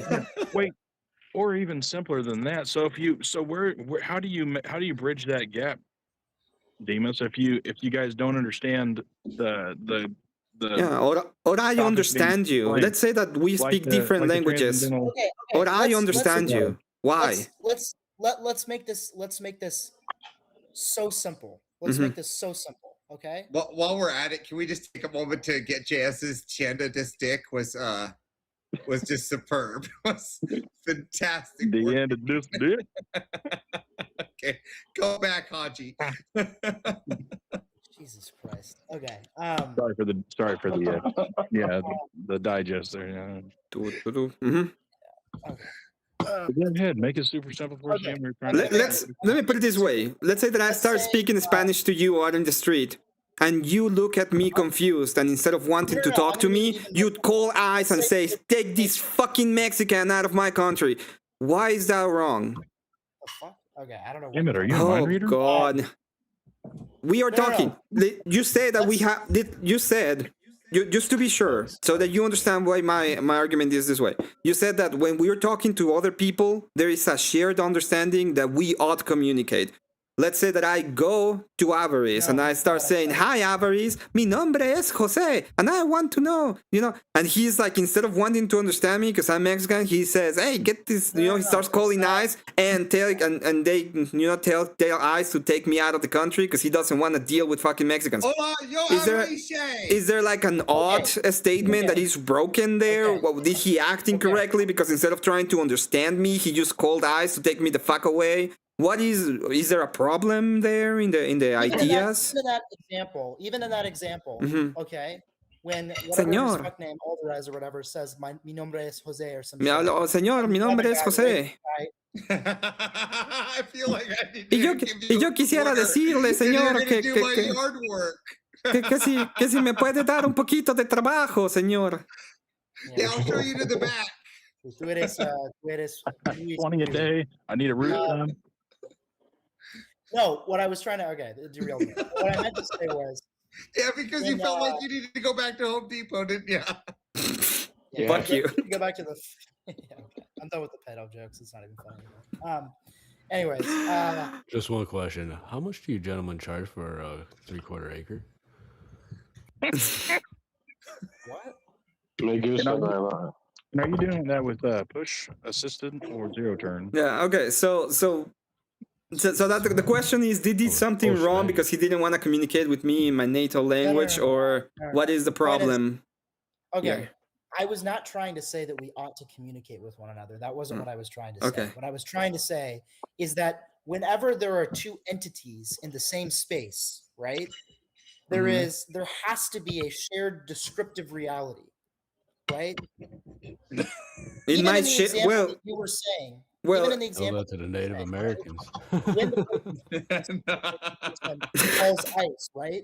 When the other White person man calls came ice, in like, "Hey, we'll buy people this get to land." see- Native American like, "Huh? No." Hold up, boys. Hold up. Let him get it Yeah, out. Let him get his Dean answer out, guys. I'll There's just more of you than there is of him, so let him get his answer both out. people are seeing a truck approach the area, and people come out and grab whatever and putting them in the truck. That is a shared descriptive reality. In order for two people to exist in the same space, two entities, there has to be a shared descriptive reality. And so that forms the basis, in my opinion, of objective morals, which grounds an ought and an is. Wait, run that. Say that again real slow. The idea, okay, I'll make this incredibly simple. Let's say that there are two cavemen in a cave, right? And they don't have any language. I understood your part where you were saying that there's two people and they're sharing the same reality because they're in that existence in that same point. Yes. You know, time, space, matter, they all meet up and line up in that same spot. They're both observing the same existence. I just didn't quite catch or understand the part you said after that. Okay. There's a truck coming and then boom. Yeah, I was just trying to work within the framework of the previous example. But the idea is if there are two entities in the same space and they're inhabiting the same reality, there is a shared understanding of that reality that exists between them that forms the basis of the first value judgment. I think and the that value violates judgment laws is of physics for two entities to occupy the same space at the same time. what? Russ, he's talking about I two think people that being in the violates same laws of area, not physics for necessarily in two the same entities to place. occupy the same space at the same time. That's an autistic thing to say. All right. The point is there has to be some shared How hard is reality it to that forms the communicate? value Your judgment. definitions are my definitions, buddy. No, you're just like you know what I was trying to say. What? Like just trying to be autistic. No, I don't. Two people stand on the I same have no corner, idea 6 what feet you were trying apart. to say. You said something that's completely illogical to me, so I had to point that Okay, out. two entities occupying different spaces at the same time have to have a shared understanding of the reality if they can both observe each other. Is that better? But why ought we? Let's say that he sees a truck and Because I it's see impossible a not, spaceship right? moving because I am, you know, my mom What do you had do a about people problem when she schizophrenia? was growing up near my dad, and well, things happened that conceived me. So if that is the case, and I am kind of very retarded, and I look at what you call a truck as a spaceship, like. Okay, What is the problem? Like, are you telling me that your reality is what you think better than my object is. reality, or how do we Okay. get there? It doesn't matter what you think the object is. The point is that there is some shared descriptive reality that you are both inhabiting at the same time. Is there? Okay. Yes. Yes. Yeah, it's not what you know, it's what you could prove.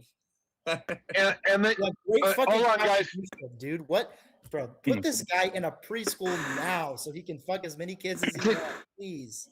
Genuinely. Yeah. Hi, mi nombre es Nate. Hey, you're signing off on that under your paradigm. I'm just saying, you better watch that. What? What's up, Nate? I said you're signing off on that under your paradigm. Yeah, you're the one that's signing off on it. That's not true, by the way. Yeah, What? you're No, signing when off you on said it. You that, think you it's said okay. Somebody put this kid in. You said somebody put this guy in a preschool, and it's like, oh, you better watch out. You let it. You're letting okay. I just think it's ridiculous that this guy's bringing You up. you think it's Like, okay? he's thinking about it all the time. Like, what a fucking creep. No, It's you just think it's basically an okay. attack on what your basis is for your grounding, for justification, for morality. I 'Cause still you're don't in know how you church get for a that. nod from an ease. Like, whenever yeah, I sorry, I didn't mean to. Yeah, Offerman is. That's where we're at. And Yeah, guys when- stand on the corner. if I were to delete a person in reality, does that tell me if that person, if me deleting that person is good or bad? What are you? What? Yeah, if I were to go on and kill a person, because delete is very complicated for you to understand. If I were to Take it back to the people on the delete a corner, person, that is an easy statement. You see that happen. Does that tell you if what I did is good or bad? Yeah, take That it back to the alone, people no, on the corner. The two people getting an altercation. One of them wants to end the other one.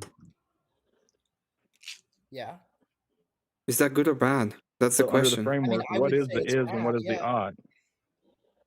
Yeah, I don't They're think you seeing it is what justifies it or unjustifies it.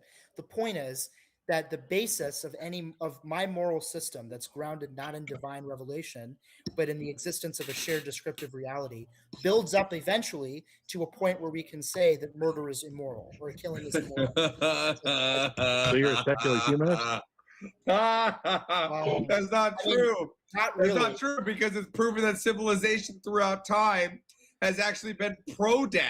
It wasn't until Christianity came through and actually was against murder. This is true. Up until Christianity, Murder is everybody was literally murdering defined as everybody. justified killing. Everybody So was murder by murdering definition is everybody. unjustified, you Yeah. retard. Yeah, all right. Let's say that I'm Chief Emmett in this specific thing, okay? And I got to be Chief Emmett because I literally called my older chief Demos a dork, and then I stabbed him in the heart. And now I'm chief. Is what I did wrong? Yeah, it's wrong. Why? Why? Because you shouldn't kill people for reasons like that. That is Why? Because you are violating. In that case, you'd be violating the principle of not treating people as a means to an end. No, he's violating we follow your that principle? paradigm, not his paradigm, though. What if he goes off of his paradigm? Well, and I it don't says think it's that there- okay I to don't think take out a disgruntled chief to save his people. I don't think that Why there should are we two follow that different paradigm? Because, for example, the counter example is that if I don't follow that paradigm, or if Emmett doesn't follow that No, I paradigm, don't he think can become chief. I'm an objective. I believe in objective morality. I don't think that there is such a thing as a separate paradigm where you can have you can murder people. Or whatever. Oh, well, see, and that's the thing. All of us live under the Christian paradigm. Well, and you're on do you the ground outside those objective paradigm. morals? Well, Yeah, how do you get to that? I don't think that morality is grounded in divine revelation, and so I would say that. Yours isn't. Tell What? that to the what group Right. is that in Papua New Guinea? The Warriors. No, Oh, we're not shit. going to the war. Have you ever No. heard of those guys? Somebody please elaborate. Okay, I don't know what you're talking about. How would you ground your Don't worry about it. morals, It doesn't your pertain to the objective conversation morality? now. What is your objective standard that you point to when you say that morality is objective? I just have been talking about it forever. Yeah, but I think it's there's objectively in the ease, me being chief is good. No, it's not. I would say I don't think It's it is. better Yeah. that Demos being chief. That guy was an asshole. I'm not a utilitarian, so I wouldn't say that. No. What has that to do with anything? You just justified the claim by saying it's better because I was a bad chief and you're a better one. That's a utilitarian. No, argument. it's because in my paradigm, in this my subjective idea and view, you were an asshole and I was gonna be a better chief, so I deleted you, and that's perfectly justified in my paradigm. Why wouldn't that In my be? fucking unicorn fairy world, you had a fucking horn grown out of your ass, and so Avarice could grind his fucking ass against Are it. you? No, we decided that was immoral because you said that he couldn't consent, Demos. You know what he's So thinking about, right? do you remember? If you remember, yeah, I know you have problem with this conversation, but we actually went to the point in which you agreed that all toys are immoral because they can't consent. Okay, so no toys. We are an anti-toy place. No toys. So once again, I just want to know when it comes to. You want to ask me why I don't think that? You want to ask me why I don't think that, or are you just going to continue? No, I'm not gonna. We already. I literally. We literally went through these. Okay, I ask you if it was necessary for any action, for any Is it necessary for any sexual act to be consensual? You say yes. These things, because are things they cannot consent, thus it's an immoral act. Okay, I'm sorry, you don't understand basic freaking logic. Let me clarify. So before we move forward, I just really want to know, why is it wrong for me to be chief by destroying our last chief Demos because he was an asshole? Because you violate you violate the principle of treating people as a means to an end. You violate the categorical imperative. Why do I care about that principle? What's the basis for your means to an end, and then what's a categorical imperative? For example, when I go to Starbucks and I ask a person to get me a fucking coffee and I pay them, did I use those person for a means to an end? Like, yeah, kind of, basically. Is it okay? So I violate that principle all the fucking time. Okay, I just go on and kill you anyway. So that's a problem. I don't see a problem there. The point of that principle is not to say that you can't ask someone to do something for you.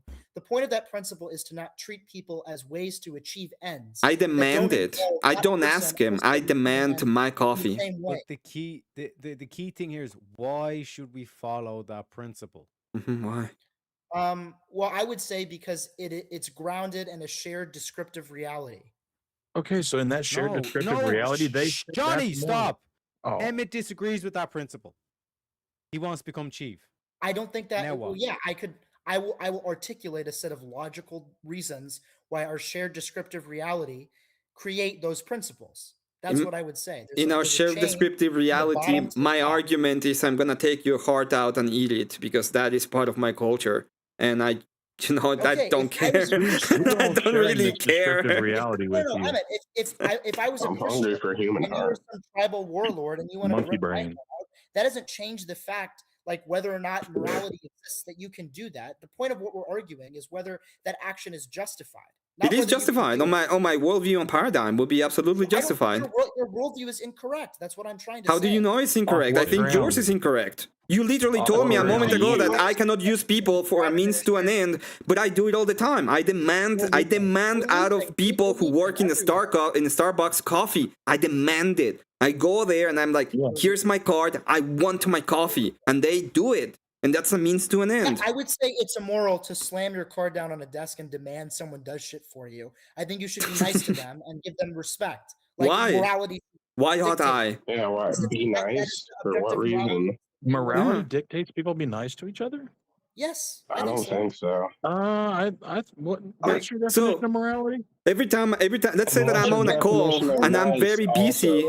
Okay, I'm on a call, I'm very busy. I go to a Starbucks, I'm like, hey, I want this coffee, and then I don't say thank you or anything, okay? And they give me the coffee. Is that an immoral action now? I can't do that? Yeah. Okay, well, I don't know. Then if they give the coffee to Emmett and he says, hey, fuck off, is that immoral? Yeah, probably. Okay. I don't understand where we're at this. Like, everything is immoral now. Right. Yeah. It's immoral, dude. Except for the acts done to tots, apparently. Oh my god. I'm sorry. Hey guys. My God. Oh, your God. Oh, hola, Senor Nate. Who's God? You can't buy anything from any store now. You understand this now, Dino, right? No more purchases from you. So I have a question for him, and I'm not one of these high level intellectuals like these guys. So when they were asking for the how you got the ought from the is, can you explain it to someone who has not had any college, or just assume I'm like a 14-year-old Down syndrome dude? Can you explain it to me there on that level? Okay. So I'll explain it like I would to Avarice, since he's basically the equivalent of one. Yeah, okay, all right. That's a very moral action, by the way. That was very moral. He was not fucking nice. Taking pot shots, man. You know, I know. Yeah. You know what it is? You think I'm pretty, don't you, you fag? Hey, we're on YouTube, dickhead. We're YouTube, dickhead. Let him fucking get his thing off, you fucking idiot. All right.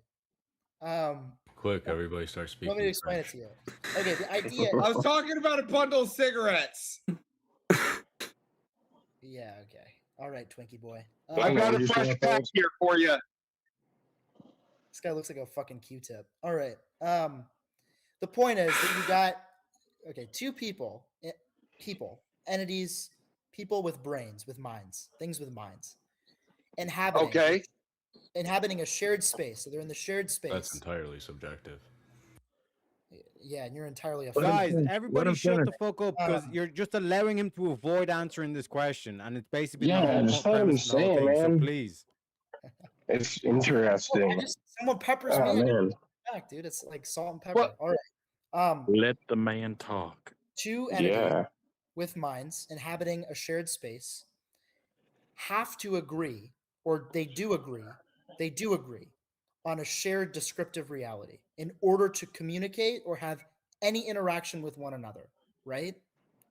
One cannot speak of morality, right? You cannot have morality without other entities, right? Morality doesn't make sense if it's not relational. The third thing is, because that shared descriptive reality. Hold on. I need to clarify, because again, I'm a 14-year-old Down syndrome dude. Okay. Yeah. So my morality is dependent on someone, on another person, another individual agreeing with it, is what you're saying? No. What I'm saying is, there's two premises here, right? The first one is a descriptive premise, right? If you and another person are inhabiting the same space, you agree on a shared reality of that space. If you and I are in the same room, we agree on the shared reality of that room and the things that are in it. Okay? How do we know that you and I agree on that? Are we like the door is not quite in the corner, but it's not quite in the middle, and the window is in the middle of that wall? The idea and they're opposite, like we discussed that, so that we both understand that we're in the same reality? The idea is, right, like when two of us are sharing the same space, we see the same things out of our eyes. We see the same objects out of our eyes, right?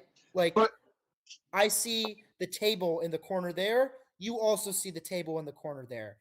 It's not like the words we're using. It's the objects those words describe. We both all agree on the objects being in the room in the way that we both understand them to be in the room. Do you understand? I see what you're saying. Kind of. Okay. So can that object that we both see become not the object it is? Okay. I have a question about that real quick. Is it an imposition of the space, or is an agreement upon the space? Yeah. It's an imposition on the space space. Even if we don't agree, the space is still the same? No. The point is, when we are in, No. I have that question. If you and I don't agree, and I don't see a table, instead I see a plant. I see a planter with a ficus tree in the corner, but you see a table. Is it the space, or is it the fact that we agree on it that makes it a shared space? Well, the idea is that the space exists independently of both of them, and that the two people are inhabiting a shared reality. The space is objective. It's the subjective of the people in the room doesn't matter. Yeah, the point is, if we were both in a room with a red ball in the middle of the room, right? We would both have a shared reality that there exists a room with a red ball in its middle. You mean a blue square? Purple triangle. An object. I prefer square circle. I prefer green, but I saw a blue square. We'll play with this. A triangular square. Room with things, okay? You're in a thing with things, and things are. Is it in a there. red ball or a blue Yeah, square? it doesn't matter what words we use. There's objects in a room. There's like language breaks at a certain point. This is a point in which language breaks because words describe things. I'm talking about the things, not the words. Does that make sense? But okay, so there's why do we have to agree? Hold on. Down syndrome dude, just needing clarification. When are we going to get to the point where you explain to me how the morality of the situation is dependent on the other people who are around me. Okay, yeah. So that's the second premise. The He's idea retarded. behind that premise, maybe this is the controversial one, is that morality cannot exist without multiple entities, without more than one entity. Right? So Okay, one morality question would about that only real quick. exist if you were alone. Yeah, let's say that I am alone. I have a question about that. universe. Hold on, track that back real One- quick, one- Dinos. one We just question. confused the shit out of everyone, mainly yourself. Before Run we that move back. forward, Say it again real slow. Wait, before we move forward. Let's say that I am the only person in the universe. Okay? Has like a I am the only person in the universe. Is there an odd claim that I can come up with as of how should I act? For example, ought I act in accordance to reality? What is acting in accordance That's a pretty deep question, Emmett. So I am the only person in the universe, okay? For my What does that mean? is that should I ought act as a person in the universe? Should I, fend for myself? Should I try to survive? Or I'm the only person in reality. There's no odds. I'm gonna be Okay, let me doing explain. next Let me one. clarify, Emma. Let me clarify. I'm not understanding what You're the only person. One sec, Demos. You're the only person in the universe. Should you believe in unicorns being real? Should you? Should I believe in unicorns being real? Yeah, you're the only person in the universe. Should you believe that unicorns are real? I would say that. Well, I don't think you can have morality or should ought claims if you're the only person in the universe. What if you're the only entity? No. What if you want to jump into? Yeah, no, that's premise too. Okay. What if you want to jump into? Hold on, everybody. Hold on. You jump into a volcano. I literally just had. Nate, I'm hopping in the truck with you, dude. I just ate paint chips and I'm seeing shit now. Right. I mean, But I'm the only person in the universe. Should I? In here. One last question. I am the only person in the universe. Should I cut my arms off? Yeah, I don't think it matters. So, you're in a room so with he just 100 people confirmed- with he just- schizophrenia. Are you sharing the same reality? Oh my god! Wait, explain to me why that's wrong. Like, if you're alone, like, why the fuck does it matter? Because it what matters. created the space that you're in? What made the existence? Okay, that's What's entirely wrong. No, I'm gonna tell you why it matters. Because I am a being. Two people in a room. What put the room there? What put the people in the room? You're just That's trying to the Let me explain irrelevant part this of real the quick. Let me question. explain this real quick. Because this is literally, it ties back to like Plato and all this kind of shit. What you're saying with that statement, Demos, is that like being moral is irrelevant. Like being perceived moral, that's where you see the value. The actual value and morality of actually being a moral person and not being perceived.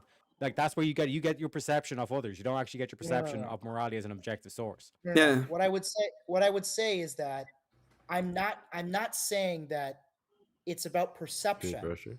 I'm saying that morality requires as a thing, morality as how others perceive you requires two entities. Not because others have to perceive you, but because morality involves the relation between one entity and another entity. How others perceive you. Perceive you. That's what you think morality is, but that's not what It's not morality is. perception, it's relation. Yeah. Which is how they're going to base their relationship on you and how they perceive you. Hold on. Without Hold on.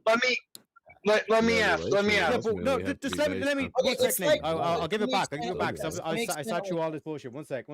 Like you basically use morality as a means to an end. You use Let me morality explain as a it. tool Let because me you want to be explain treated better by others because the perception of you being a moral person is going to give you more or better relationships with others in your community. That's not what morality This is. is why you'll get along with the Islams.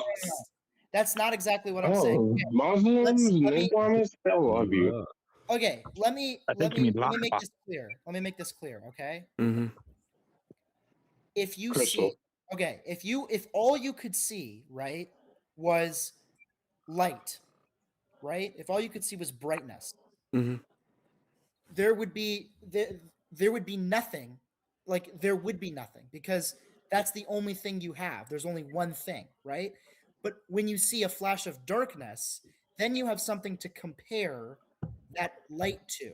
And so you have a relation between two things that exist only because there are two entities that exist at that moment. In the So same you're saying way, that we've had morality ever since there was light and dark. no, I'm not. It's an analogy. I'm trying to explain that, like, a thing like morality, which is a prescription, can only exist if there are other entities to weigh that prescription against. Okay, last question, Okay, Donos. so I have a question. Can you do something I have immoral a against question. yourself? What? Can you do anything immoral against yourself? Yeah, you can. Based on what? Okay. Because we don't inhabit a universe that is just us, right? Like we inhabit a universe with other people. So it's majority rules which determines morality. No. Basically, what you're trying to say. Well, that was going to be my next question here, Rev. So, all right. So hold on. So, Because I mean, if it requires back to what I was saying. Now all things can be legal based on majority rule. Based on what they see. And he wants to join the Muslim and fuck goats. Secular humanism at its finest. So my question then is if it's based on shared reality and perception of said reality, what happens when you're one person in a room full of 10 schizophrenics? Say it's only you 11 people on Earth. How are you guys perceiving the same reality? One schizophrenic sees a giraffe, one sees a unicorn, the other one sees a monkey, hippopotamus, a police uniform. Yeah, hippopotamus. It doesn't really matter. How do you then judge? Remember, But one then sees their also, mother you on a gotta bike, think the other about one's it a doesn't finger. some matter. people who have schizophrenia, they're just off the rocker completely. Yeah. So now how do you judge now where's your barometer for morality? Because each dude in this room is completely different from the other. They're Reverend, all nuts. Reverend, And then how do you know that you're the sane one in the room, and how do you know that your reality is the objective reality? Yeah, Reverend, if everybody Reverend, else in the room doesn't see the same things you do. I want to thank you and congratulate you for the first good fucking question I've heard in the past 20 minutes. So Hey, that is just a really because good you question. can't perceive our questions as good questions doesn't No, mean because we're they're not just we're not relating really on good the same question, plane here. Everyone else seems to get it, but that's okay. No, We're trying to Reverend help first out. asked a question. Weird. How It's can you fucking trust weird. the reliability of your sense perception in being able to judge the shared reality, which is a good question. How can we trust your Um, senses when you're the one I would perceiving it? say, as I Well, have let for him this answer. entire call, that reliability of sense perception is one of those things that I treat as an unjustified presupposition. And so we have to kind of exist in a reality in which all of us believe that our sense perceptions are valid. Those among us who we consider to have faulty sense perceptions, we treat and try to cure and put in containers where they can't affect our perception of reality because they have faulty sense perceptions. Which one Oh, we know is true? don't get drunk on the When weekend, you're folks. Is the reading reality in minority the of correct way. But like okay. the point is that So let's you continue have to, from as this a real quick basis, though. So you're rely on. telling me that just because the schizophrenics are the minority and they don't perceive reality as the majority, then the majority decides to lock them up. So again, if you're the only sane man in a room full of psychopaths, then by your paradigm, you're the one who should be in cage. Yep. Yeah, pretty much. Yeah. I mean, I'll bite that bullet. If I was in a room of 15 psychopaths or schizophrenics, I mean, maybe I'm the schizophrenic then, right? Like we don't exist in reality. Oh, what? You wouldn't have a basis or grounding for the truth that you would know that'd be the truth? Well, My I don't God. like we all Please don't protect any like, there Christian is in the no way. Muslim land. So now if everybody around you is factually wrong on something, just completely wrong. Yeah, but how do and you you're know the you're only one who thinks that you're right. How do you know that you're right? And where how do you ground how that? do I know that I'm right is the question. I don't. Nobody can justify that. But then Okay, you easy. realize that like if you were in 1940s Germany, you would become a Nazi, or you'd be like, no, it's completely justified for the Nazis to lock me up. That's Well, no, where this I gets you. would say that. Okay, I know Avarice is gonna fucking burst out laughing again because he's a Spurgeon retard.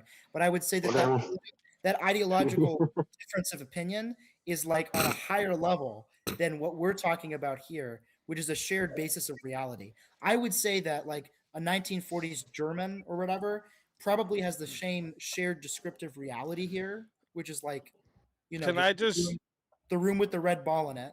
Whereas when we're building up to those political opinions, there's some fact or thing in that chain that is broken between both of us that I hopefully could mend by showing them the objective morality as it pretends from the bottom to the top. We're not disagreeing on the foundation. We're disagreeing on some higher secondary, tertiary level opinion there. I just want to be We're clear gonna on try and something. ration. Yeah, let's let speak me bridge the let gap me here. let me try Sorry, to do Easy. something. Go ahead. Let me try to do something here, just so I'm clear. So just to be clear, you said that like sense perception is your like axiom for reality. Yeah. Yeah. Okay. So, uh, but do you see the like problem with that being like by itself an axiom for reality? Because like it only establishes that you're having a perceptual experience, right? It doesn't establish that the experience corresponds with an external reality. Yeah, I mean, my axiom is that what I'm perceiving is actually happening in the world. Okay, so then in this Yeah. So in then, the yeah. sense of So a wait, blind man, hold up, wait, Johnny, please, give me sorry, one second. Give me one second. you're cooking. Right. The thing though, right? It's like if I perceive X is evidence that I'm experiencing X. X therefore exists externally exactly as I perceive it. That requires an additional principle connecting perception to reality, right? That connecting principle can't simply be my perceptions are reliable because I perceive that they are reliable, because that's just circular. Yeah, no. What I'm trying to So the say is perceptor's that reality. what I'm trying to say is that it is circular and that there is no way to solve that circularity. And so I would say, as an unjustified presupposition of my entire belief system as a person, that if I perceive X, X exists. I'm about to leave, Easy, but thank you so much for having me on real quick. Sorry for interrupting. Yeah, No worries. Thanks for coming up, Emmett. Emmett, we Nice traded in all of blows. you. What? Yeah, it was fun. I It was don't know funny. what you said at all. No, I said we traded blows, but I thank you for the Yeah. conversation. Okay. Yeah, thank you for being here as well. Tell everyone where they find you. Yeah, you can follow me at Count Emmett. I do ethics debates, and I have once a month right now the Force Karaoke, and I'm working on pixel art and other stuff. So hit me up if you want some pixel art. And yeah, thank you so much for having me on. Thank you all for being around, and have an excellent night. Heck yeah. See you later, Have a Emmett. good one, Emmett. Head out too. Bye. God bless, Emmett. Somebody told me there was something I wanted to check out real quick before I go to bed. I'm not going to bed. But I'm gonna end the stream in a little while. We are going to... Apparently someone from the Jeremy crew called in. Owner, well, so is him also stating that my employees identified the Frustration is I don't understand how you people think. Let's see what the audience says. They turned it over to in Utah directly. Okay, let's assume this is no one call in except this Los Angeles Pharaohs guy. We'll open it up to other together. What? Oh, Premonition just called being in. smart individuals. I hated seeing Andrew and Candace sit there at odds with one another when Andrew and Candace could have been working together to figure it out. You know what I mean? Can I ask you something? Sorry, premonition. I just I guess where I'm think that Yourself is the biggest question mark in your life. This question, who, what I am, is something that requires great contemplation. Simmer on the question. Do not be so quick to jump to conclusions. Well, it is the way that I had solved that part of the idea is I am a man, right? That's the first part. So it's you can call it a constructivist proposition as to who I am and what I am, but at the end of the day, it's like I am a man. I have been put here by God. I have access to his revelation. He wants me to be a son. He has given me the church so that I can be part of him. I am therefore with him the one that I am, and I am a holistic being in all of senses. But it gets complicated as to coming to true claims. I think this is Freddy, but I'm not sure. Well, you could just say your piece. What's up? You believe Candace? I can't hear you, man. Maybe your mic. Maybe you need to change your mic. Wait a minute. Oh, it is Freddy. I gotta cut off my background. Okay. Nope. You want me to send you the back No, or just no. I'm good. All right.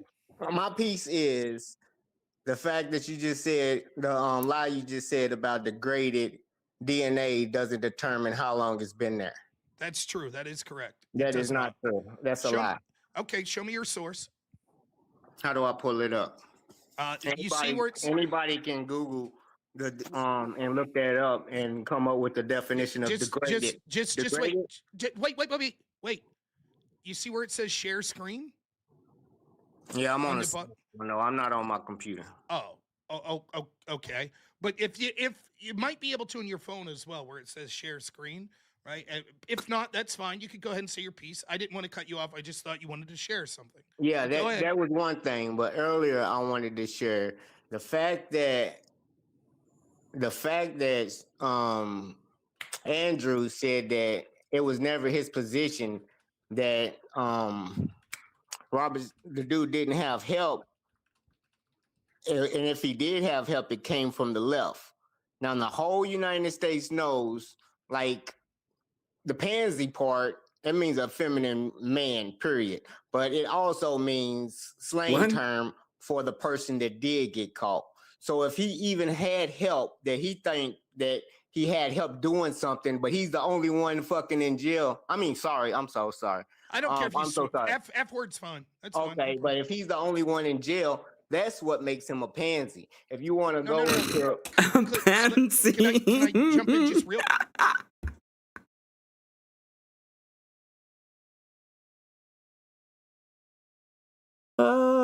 That's what make him a pansy. A pansy. Jesus.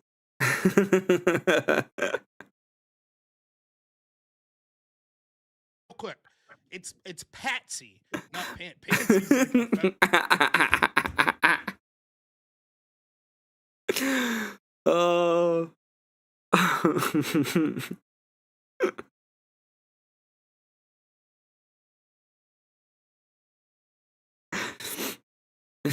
GTG, are you Marilyn? Just by chance?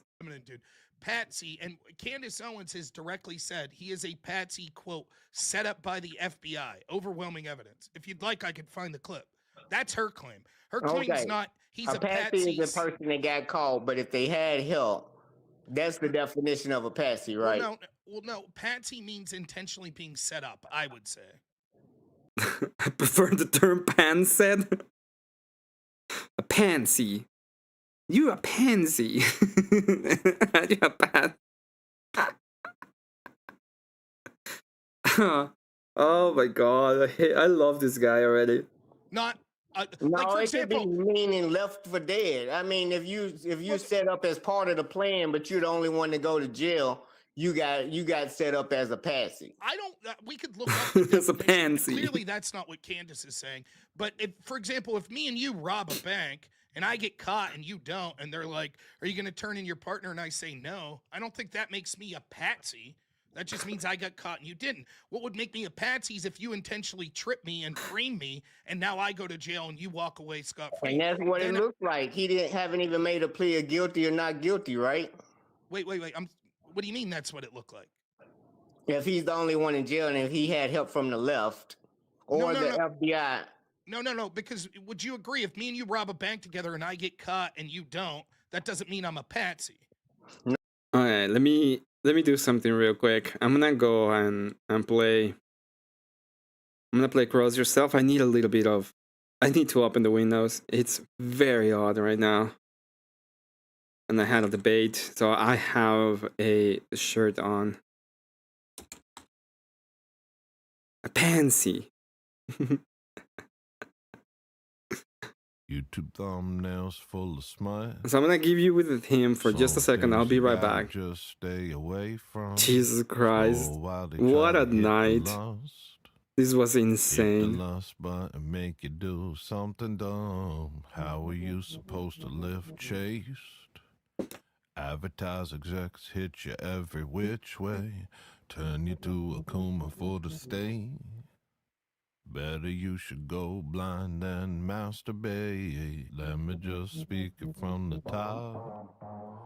No sugarcoat, no whitewash. You're not meant to live like a dog. Looking for a stump to hump till the epilogue. Try to keep your mind on better things. They keep fashion images that got you panting. Don't give Lucifer another inch. Reaching for the images of his recruit's print. Cross yourself and say the Jesus prayer. Pray the Lord gives you strength not to go there. Their spells lose effect if you don't stare. Look away and save yourself from despair. Cross yourself and say the Jesus prayer. Pray the Lord gives you strength not to go there. Their spells lose effect if you don't stare.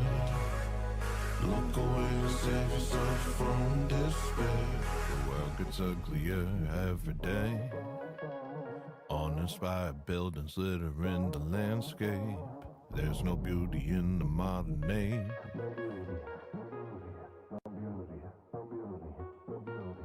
Ugly is the spirit of the age. Ugly is the way that the people behave. Ugly the philosophies they claim. Ugly are the things that they do with their pain. Cross yourself and say the Jesus prayer. Pray the Lord gives you strength not to go there. Their spells lose effect if you don't stare. Look away and save yourself from despair. Cross yourself and say the Jesus prayer. Pray the Lord gives you strength not to go there. Their spells lose effect if you don't stare. Look away and save yourself from despair. Whatever's going on, whenever it is wrong, whatever they're doing to you. Whatever's going on, whatever's going on. Whatever's going on, whenever it is wrong, whatever they're doing it to you. Whatever's going on, whatever's going on. Cross yourself and say the Jesus prayer. Pray the Lord gives you strength not to go there. Their spells lose effect if you don't stare. Look away and save yourself from despair. Thank you very much to you, Hollow Knight, for this huge enormous 5. I tried, but every time I got shut down, every time I had signal. Well, it's not, we weren't trying to shut you down, and your questions were justified, and they were okay. It's just that we're a bunch of... we're a bunch of spurgs that really want to go at him. No, it takes more of a for assassination. It takes more of a conspiracy. That's going to be a RICO. That's more But even okay, fair enough. If me and you, it's not. No, it's not. It's not the same as a co-defendant. no. If me and you engage in an assassination, and I get caught and you don't, did you set me up as a patsy? It depends if. What do you mean then? It was just a saying, and they do have lower IQ. Auntie, but it's fine. He was just trying to make them explain it the very simple way, which he couldn't, by the way. He couldn't do it. You didn't have your DNA on the towel. You get to make all. And by the way, love to all of you Down syndrome people. Best people in the world. They're awesome. the evidence that they get to go to pretrial with. You get immunity for certain statements. Yeah, it makes you a pansy if you was questioned. If you got away free and they never Pansy. count you, no, listen. You saying if I got away free and You a pansy. you didn't tell on me, does that make no? You the one gave all the information for this investigation, and you get in the safe house. Your mother protected. Like this is the same thing like Epstein. Who's to say he won't get killed in jail if it's bigger than him? He didn't want to die, so now he's in jail facing death. I think you're conflating. I think you're conflating a bunch of things, and I don't think that you have an accurate understanding. Even if I accept, I'm not going to convince you on the patsy thing. Fine. Will you accept if I show you a video saying that he's a patsy set up by the FBI? That's what Candace said. I would you agree. acknowledge then that that's exactly what she means? She doesn't mean that he did this crime with The someone else world, and that the other. world understand what the patsy mean. If No, this is some type of conspiracy, which it is, just like JFK and other great men that have been assassinated. But if you just ready to go with the law and what they say and bury this man and everything's a wrap and closed case, the evidence she need is in Erica's phone. She has all the evidence that she's asking her for, and she don't want to release it. That's why she's calling her. That's why. No, wait. You're flying by to a million things. We could get to Erica's. Please, we could get to Erica's phone in a minute. It's just like you're all over the place, right? Like, so just to be clear, like, when you say the whole world knows what she means by patsy, is your interpretation that Candace Owens is saying the FBI is intentionally setting up Tyler Robinson as a fall guy? She's saying he didn't pull the trigger. But my question is, do you think yes. Okay, well, I don't know about the FBI. The FBI claims or whatever, she's saying it's more to look into. Whether it's the FBI or regular left anarchists or the right, it don't matter. As long as it's just not one single shooter, your whole case fall apart, and that's why Andrew's looking silly right now. Because no, wait. Let's again start with one claim at a time. What matters here is Candace's theory, correct? That she can't get evidence for. No. I'm just asking. So when Candace says patsy, we should go by what Candace means by patsy, correct? Yes. Fall guy. That's what I'm going by. What does Candace mean by patsy? Fall guy. Okay, he's the fall guy. Now you go to the FBI. Okay. You want to go in a circle. Listen. I'm not. Let's play this clip. FBI. Here we go. And say, this person told me that the feds planted the gun. This person told me that the bomb dogs couldn't find it. How can you sit back and pretend that you are like a friend? You gotta meet Emmett. You had fun at that panel. I did. I did. Fucking dork.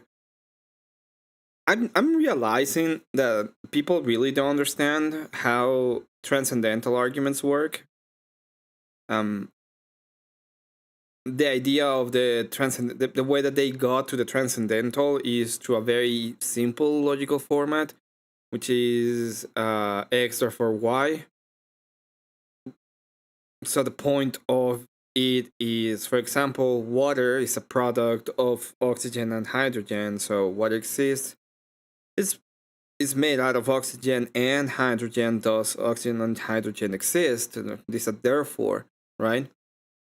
That's a form of the transcendental argument. The way that they do it when it comes to transcendentals is they are universal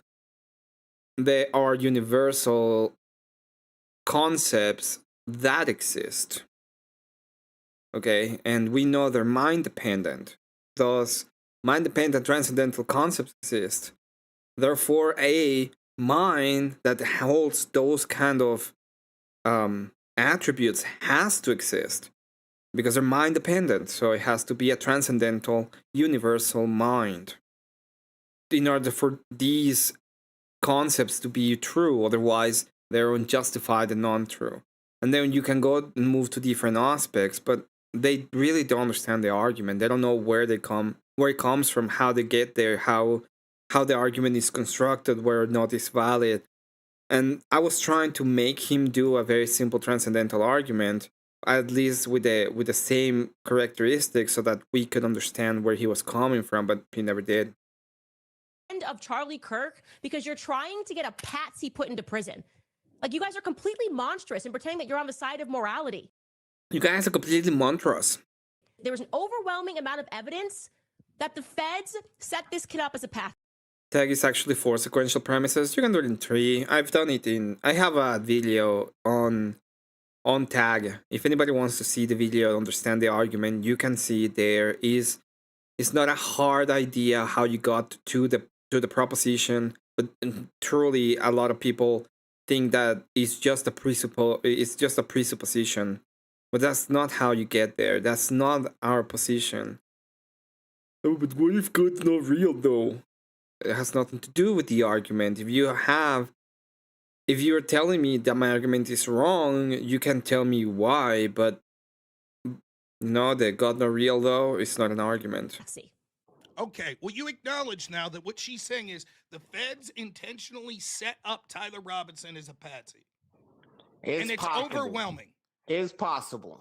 No. What do you mean it's possible? That's her words. I'm not asking. asking. If she can prove it. No, wait. But forget But about that's possible for a second. She is saying that it is overwhelming that this is what happened, that the Fed sent him up as a patsy. Correct? That's what your interpretation is. That's what her interpretation is. Okay. So that doesn't mean she's saying it's possible. She's saying it's overwhelming. Okay, to convict the dude, only look for one suspect, put everybody else in the safe house. That's a patsy. No, Listen. Look, was his DNA on the towel? Was the guy that you think did it, was his DNA on the towel? We could get to that, but we have to take But claims. it's so much real evidence, though. We have to take claims one at a time because I what happens understand. is You're asking me. I'm not. This isn't a gotcha. I'm just saying we're in a. Can we all agree that the apocalypse is about the only thing that's really going to solve all of it? I don't think that's a solution. That is the end result of where we're going, kind of. But the only solution we have as humans is in the church. In agreement then. Her claim is the evidence is overwhelming that the feds set up Tyler Robinson. And by the way, like, the church is it's a way of life in which you are part of it, but I'm not going to force you in true. So it's just what I believe that will actually help you. But to really walk an obstinate person through it, that requires more small steps. Well, that's why I try to use. That's why the point of me asking, hey, mathematics, 2 + 2 = 4, is that true? Yes. Is it universally true? Yes. It would be true even if no humans existed? Yes.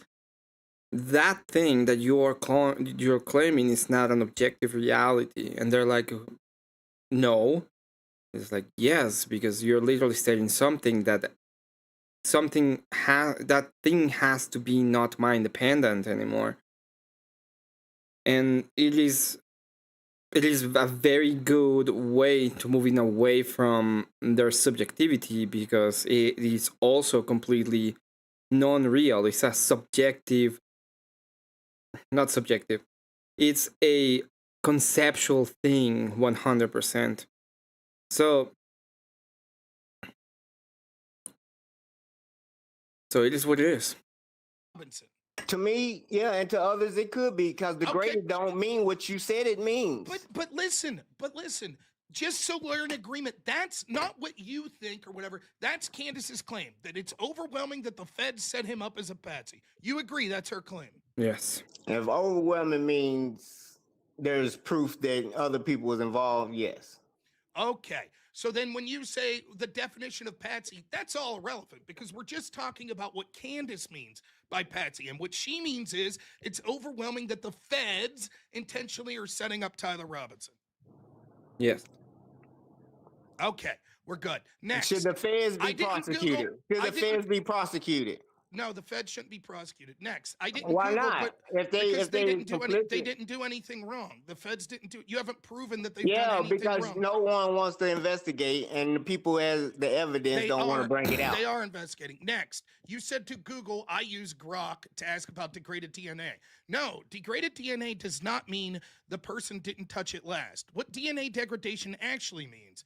DNA breaks down over time to environmental factors. Heat, Over moisture, time. Let me finish. Moisture, humidity, UV light, sunlight, bacteria, microbes. When forensic labs say DNA is degraded, they mean the DNA strands are fragmented, broken into shorter pieces. That makes it harder or sometimes impossible to get a full, high-quality profile. But it does And that not. happens over time. Please listen. Then That- you'll have your chance to respond when I read what you asked me But to I want search. you to be like that part right there. Would you please let me read? Go ahead. It says, Go ahead. but it does not tell you the order of who touched an item. What it does not tell you, who touched the item most recently, who touched it last, whether someone No, if touched there's it. other prints Would on you it. please, would you please let me finish reading what you. This is great.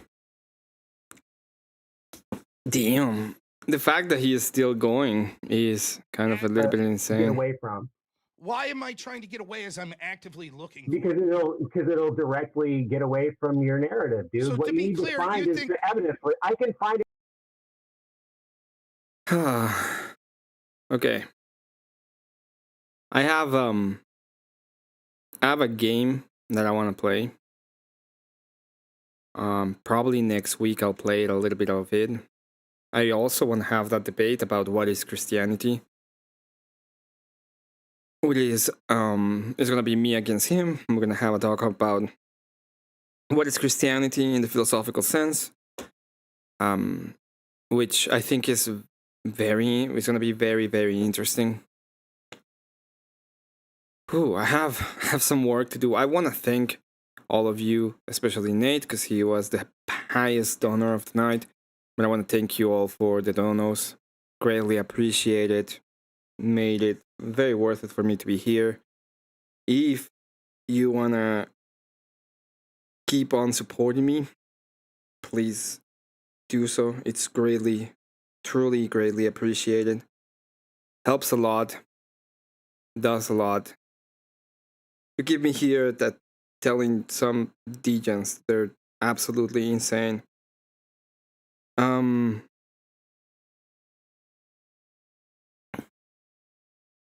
I will probably not be here tomorrow. I have class, and then I have class on Saturday, and I have a bunch of stuff to do, so maybe I won't be streaming tomorrow. Saturday evening, I might. It all depends on a couple of things, but probably Saturday evening I will be here. I am part of the team Make Dork Great Again. Such a good word, and it's absolutely deserved that he was called a dork.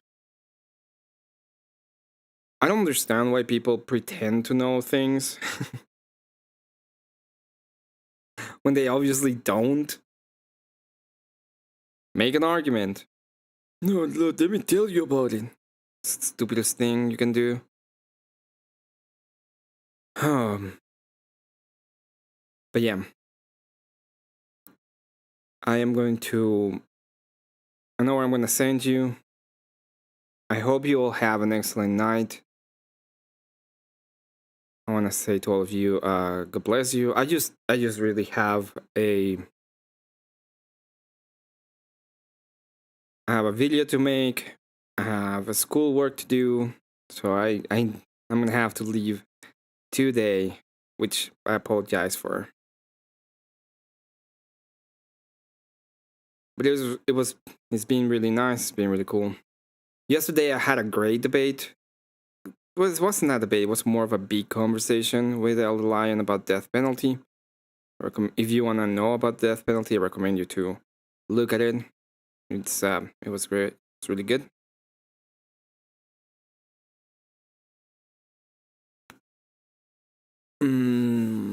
What do I have next week? Next week, I don't know what exactly I have next week. I hope I get the debate about what is Christianity. That would be nice.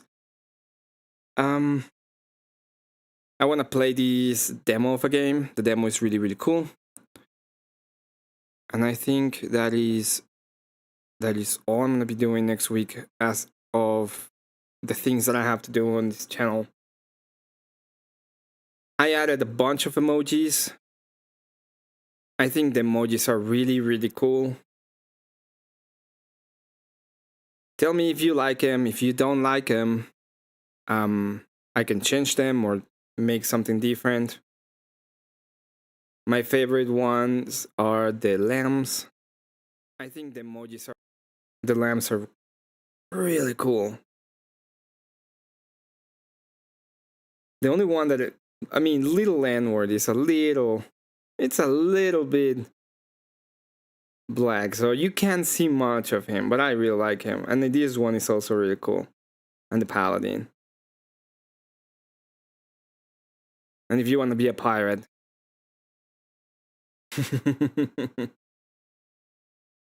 And the birds. So I like him. I also like that I changed the badges. So if you are sub to the channel, you have a little bird next to you now, which I think is really cool. Oh, you saw and Kendra? Kendra with the hearts. So I like them. I thought they were really cool. If you want to support the channel by subscribing, it would be really appreciated too. It's awesome that we have subscriptions so we can get more of them. And yeah, so let's finish this for the moment. Once again, thank you to all of you. You made this all possible. God bless all of you. I got you on a liver, though. I got you. Thank you.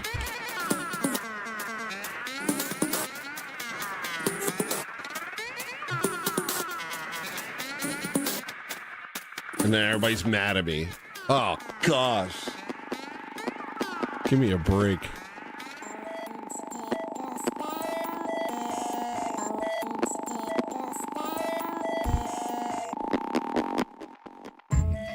I'm sorry, you having a hard time at school because they make you sit still and do nothing with your life instead of be a man?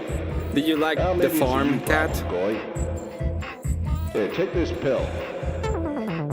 It's gonna stun your growth and make you insane. And we're gonna call it fixing you. And you're gonna be addicted to it.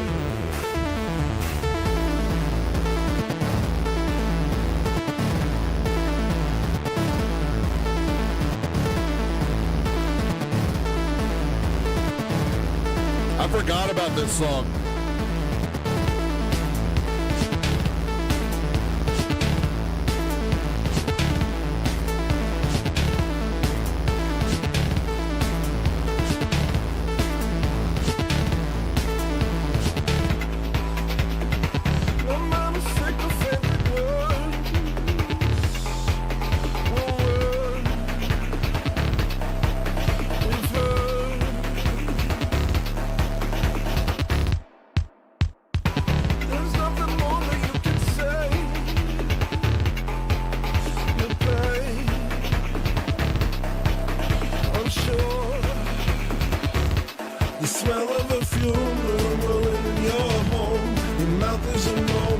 I might change one of those to a dork, but I don't know which one.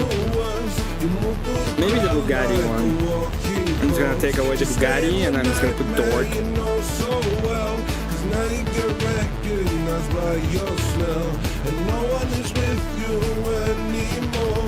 It's time to reward you for all your work. I'm out of control. You know. That's how you know.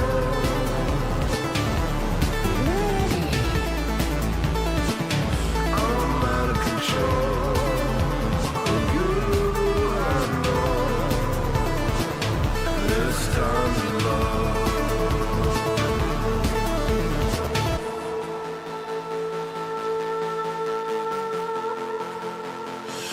past negotiating terms. You were. Yes, it's time to show you we're the best. Pest. You actually thought that you were chosen. We're not impressed. You thought deception was a flex. I mean, only if you don't want to be part of the emojis. I can take away that emoji if you don't want to be part of it.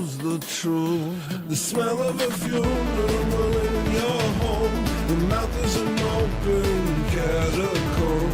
Speaking the word gets a little worse. You move through the crowd like a walking corpse. Just stay in the nightmare you know so well. Cause now you get recognized by your smell. And no one is with you anymore. It's time to reward you for all your work.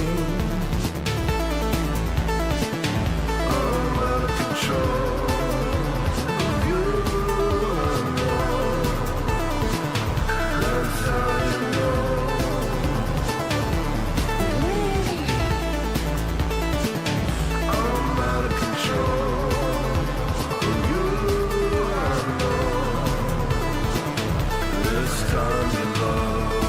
I'm gonna take away the Bugatti one. For the moment. I like it, but I don't like it as much as I would like a dork one.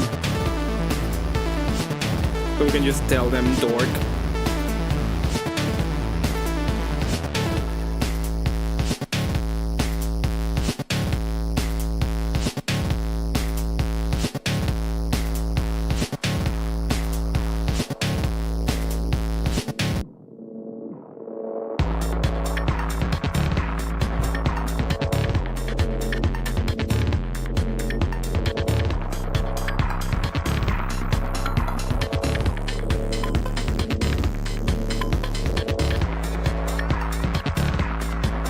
What are you looking at right now?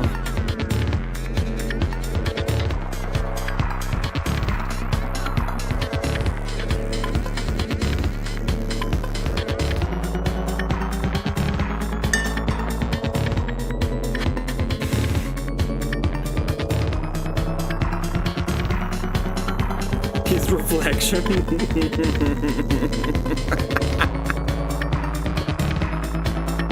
Oh god. Get away from me.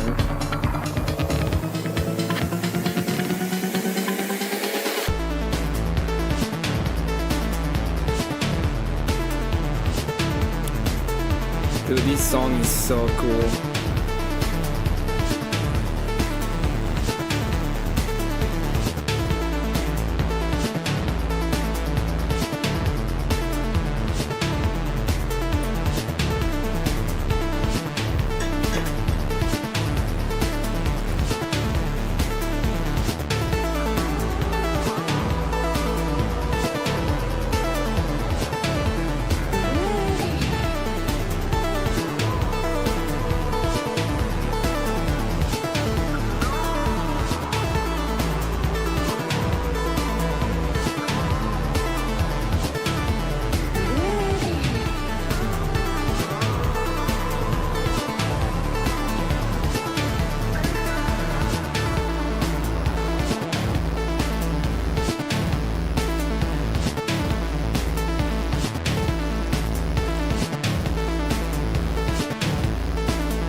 Yes. Oh my gosh.